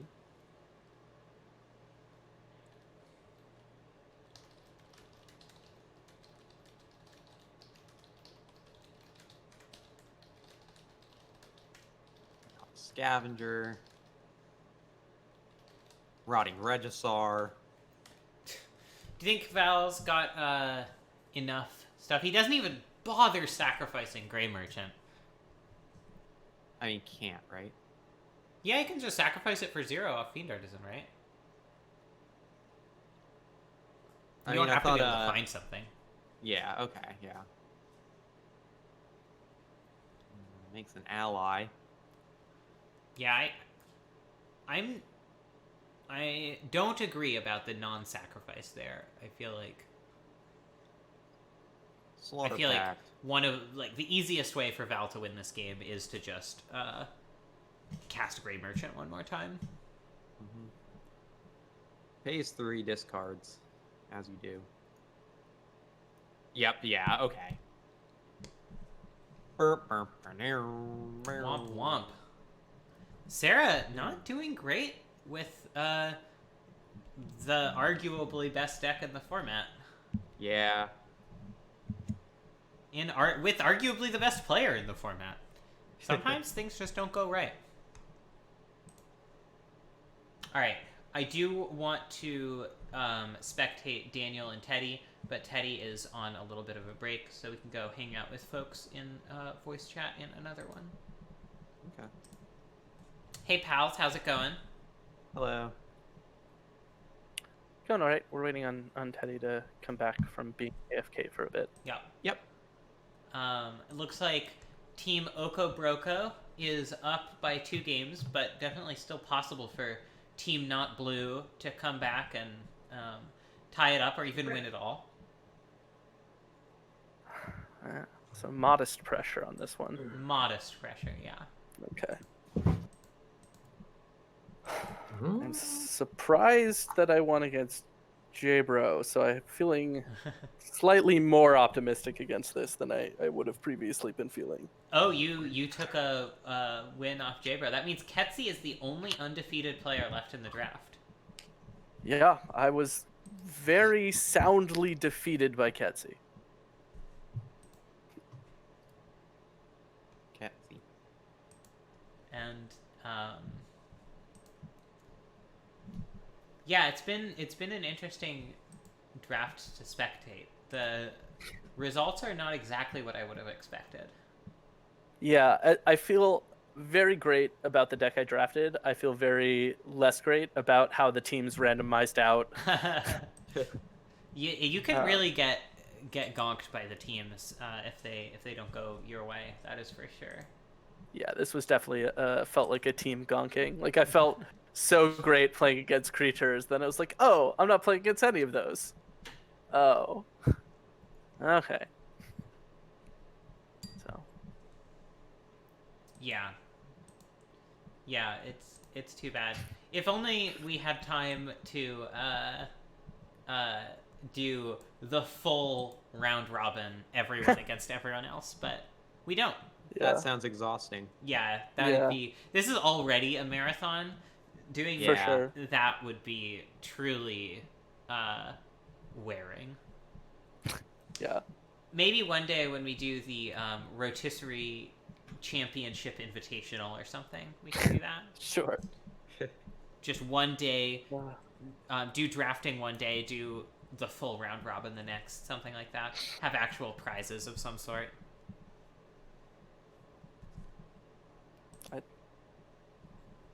Sounds like a long but fun weekend. Yeah. I think I'm definitely going to go back and watch your commentary on this one. I think this one was definitely a little bit weird. I blame Arena Cube and J-Bro having too much fun with Sublime Epiphany. That is my opinion. Too much fun in what sense? Of like, oh, I have to play with that card. I see, yeah. Which like I get in a draft that in the only 7-0 draft I've done in Arena Cube so far, I had a game-winning line that involved Sublime Epiphanying with a Torrential Gear Hulk in play. The second Gear Hulk comes into play, copies Sublime Epiphany, then made a third Gear Hulk off of a Sublime Epiphany token, and that one hit a memory off of Commit to Beautiful. Memory, and it was just like, oh, yes, I see. This is too much fun. This is more fun than people tend to have in this kind of a cube. So Yeah. I get it. Yeah, Sublime Epiphany is a very fun card to cast. I agree. Yes. I don't think so. John said when we were interviewing him that he thought it was the best mono blue card in the cube. I don't agree with that personally. Yes, I also probably would not agree with that, but I don't know. I had 2 plans, and I'm glad that I had a backup for my plan.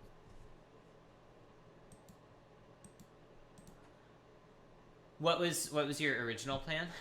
So my original plan was just like very linear mono red aggro, and then Evan taking first pick Bone Crusher and Val taking first pick Smuggler's Copter. I was no no thank you. This is like I'm already like too many premium cards are felt already gone, and that I'd be fighting someone for cheap aggressive red, and then it like I already had a backup plan that I feel I like executed and came together quite well. So I'm glad that I had the backup. So in retrospect, you're not sad that you didn't go red, even though red aggro ended up being super open? I'm not, because I honestly think if I did, like, let's say I like second picked Rabble Master or something, I feel like what would have ended up happening is that Evan would have started being even more aggressive about taking good red cards, rather than backing off. And so we would have fought to have 2 mediocre decks rather than like me just kind of claiming Mardu and keeping letting everyone else fight over about everything else. Interesting. Okay. Can both of Teddy, how's the Unreal Engine download going? I can try broadcasting the match from my side. Well, we can start with just Dan, and then Yeah. Teddy, why don't you try broadcasting after game 1? Sure, I'll give that a shot. Okay. All right, we are going to deafen and watch your stream. Good luck, both of you. Thanks. Teddy, can you remind me? All right. Magic the Gathering. Magical Gathering. Powerful magic. It's an interesting point that Daniel brought up, that, like, in a sense, like, multiple people being adjacent to a strategy, but neither of them going into it, makes a certain amount of sense, because neither one wants to start taking the cards that the other one would then feel obligated to compete over. So neither of them go into this shared middle strategy because they feel like it would up the competition, even when the actual competition for that strategy was very low. Although, I don't know if that completely works out in the end if you follow it to its logical conclusion. When you look at the fact that many of these really powerful cards just never got taken, like Phoenix of Ash and Arc Trail.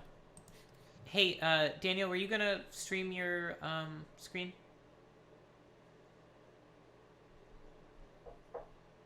Thank you. Yes. Here we go. It's Discord, Infinite Discord. I do really like Mardu control decks, especially like Mardu Planeswalker control. It's a deck I draft a lot in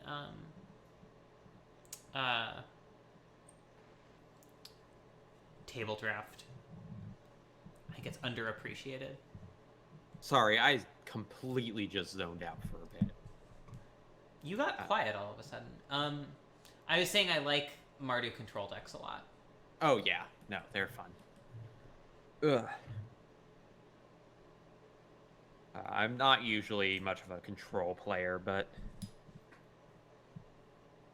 I mean, they're sort of like mid-rangey control, I guess, if you're being specific about it, because they do play a lot of proactive stuff. It's just they also have a lot of removal. Yeah. That's Jace the Mind Sculptor. There's a pack rat there. Cast Down, Pack Rat, Agent of Treachery, Dread Return, Island. Pretty decent hand. Yeah.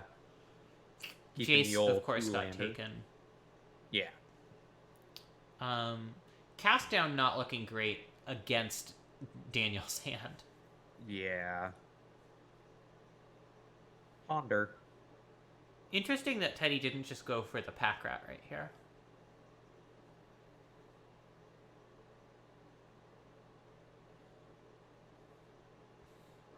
I wonder if they're just worried about removal from Daniel. I mean, Kolagon's command would be kind of brutal against a Pack Rat, I suppose. Mm-hmm. But I do think that Daniel's hand matches up pretty well against Teddy's as we're looking at them right now. Mm-hmm.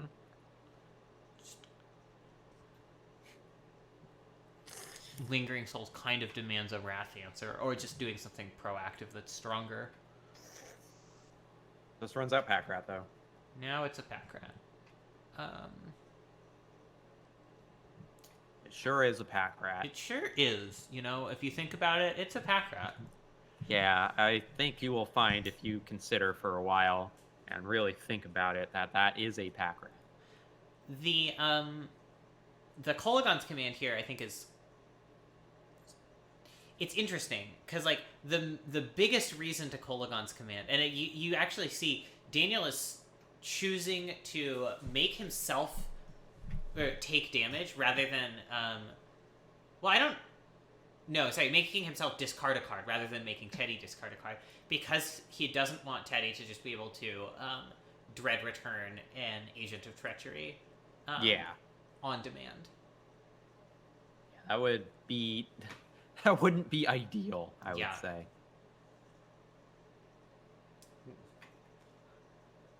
And for the same reason, getting rid of Pack Rat there was pretty necessary, because... Black Sun Zenith's the thing. Yeah. The token. That. Oh, there's a Chandra Torch of Defiance. A pretty good magic card, I would say. Yup. Especially that allows Chandra Awaken Inferno next turn.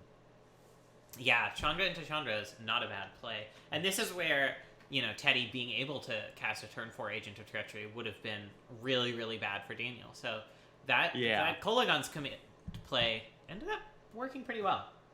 Yep. Daniel probably thinking he's got his own reanimation that he might find to get back the Grave Titan. He's just got plenty of card advantage going from all of the Planeswalkers eventually. Yeah, ticks up. This is also uncounterable in case Teddy has drawn a counter in the meantime, which is fairly likely given that they didn't take the turn to put Lutri in hand. Yeah, yeah. That prompts a concession, unsurprisingly. And hopefully Teddy will stream for us so we can swap. Might need to remind them. Teddy, do you want to try streaming now? I'll give it a shot. Thank you.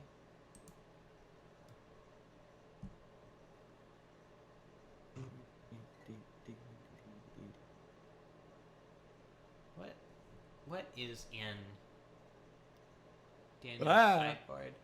Looks like the other 6-mana Chandra, Damnation, Grizzlebrand. Interestingly, playing Iona over Grizzlebrand, but not playing Sudden Demise main deck, which is weird. It seems like if you're expecting monocolor decks. Yeah. I'm moving over to Teddy's stream. Oh, yeah. Good call. Message me back, partner.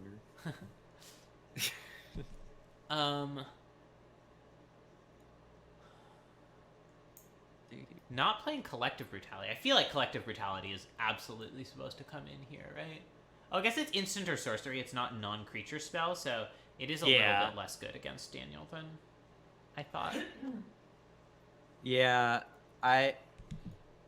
it's a good card. I don't know that it's definitely a bring-in this matchup. Yeah, I was thinking it could hit planeswalkers, which would make it a lot better. Here. Yeah, but sadly, it cannot.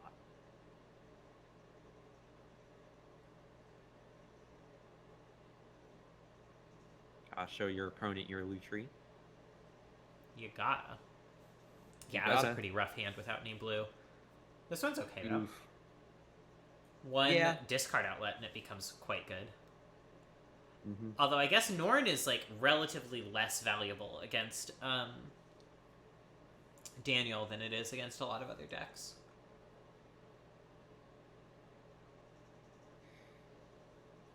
This does seem like generally a rough matchup for Teddy. Teddy has a lot of good things against creatures and a lot of good ways to put out stuff quickly, but or some good ways. But it's like, definitely trickier against planeswalkers. yeah. This is where having a more dedicated side or like reanimator strategy would be helpful for them, because being able to more consistently get out an early Agent of Treachery, being able to sort of put in a little bit more flexible of a toolbox of reanimator targets, like Ashen Rider, for example, would be really good in this matchup. Yeah, would help a lot.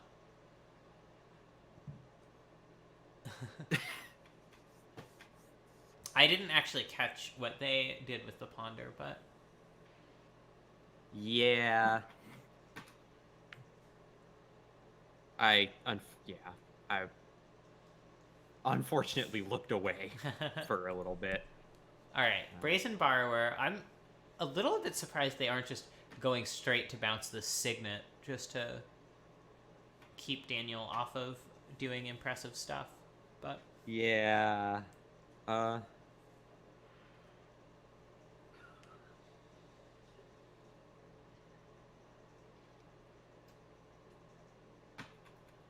yeah, the lack of a discard outlet is definitely hurting Teddy a bit right here. Yeah. But Elish Norn basically and Dread Return just dead right now. looks like Jonathan has finished at 2-2. All right.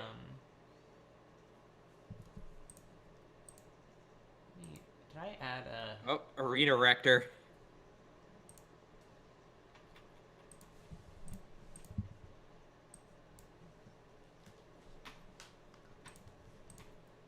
Probably gonna bounce the Arena Rector. Yep.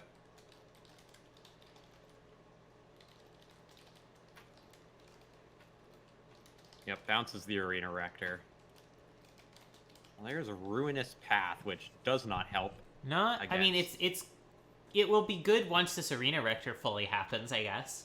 Yeah, but until then, it's like, what are you gonna do? Destroy the Arena Rector? Yeah, I mean, it's entirely possible that Dan just goes Arena Rector Lightning Bolt here. Yeah, and just gets out a Chandra or something. But what if just like Arena Rector beat down? Yep. That passes the turn and runs out. Brazen Borrower. I mean, I have done like Sword on Arena Rector and just like dare you to. Yeah, exactly. That's kind of what I mean, right? The one thing about like Ruinous Pathing an Arena Rector is like if you do it pre-combat, you do kind of get just open season to attack the Planeswalker. So yeah, it can be surprisingly decent of a play to just pop an Arena Rector on your own terms rather than letting them do it on their turn. Bye, Brazen. Goodbye. Brazen Borrower. Later.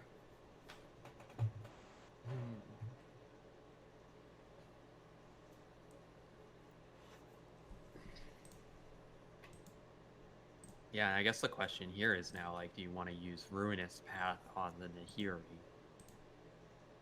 Or just let it sit there and wait longer with the Ruinous Path for something more scary. That was kind of funny. Spell Pierce is the go for the throat. Yeah. Oh yeah, here it is. Arena Rector beatdown. Let's go. That's the way you do it. Get in for one, King. Ooh, Click is not bad. Unfortunately, Nahiri does go up above 3 with her plus, so it doesn't just insta-kill Nahiri, but still, Yeah. pretty decent one. I wonder if Teddy's going to go for the draw step or the end of turn. Draw step.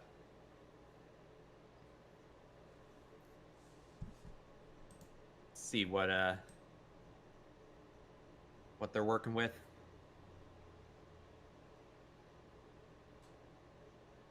Makeshift mannequin, D-Spark, Sacred Foundry Planes.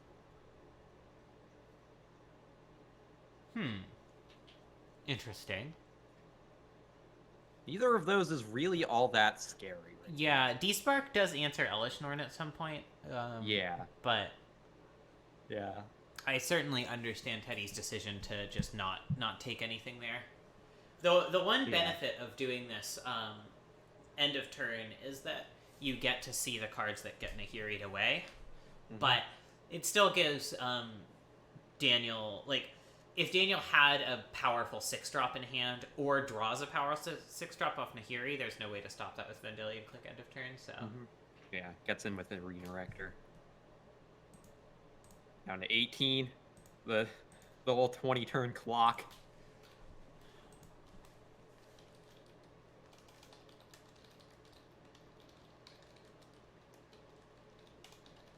Gets in at Nahiri. Which, yeah. Yep, makes sense. Nahiri gets to loot one more time, but that's it. Massacre Girl not looking very good on this board state. No. No, Massacre Girling and Arena Rector is not the best. Ooh. Losing Ruinous Path here is really brutal for Teddy. Yeah. Like, clearly the reason they haven't just, like, slammed Path against Nahiri is that... Oh, takes Dread Return. I was actually thinking... Huh. About whether it's maybe better to take Dread Return. I'm surprised by that, because, like, D-Spark already answers Elishnorn really effectively. Yeah. I feel like Daniel is expecting Teddy to be a little bit more dedicated reanimator than they actually are, you know? Draws 2 with Faceless Looting, discards Makeshift Mannequin and Unburial Rites. Which, fair enough. Don't really have anything going on in the graveyard. Yup.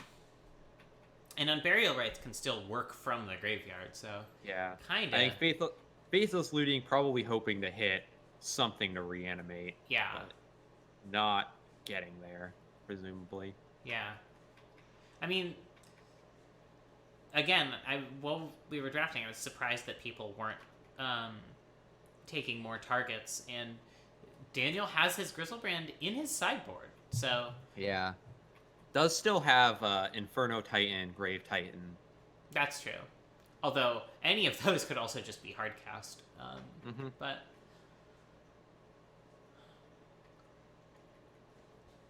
Yeah, building decks in a Roto environment is really hard.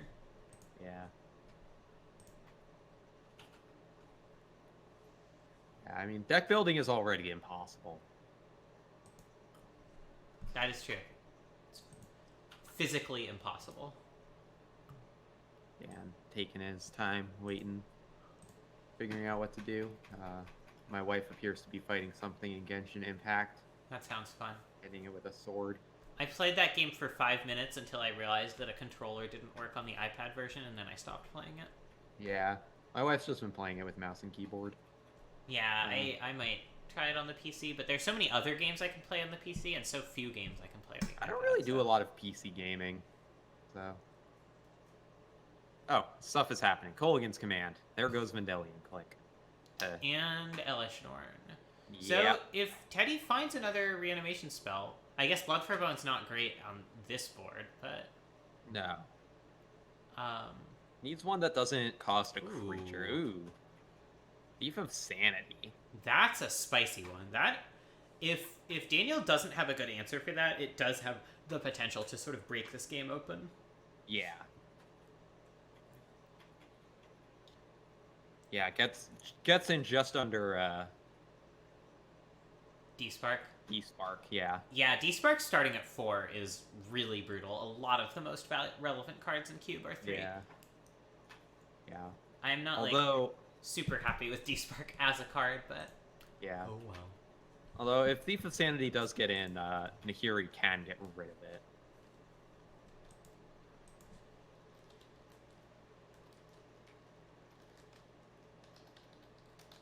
Gets in with the Arena Rector. Aw, yeah. Arena Rector putting in work.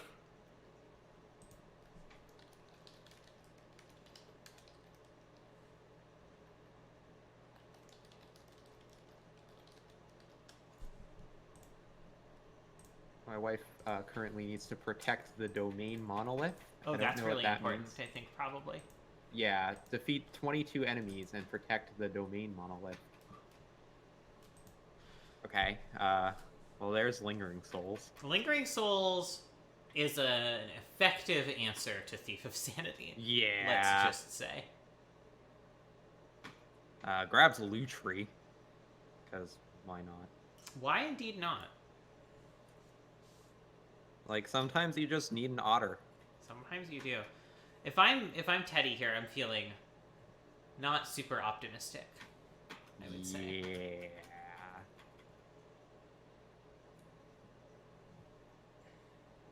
Continues to tick up, Nahiri.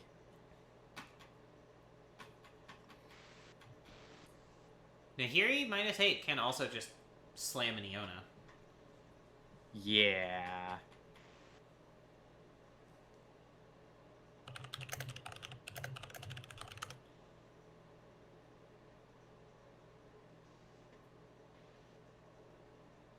Yeah, and Iona would be pretty brutal. For sure. Just completely cut off Teddy's deck. Yeah, especially because, like, Daniel knows Teddy has Ruinous Path, and so knows to name black, which is, in fact, the very good color to name here. Yeah.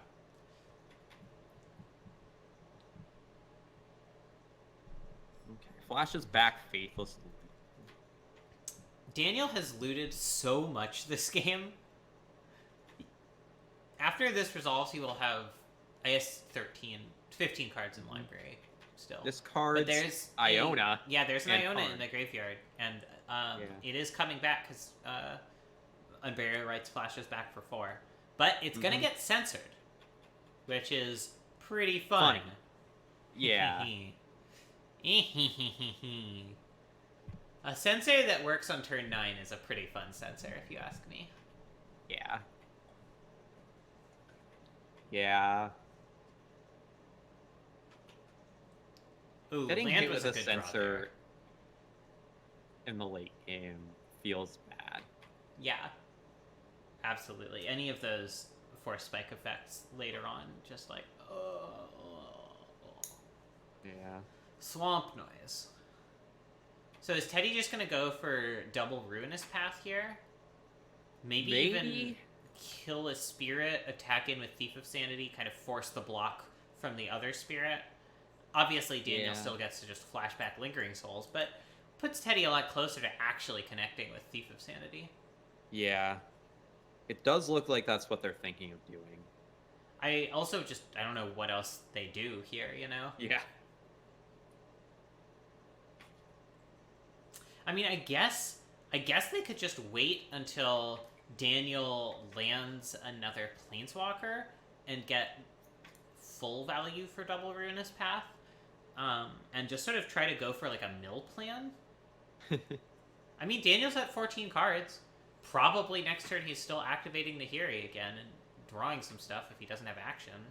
Yeah. But it looks like Teddy's playing it safer, which I Yep. stand by. Gotta Yep, say. Ruinous Path, Luchery. Lutrinous gonna get path. Glutinous path. Glutinous Path. And I mean, Spirit's the only reasonable thing to get here, so. Mm-hmm. Kills Nahiri. Kills Spirit. Goodbye, Nahiri.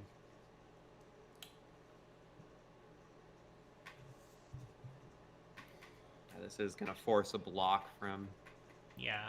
Just Daniel. can't really afford to ever get hit by Thief of Sanity. No, especially with his deck so low. Yeah. Liliana, Death's Majesty. Ooh, this is bad. This is another Iona. Yep.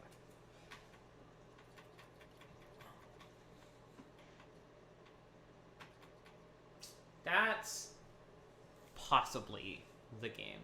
Yeah, that might just be the game. Yeah, Teddy's looking to see what their outs are. I mean, Land Agent of Treachery is not the worst. And that's step one. Take Oh, Iona, and I guess. the Thief of Sanity got bolted, so probably throws the mill plan out the window. Yeah. Plussing Liliana does do some mill progress, and that's a Chandra in the graveyard, which is pretty bad news for Daniel. Mm-hmm. Like, Daniel doesn't have that many game winners left if Teddy takes the Emeria. Oh, and there's a land. Wow. And also, it's really important here. Iona stops D-Spark. Yeah. So this is not... Things are not exactly coming up Millhouse. No, not for Daniel. Teddy... They are coming up Millhouse for Teddy. Yes. I would say that Teddy's cuffs are rapidly drying. They aren't bone dry just yet, but... Not just yet, but they are certainly getting there.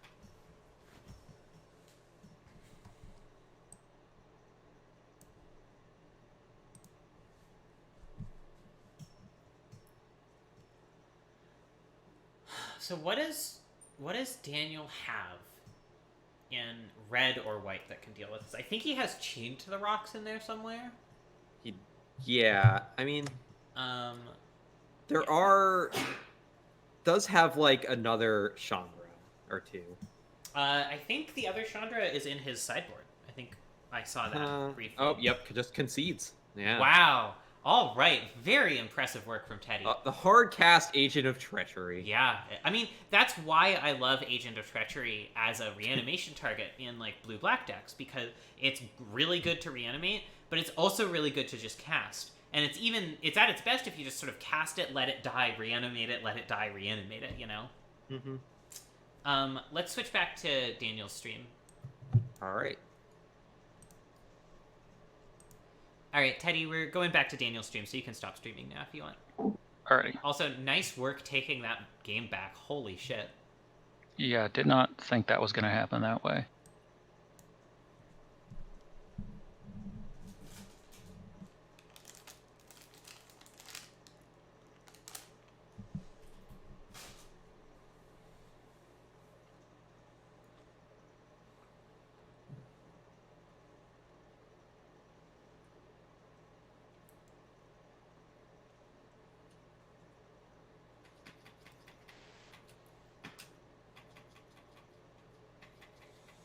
Kolaghan's command here is a nice one for Daniel. Yeah. Just stay alive in the short term. Although, he has no way of knowing if it's going to be, like, really good for Teddy to, if he makes them discard or not. Guessing he just... I mean, obviously he's running out Boros Signet here.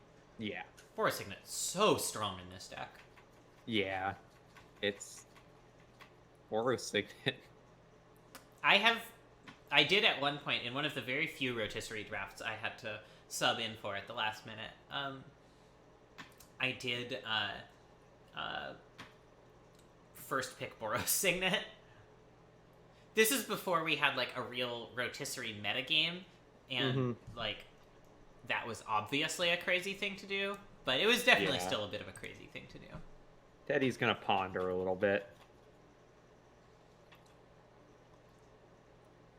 Does not Ponder shuffle. with a Scalding Tarn in play. That's fucking modern back in the day. Ancient modern. Ancient modern. I wonder if this just gets censored. That would be funny. I mean, presumably, Daniel's playing this instead of Torch of Defiance because he's okay if it gets censored. Or at least relatively more okay. Yeah. Censor. There it is. Daniel also has Arena Rector Kolagon's command Chandra Torch of Defiance, which, like, one of the reasons last game wasn't just sealed up way sooner than it actually was is Daniel never found a way to kill Arena Rector. It's still on the table at the end of the game. Ooh. That will make it much harder for Daniel to kill Arena Rector, I think. Make it much harder for Daniel to perform tasks. Yep. Although, I guess it is the case, if Daniel resolves Chandra here this turn, and then plays Arena Rector immediately -3 Chandra on Arena Rector, that's still probably going to be really, really good. But I wonder if you don't just minus on Jace. Can Chandra's minus hit Planeswalkers? Oh yeah, I actually think it might not.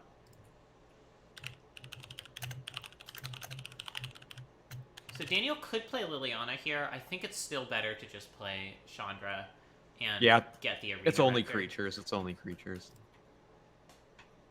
But Daniel is not so sure. He's thinking.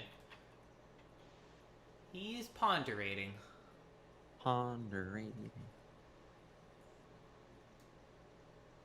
Looks like a Liliana. Here she is. Motherfucker. Okay. I don't like Liliana. She's pretty awful. Yeah, that is I mean, no, true. she's a good card, but An awful human being. yeah. You get it. The heel of the Planeswalker Wrestling Federation or whatever. I think if I was gonna choose any Planeswalker to be a wrestling heel, it would be Angrath. Yeah, that's a really good point. I mean, Garrick had a whole fucking wrestling storyline, right? Like, face to heel and back again.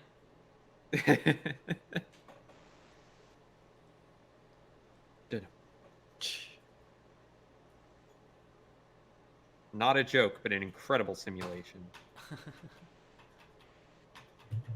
Yeah, I've got no idea what's going on Teddy's side of the board. Ruinous Path is a pretty good one. Yeah. I mean, like, the thing about Teddy's side of the board is that it doesn't really matter because they have a Jace the Mind Sculptor, and there's really only so badly you can be doing. Yeah, that's true. That's true. I'm gonna crack that Arid Mesa and grab a friend.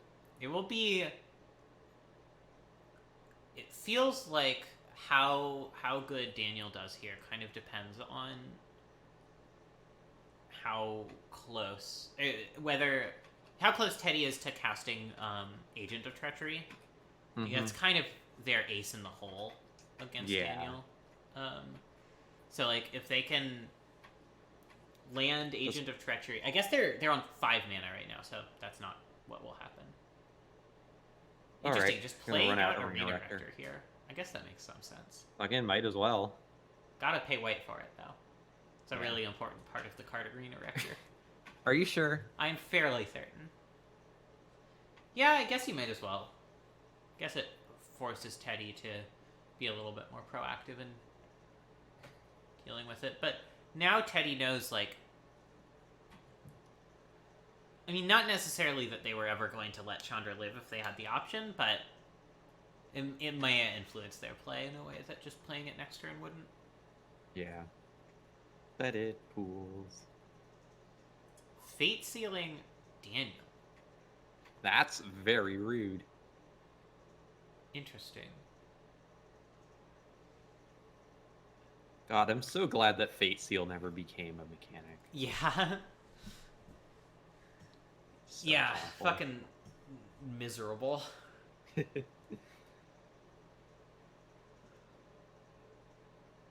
If I were Teddy, I think I would be like desperately searching for answers, but also I don't know what's in their hand, so. Yeah, like it's really hard to say. Like it is possible that Teddy does have like an answer in their hand, and we are just not privy to it. Yeah. But it's tricky. Thinking. Kind of awkwardly, Kologan's command here is like not obviously better than a shock. Yeah. Colgan's command not really doing a hell of a lot. Right No. now. It's a great card in the abstract, but when you're not playing many creature cards and you don't really want to make the opponent discard. Yeah. I mean, the I mean, fact like, that... Go ahead. You could ping Arena. I guess you have to exile Arena Rector, so that's not useful. Yeah. The fact that Teddy can discard on demand to pack rat, though, I think means that you're still supposed to just Kologan's command, Arena Rector, make Teddy discard, and then just try to win with double Chandra. And Daniel agrees. Yep, does that. Does the thing we said that he might do. Yep. Sure dang Good does. job. Yeah, so again, if Teddy can just slam a Agent of Treachery here, I think they are substantially favored. And if they can't, I think they are substantially not favored. Yeah.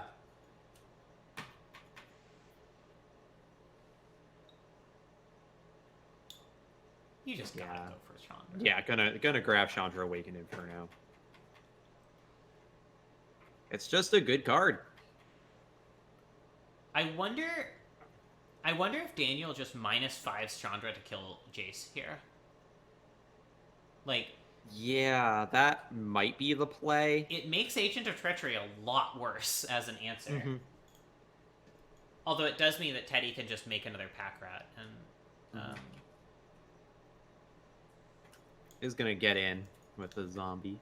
That's interesting. This doesn't seem good to me. Eh. Lets Teddy just make a pack rat, or not, or just let Jace go to 3, I guess. Yeah, I don't know what's going on anymore. It's late. It is late. And it's hard to play Magic as it gets later. Yeah. I mean, like, I'm already not good at Magic.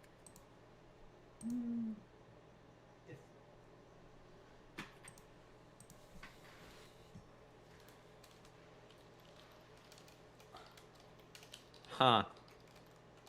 Okay. I guess so. I mean, this protects the Chandras, I suppose. From things other than creeping tar pit or... Well, that's a sick one. That's just gross to hit off of a Chandra. D-Spark looking amazing now. Incredible! D-Spark. Is Teddy countering this?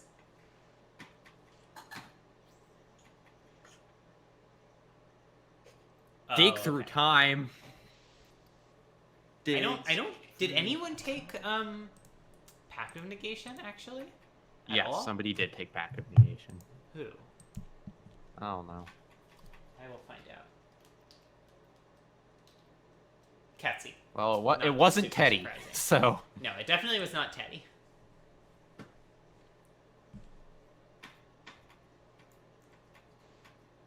I do remember somebody eventually taking Pact of Negation.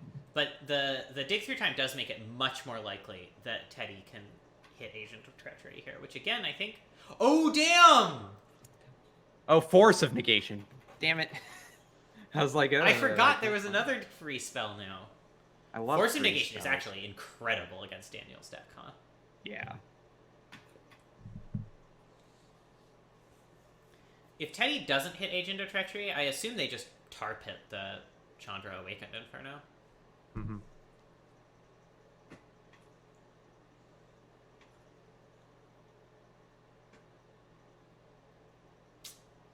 And there it is. The tarry little guy. Yeah, that's what it says on the card. Tari Yeah. little guy. It's such a little guy. Look at it. Is it a the little head. guy? It's a little guy.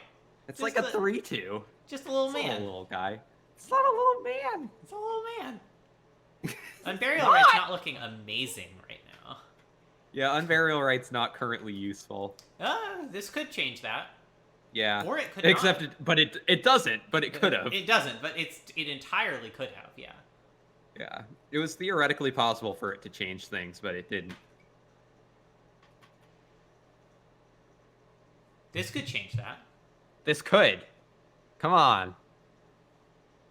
Okay. Hoo-hoo! Okay. I mean,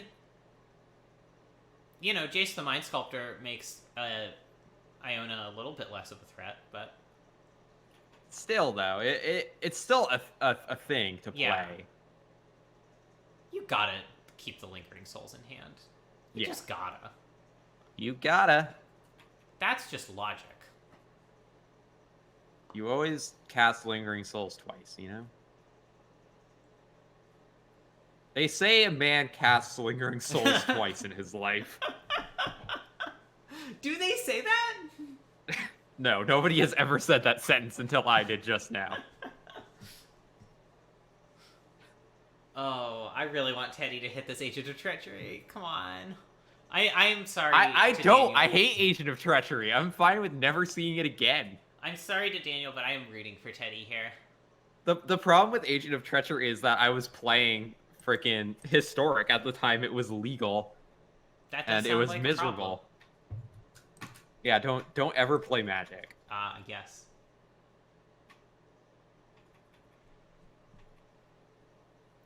Well, that does not bode super well for Teddy's chances if they are just still slamming away with Tar Pit, even against these spirits.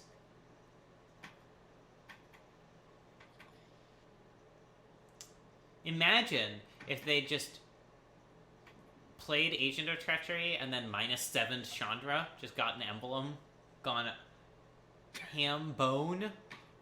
Ham bone. Ham bone. Specifically.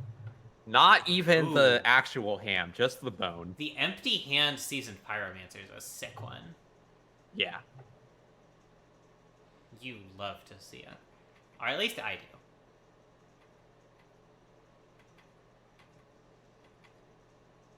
Wow, going for Duress rather than just bringing back Iona, huh? Mm-hmm. Which I think is fair enough. I suppose.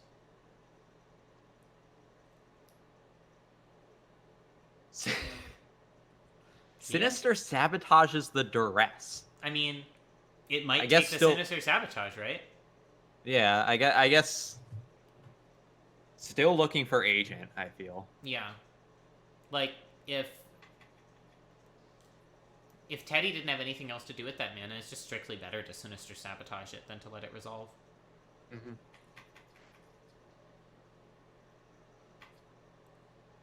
Oh, Fallen Shinobi into the graveyard. That's the saddest thing I've ever seen. This is so sad. Alexa, play Despacito. Even though Teddy could even ninjutsu the Shinobi.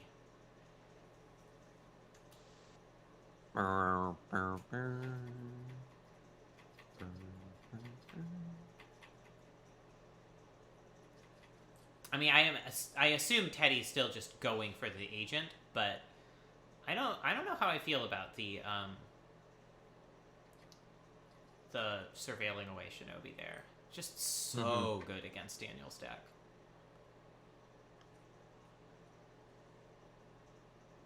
Not even Chandra-ing for mana to cast Unburial Rites? I get that Jace makes that more difficult, but Jiminy Christmas. You gotta go for it sometime. Mm-hmm. Gee willikers. Heckledy Beckledy. Zoinks. The thing is, like, I feel like trading a makeshift mannequin for -1ing and Jace and preventing a brainstorm is probably just good enough.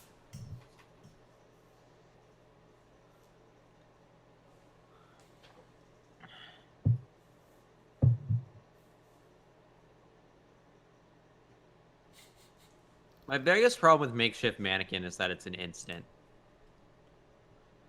We are Because, like... Oh, sorry, go ahead. Because, like, it sounds like it should be a creature or artifact. And now the name makeshift mannequin can never be used because it is being used on an instant. We are still neck and neck between the two teams. Team Oko Broko is ahead 7-6. So if Team Not Blue pulls out exactly 2 more matches, then we go to tie. Oh, Blood for Bonesing. Back. Massacre Girl. Sickening. And Ninja into hand. That explains Teddy's plays. This also means that Iona can't block Massacre Girl and can't stop Ninja from entering the battlefield. So, well, that's something. Grave Titan can stop Massacre Girl, though. Not that this really means anything, but in practice... Well, nothing means anything. No, that is true. Nothing means anything at all. Yeah. But, you know, here's Grave Titan. Nothing means anything, but here's a Grave Titan. Yep. In practice, my line of keeping Shinobi and Shinobiing back the Creeping Tar Pit instead of what Teddy did would have worked out a little bit better here. Wow, drawing with Jason, not bouncing the zombie to get in with the Massacre Girl? I don't understand anything anymore.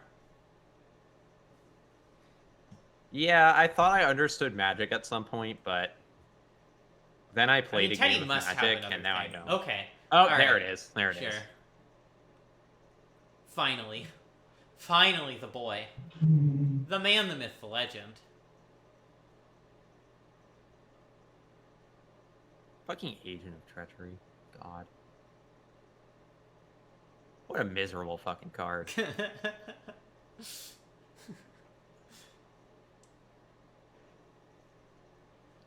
This has been a very fun game to watch. All the back and forth.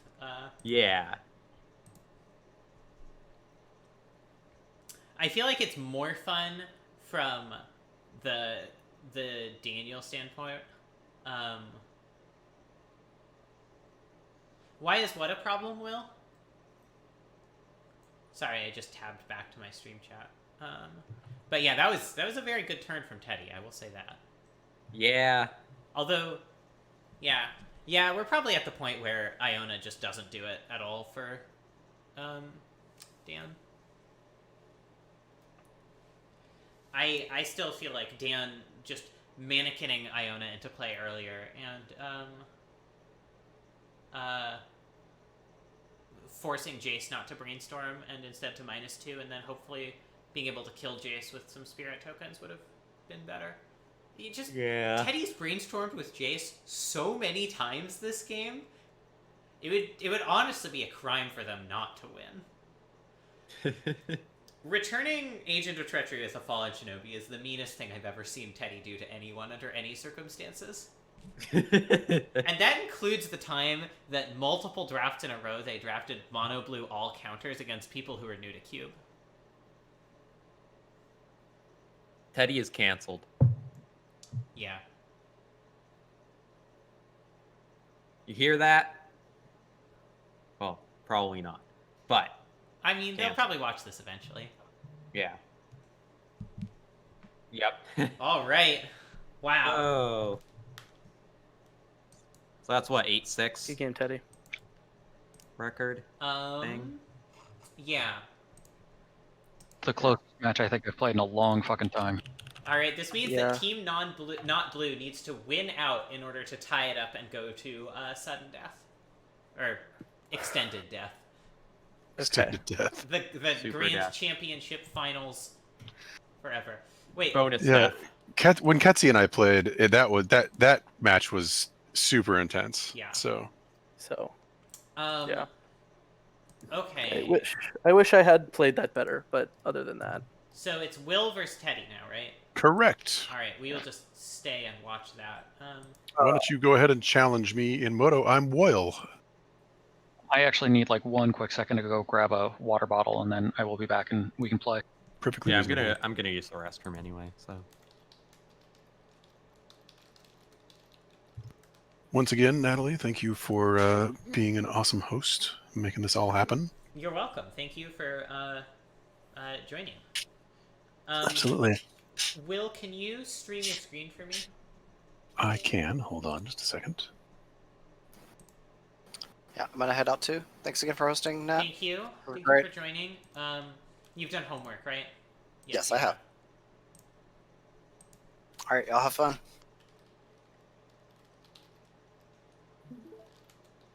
I think I got the correct screen. Who all else is done? Sarah, Daniel, Jonathan, Val.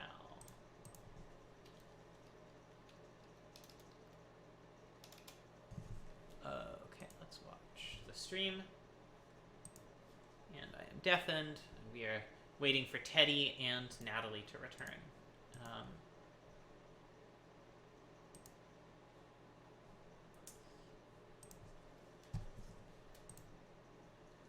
Ketsi is saying that she really needs to learn to respect a Hex Drinker.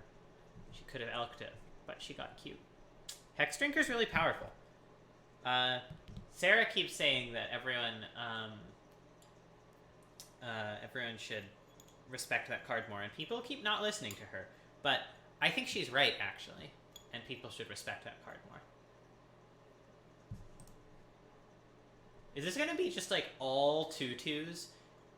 I guess Evan can't go 2/2. Everyone else, and someone. If Evan doesn't go 2/2, someone else has to not go 2/2, right? Right? How does math work?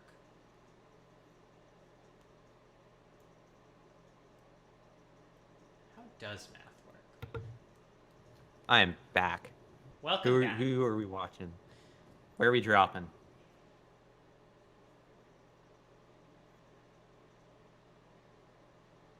I'm trying to figure out if there's a... No, there's not a way for everyone to go 2/2, because Teddy and Will are both 2-1. So one of them is going to win, and be tied for the best record in the Cube Draft. What stream are we watching? I am watching Will's presently. All right.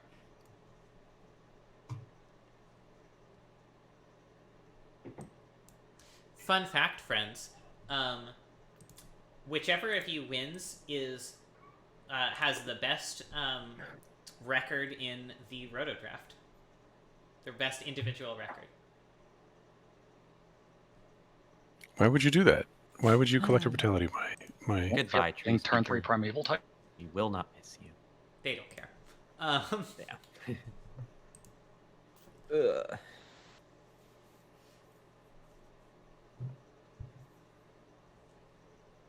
Possibly. I tied ordered a with Betsy. pizza. This seems like a pretty good matchup for Teddy. It seems like Yeah. Agent of Treachery as an answer for the huge creatures, plus a smattering of counter magic and spot removal will just serve them really well. My fun bucks are on Teddy.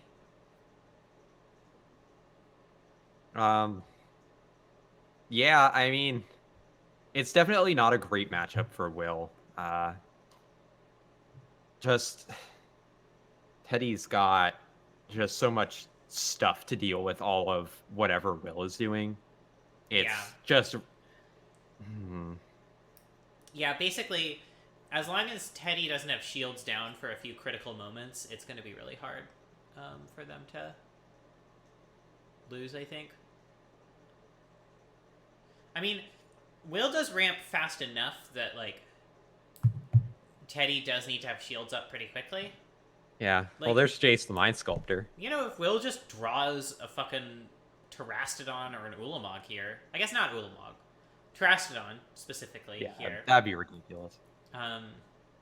then he might just win.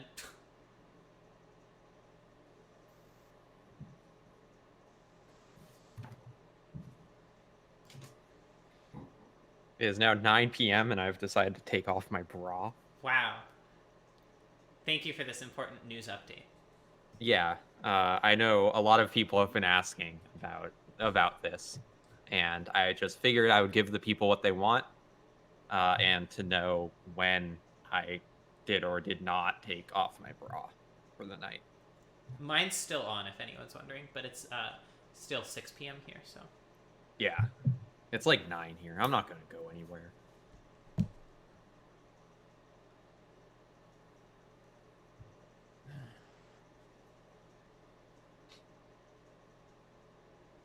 There's certainly magic happening. I'm a little surprised Teddy didn't just go for the tar pit kill on Garrick, but maybe they just have a counter spell and they want to do something about that. Yeah. Or just they have something to protect Jace, possibly. Yeah. Possibly. Milling click? Oh, petty theft. I see. They are like Will does get to entwined tooth and nail here, Mm-hmm. which is not great for Teddy.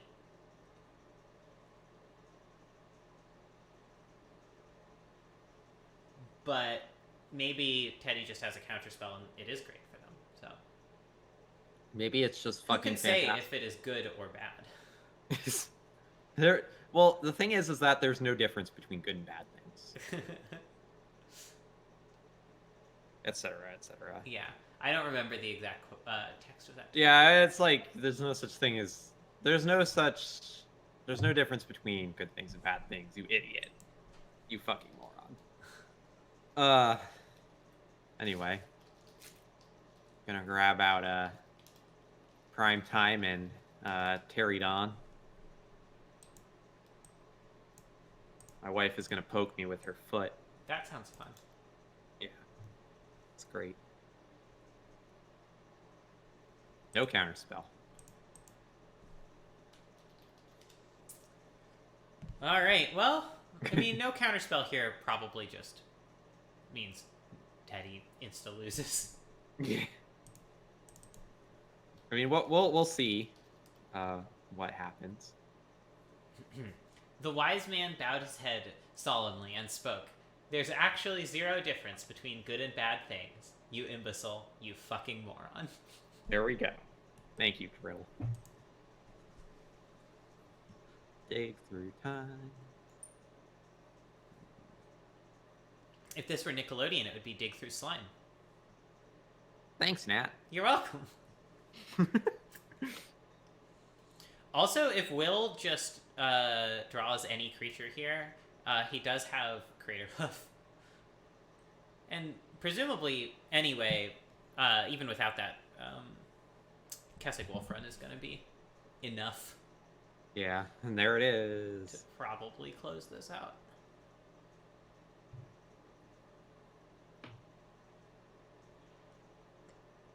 Fabled Passage. Good old Fabled Passage. You hear all the stories about it, you know. Yeah.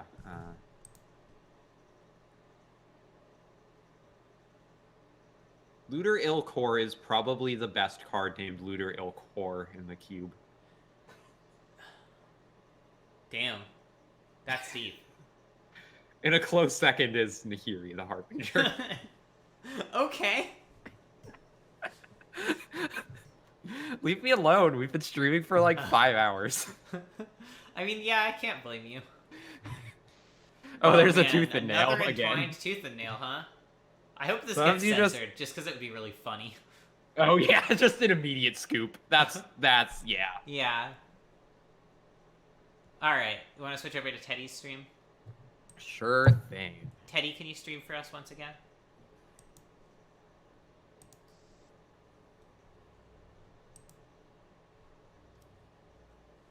Thank you.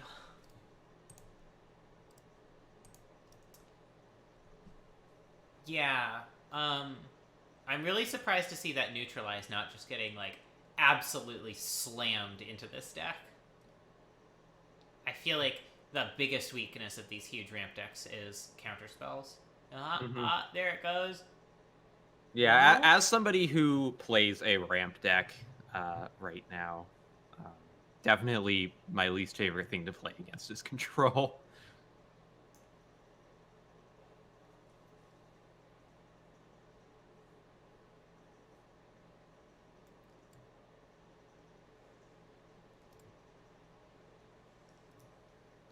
I would probably cut like pack rat for it. I don't love Force of Negation. Cutting Yeah. Metamorph seems a little odd just because copying a huge spell is good. I really don't like leaving out neutralize. I think those cards are absolutely crucial.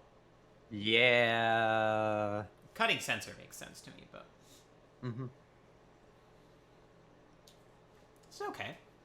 Pretty good Thief of Sanity. Yeah. You got Thief of Sanity. You've got some removal. You've got Jace the Mind Sculptor. Can't Not a lose. bad card. No, don't put back Thief of Sanity. That card's great. Well, they didn't. So. Hooray! Everyone gets Good to job. be happy.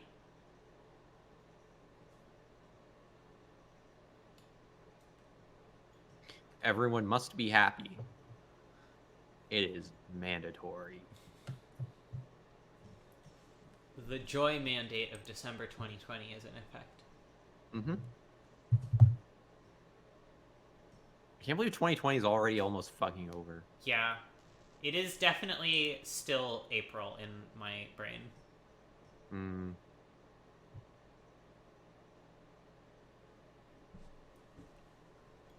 At least if it was April, it wouldn't be getting dark at like 4:30. Yeah. Well, don't worry. The way time works, it will again be April before too long.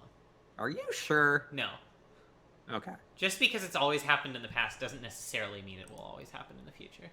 Yeah. Blood for bones. Daniel, Blood I for- would not worry super a ton about your quality of play. No one plays super great in these things. They are so fucking exhausting. Yeah, Just no, an like absolute grind fest. like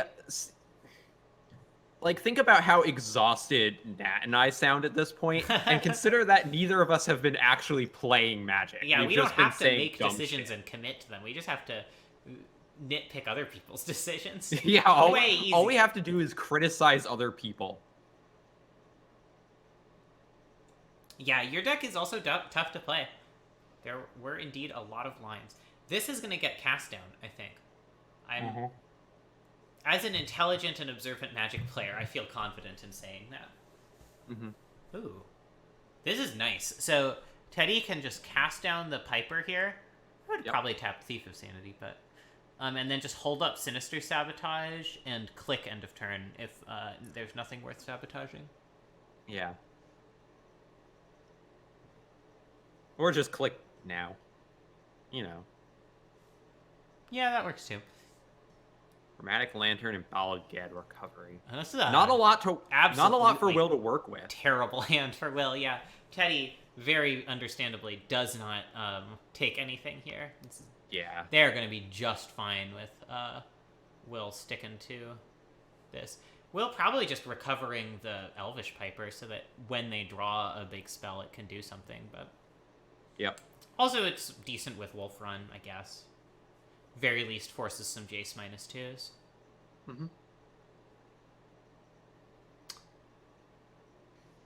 Not bad. Frankly, not bad. Does Teddy have any bounce or anything that could unlock this Thief of Sanity, or is it just gone? It might just be gone. Let me check. No Preordain. I guess maybe they're trying to get some known cards off the top of their deck. Man. See, this is what I'm saying. This is why the Actually, does Brazen Borrower, can you use It that can to hit bounce the your Song of the Dryads and get in one hit, but then Song just comes back.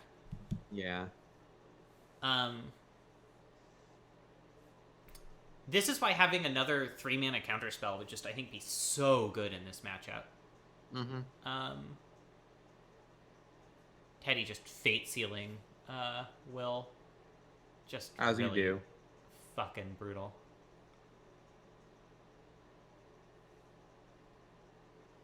Up.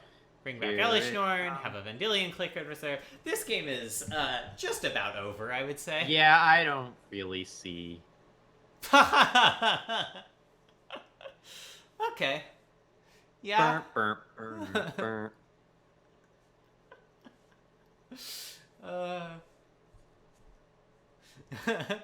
I think it's fair to say, Daniel, that Teddy got their bones.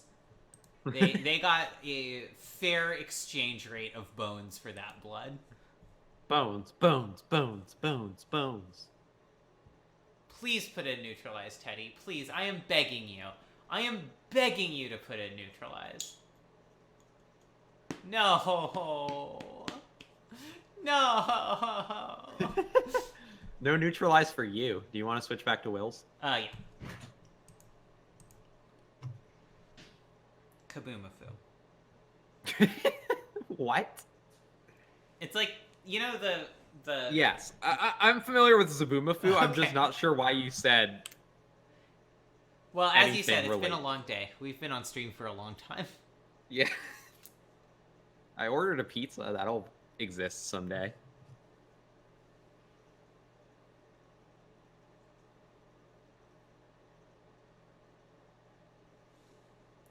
The thing is, Daniel, I think you just really want to be able to have a 3-mana counterspell reliably. Once Will starts doing really big things. If you only have one in your deck, it's just not that reliable, ultimately. Wow, it's Swamp. It is Swamp. This Carnage Tyrant is going to cause some problems for our Ted. Yeah, there's not a lot that Teddy can really do about it. They have Black Sun Zenith for it. Yeah. Which is one of thing, but it's kind of the only of thing. Black Sun Zenith Yeah. or Outrace it somehow. Yeah. It's fun, Sean. Fawn in the Sean. On in the Sean. Good job. Interesting. Casting that down rather than Brazen Borrowing. Must have something pretty good to do this turn. Or not. Maybe they're holding up a counterspell and they're just gonna get completely destroyed by this Carnage Tyrant. Yeah. Or they're just gonna counter a CD Unwritten. Oh wait! Will doesn't actually have the mana. Wow. No, can't run out Carnage Tyrant yet. Song of the Dryads to turn Oath of Nissa into a forest. Yeah. I Ramp. admit that is not a play I have ever seen before. It's pretty good though. Yeah. Because now he can Carney T next turn. Yep, Carney T is a good boy. And I gotta think that he goes for that rather than the See the Unwritten, which is just begging to be countered. Yeah. Naturally draws a forest immediately, but this Oath of Nissa is not really doing anything anyway. It's not like Will needs the mana fixing at all. It's just kind of poor man's Once Upon a Time. Yeah. Yeah, I think Evan needs Black Sun Zenith and enough mana for it. You mean Teddy? Teddy, yes. Who did I say? Evan. He's not even in this match. Nope. Oh boy. Oh boy. Oh boy. Oh god. I think this game might be over. Oh. Carney T, Ulamog, and Primetime. That's a tough board to beat. Yeah, I don't see Teddy coming back from this. Not unless they make 1,000,000 mana for the world's biggest Black Sun Zenith. Yeah. Even like a Damnation, which is not in their deck, I will remind you, doesn't get them out of this. I mean, if they can bring back Elish Norn, it's actually conceivable that they can race. Yeah. Okay. Alright. That's not Okay. nothing. Yeah, there is stuff like Annihilator 4. Yeah, and Tooth and Nail for Oh yeah, and Twined Tooth and Nail. Entwined Tooth and Nail finding a Craterhoof Behemoth. Yeah, Not which is what's attacking gonna with happen Brazen right Borrower? now. Wait, how? What? How? Brazen How Borrower what? can't block anything. I mean, it doesn't matter. This is just the win, but Yeah, this is lethal. by Yeah, there we go. a pretty wide margin, yeah. All right. Ooh, it was nice to see Will's deck pop off, though. Yeah, yeah, it was.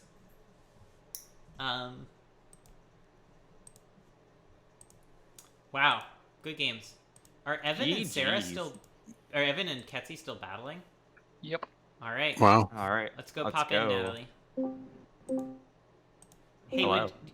what's the game record so far? Game We're on 3. game 3. All right. Thank you for streaming, Evan. It's a pretty good one. It's pretty tense. All right.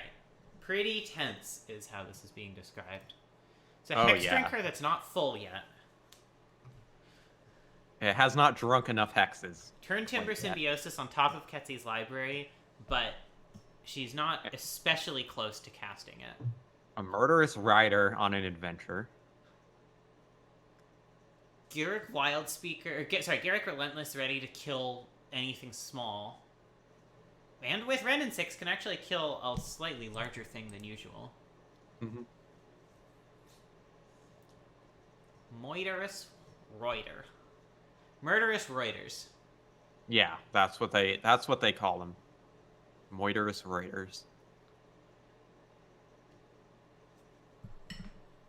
It's Muldrifter, everybody's favorite Muldrifter. It's my favorite Muldrifter, that's for sure. Mm-hmm. It's definitely in my top 5.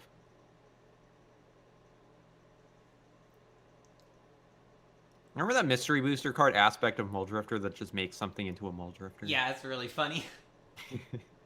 Good card. God, there's so much stuff happening right now. Flipping There's so Garrick many is little awfully bold windows. on Ketsi's part.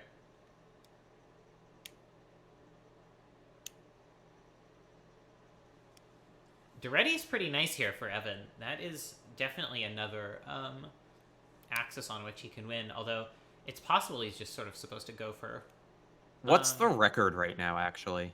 1-1. This is game 3. No, for the whole... Oh, for the whole thing? Yeah. It's 7-8. If Evan wins this, it's tied up. No. Go So Ketsy. you have a rooting interest. I mean, if you want, I can bring on someone else to do commentary for that. No, that's okay. I am like half joking. Like I don't mind continuing to do commentary, but it's definitely like By the way, folks, if Evan wins this, you do go into I'm so mad about this. a finals match. Ooh. So think about who you might want to represent your teams, if that happens. Hex Drinker's full. It's drunk all the hexes. It does tend to do that. There are so many different cards in different zones. Yeah, it's like that's what I was commenting on earlier. There's too many things to keep track of.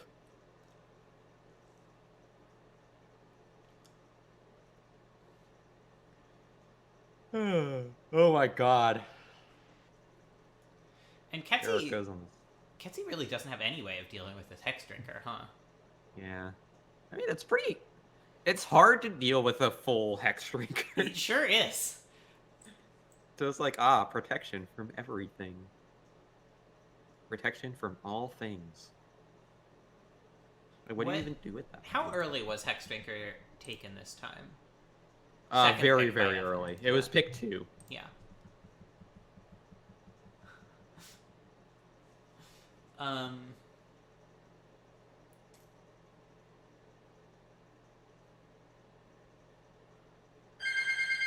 Yeah, all of the like ramp targets that have like really good ETBs, I feel like are in other people's decks. I mean, there's like really good proactive ETBs because Craterhoof would be an out here if Ketzi had it, but Will has it instead. Just leave it right there. Thanks. Was that your pizza getting delivered? Yeah, my pizza is here. Congratulations. Thanks. I worked really hard.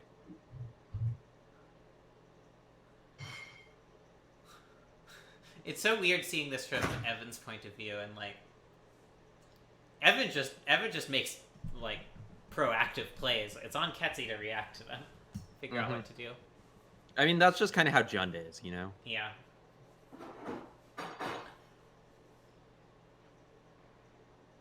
Not to say that Evan doesn't have a lot of decision points. Yeah. But I mean, you know what they say. You gotta Jund them. You gotta. Ketzi's gotta have something here to answer the Thundermaw, right? Ooh. Is Ketzi aware of the Thundermaw? Yeah, I mean, in theory, because it was searched up off Garrick. Oh, yeah. Depending on what Ketzi has to deal with the Thundermaw, this Kite Sail might just clear the way. Nope. Oh, Venser, yeah. Venser's not enough on its own here, but no. We also don't know what's under Ketzi's Shelldock Isle. Yeah. It's a mystery. What she does have the mana to Venser plus Shelldock. So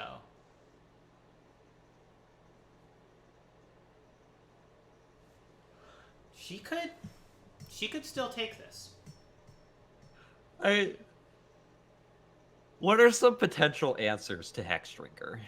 I mean, the thing is, I think her out is killing Evan faster than Evan kills him. Yeah, I think that's definitely the case. But so if Evan doesn't hit with anything other than Hexdrinker ever, food does buy her another turn. Although probably Evan's not even going for the Thundermaw here. That seems insane. You gotta force her to use Venser. Now she just can Venser something else. I guess he's going for Whisperwood here.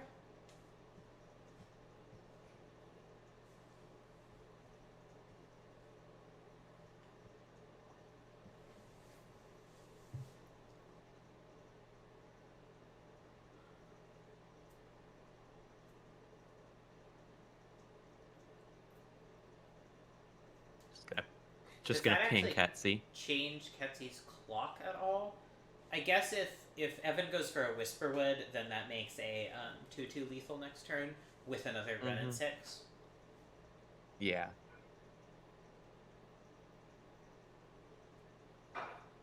Ren and 6. Ren and 6.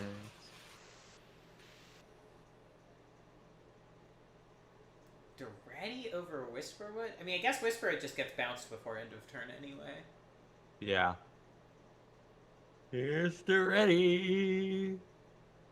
This is a tough spot for Evan because he's not really sure what he's supposed to be playing around, I think. Not sure what's under that Shelldock, which is the real threat right now. I'm not sure why Thieving Skydiver is in. What does Evan have by way of artifacts? Phyrexian Revoker? Is that it? I think that might be it. Yeah, that's it. Why does Ketzi have Thieving Skydiver in her deck?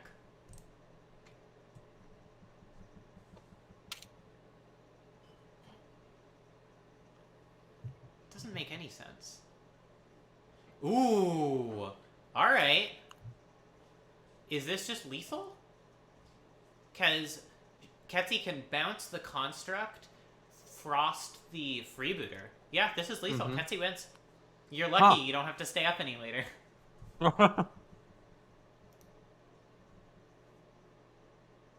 Or bounce the freebooter, I guess. Yep. Wow. Good Goodness, games. I Nice avoided the comeback, showdown. Ketzi. Ugh, that was a close one. I And think I. good job, Team Oko Broco. Yeah, that was a hell of a game 3. I had to kill. Oh, man. I had to kill so many Okos. Ugh. Ketzi, Yeah. you're now tied Didn't with even Will get there. for the best record in the draft.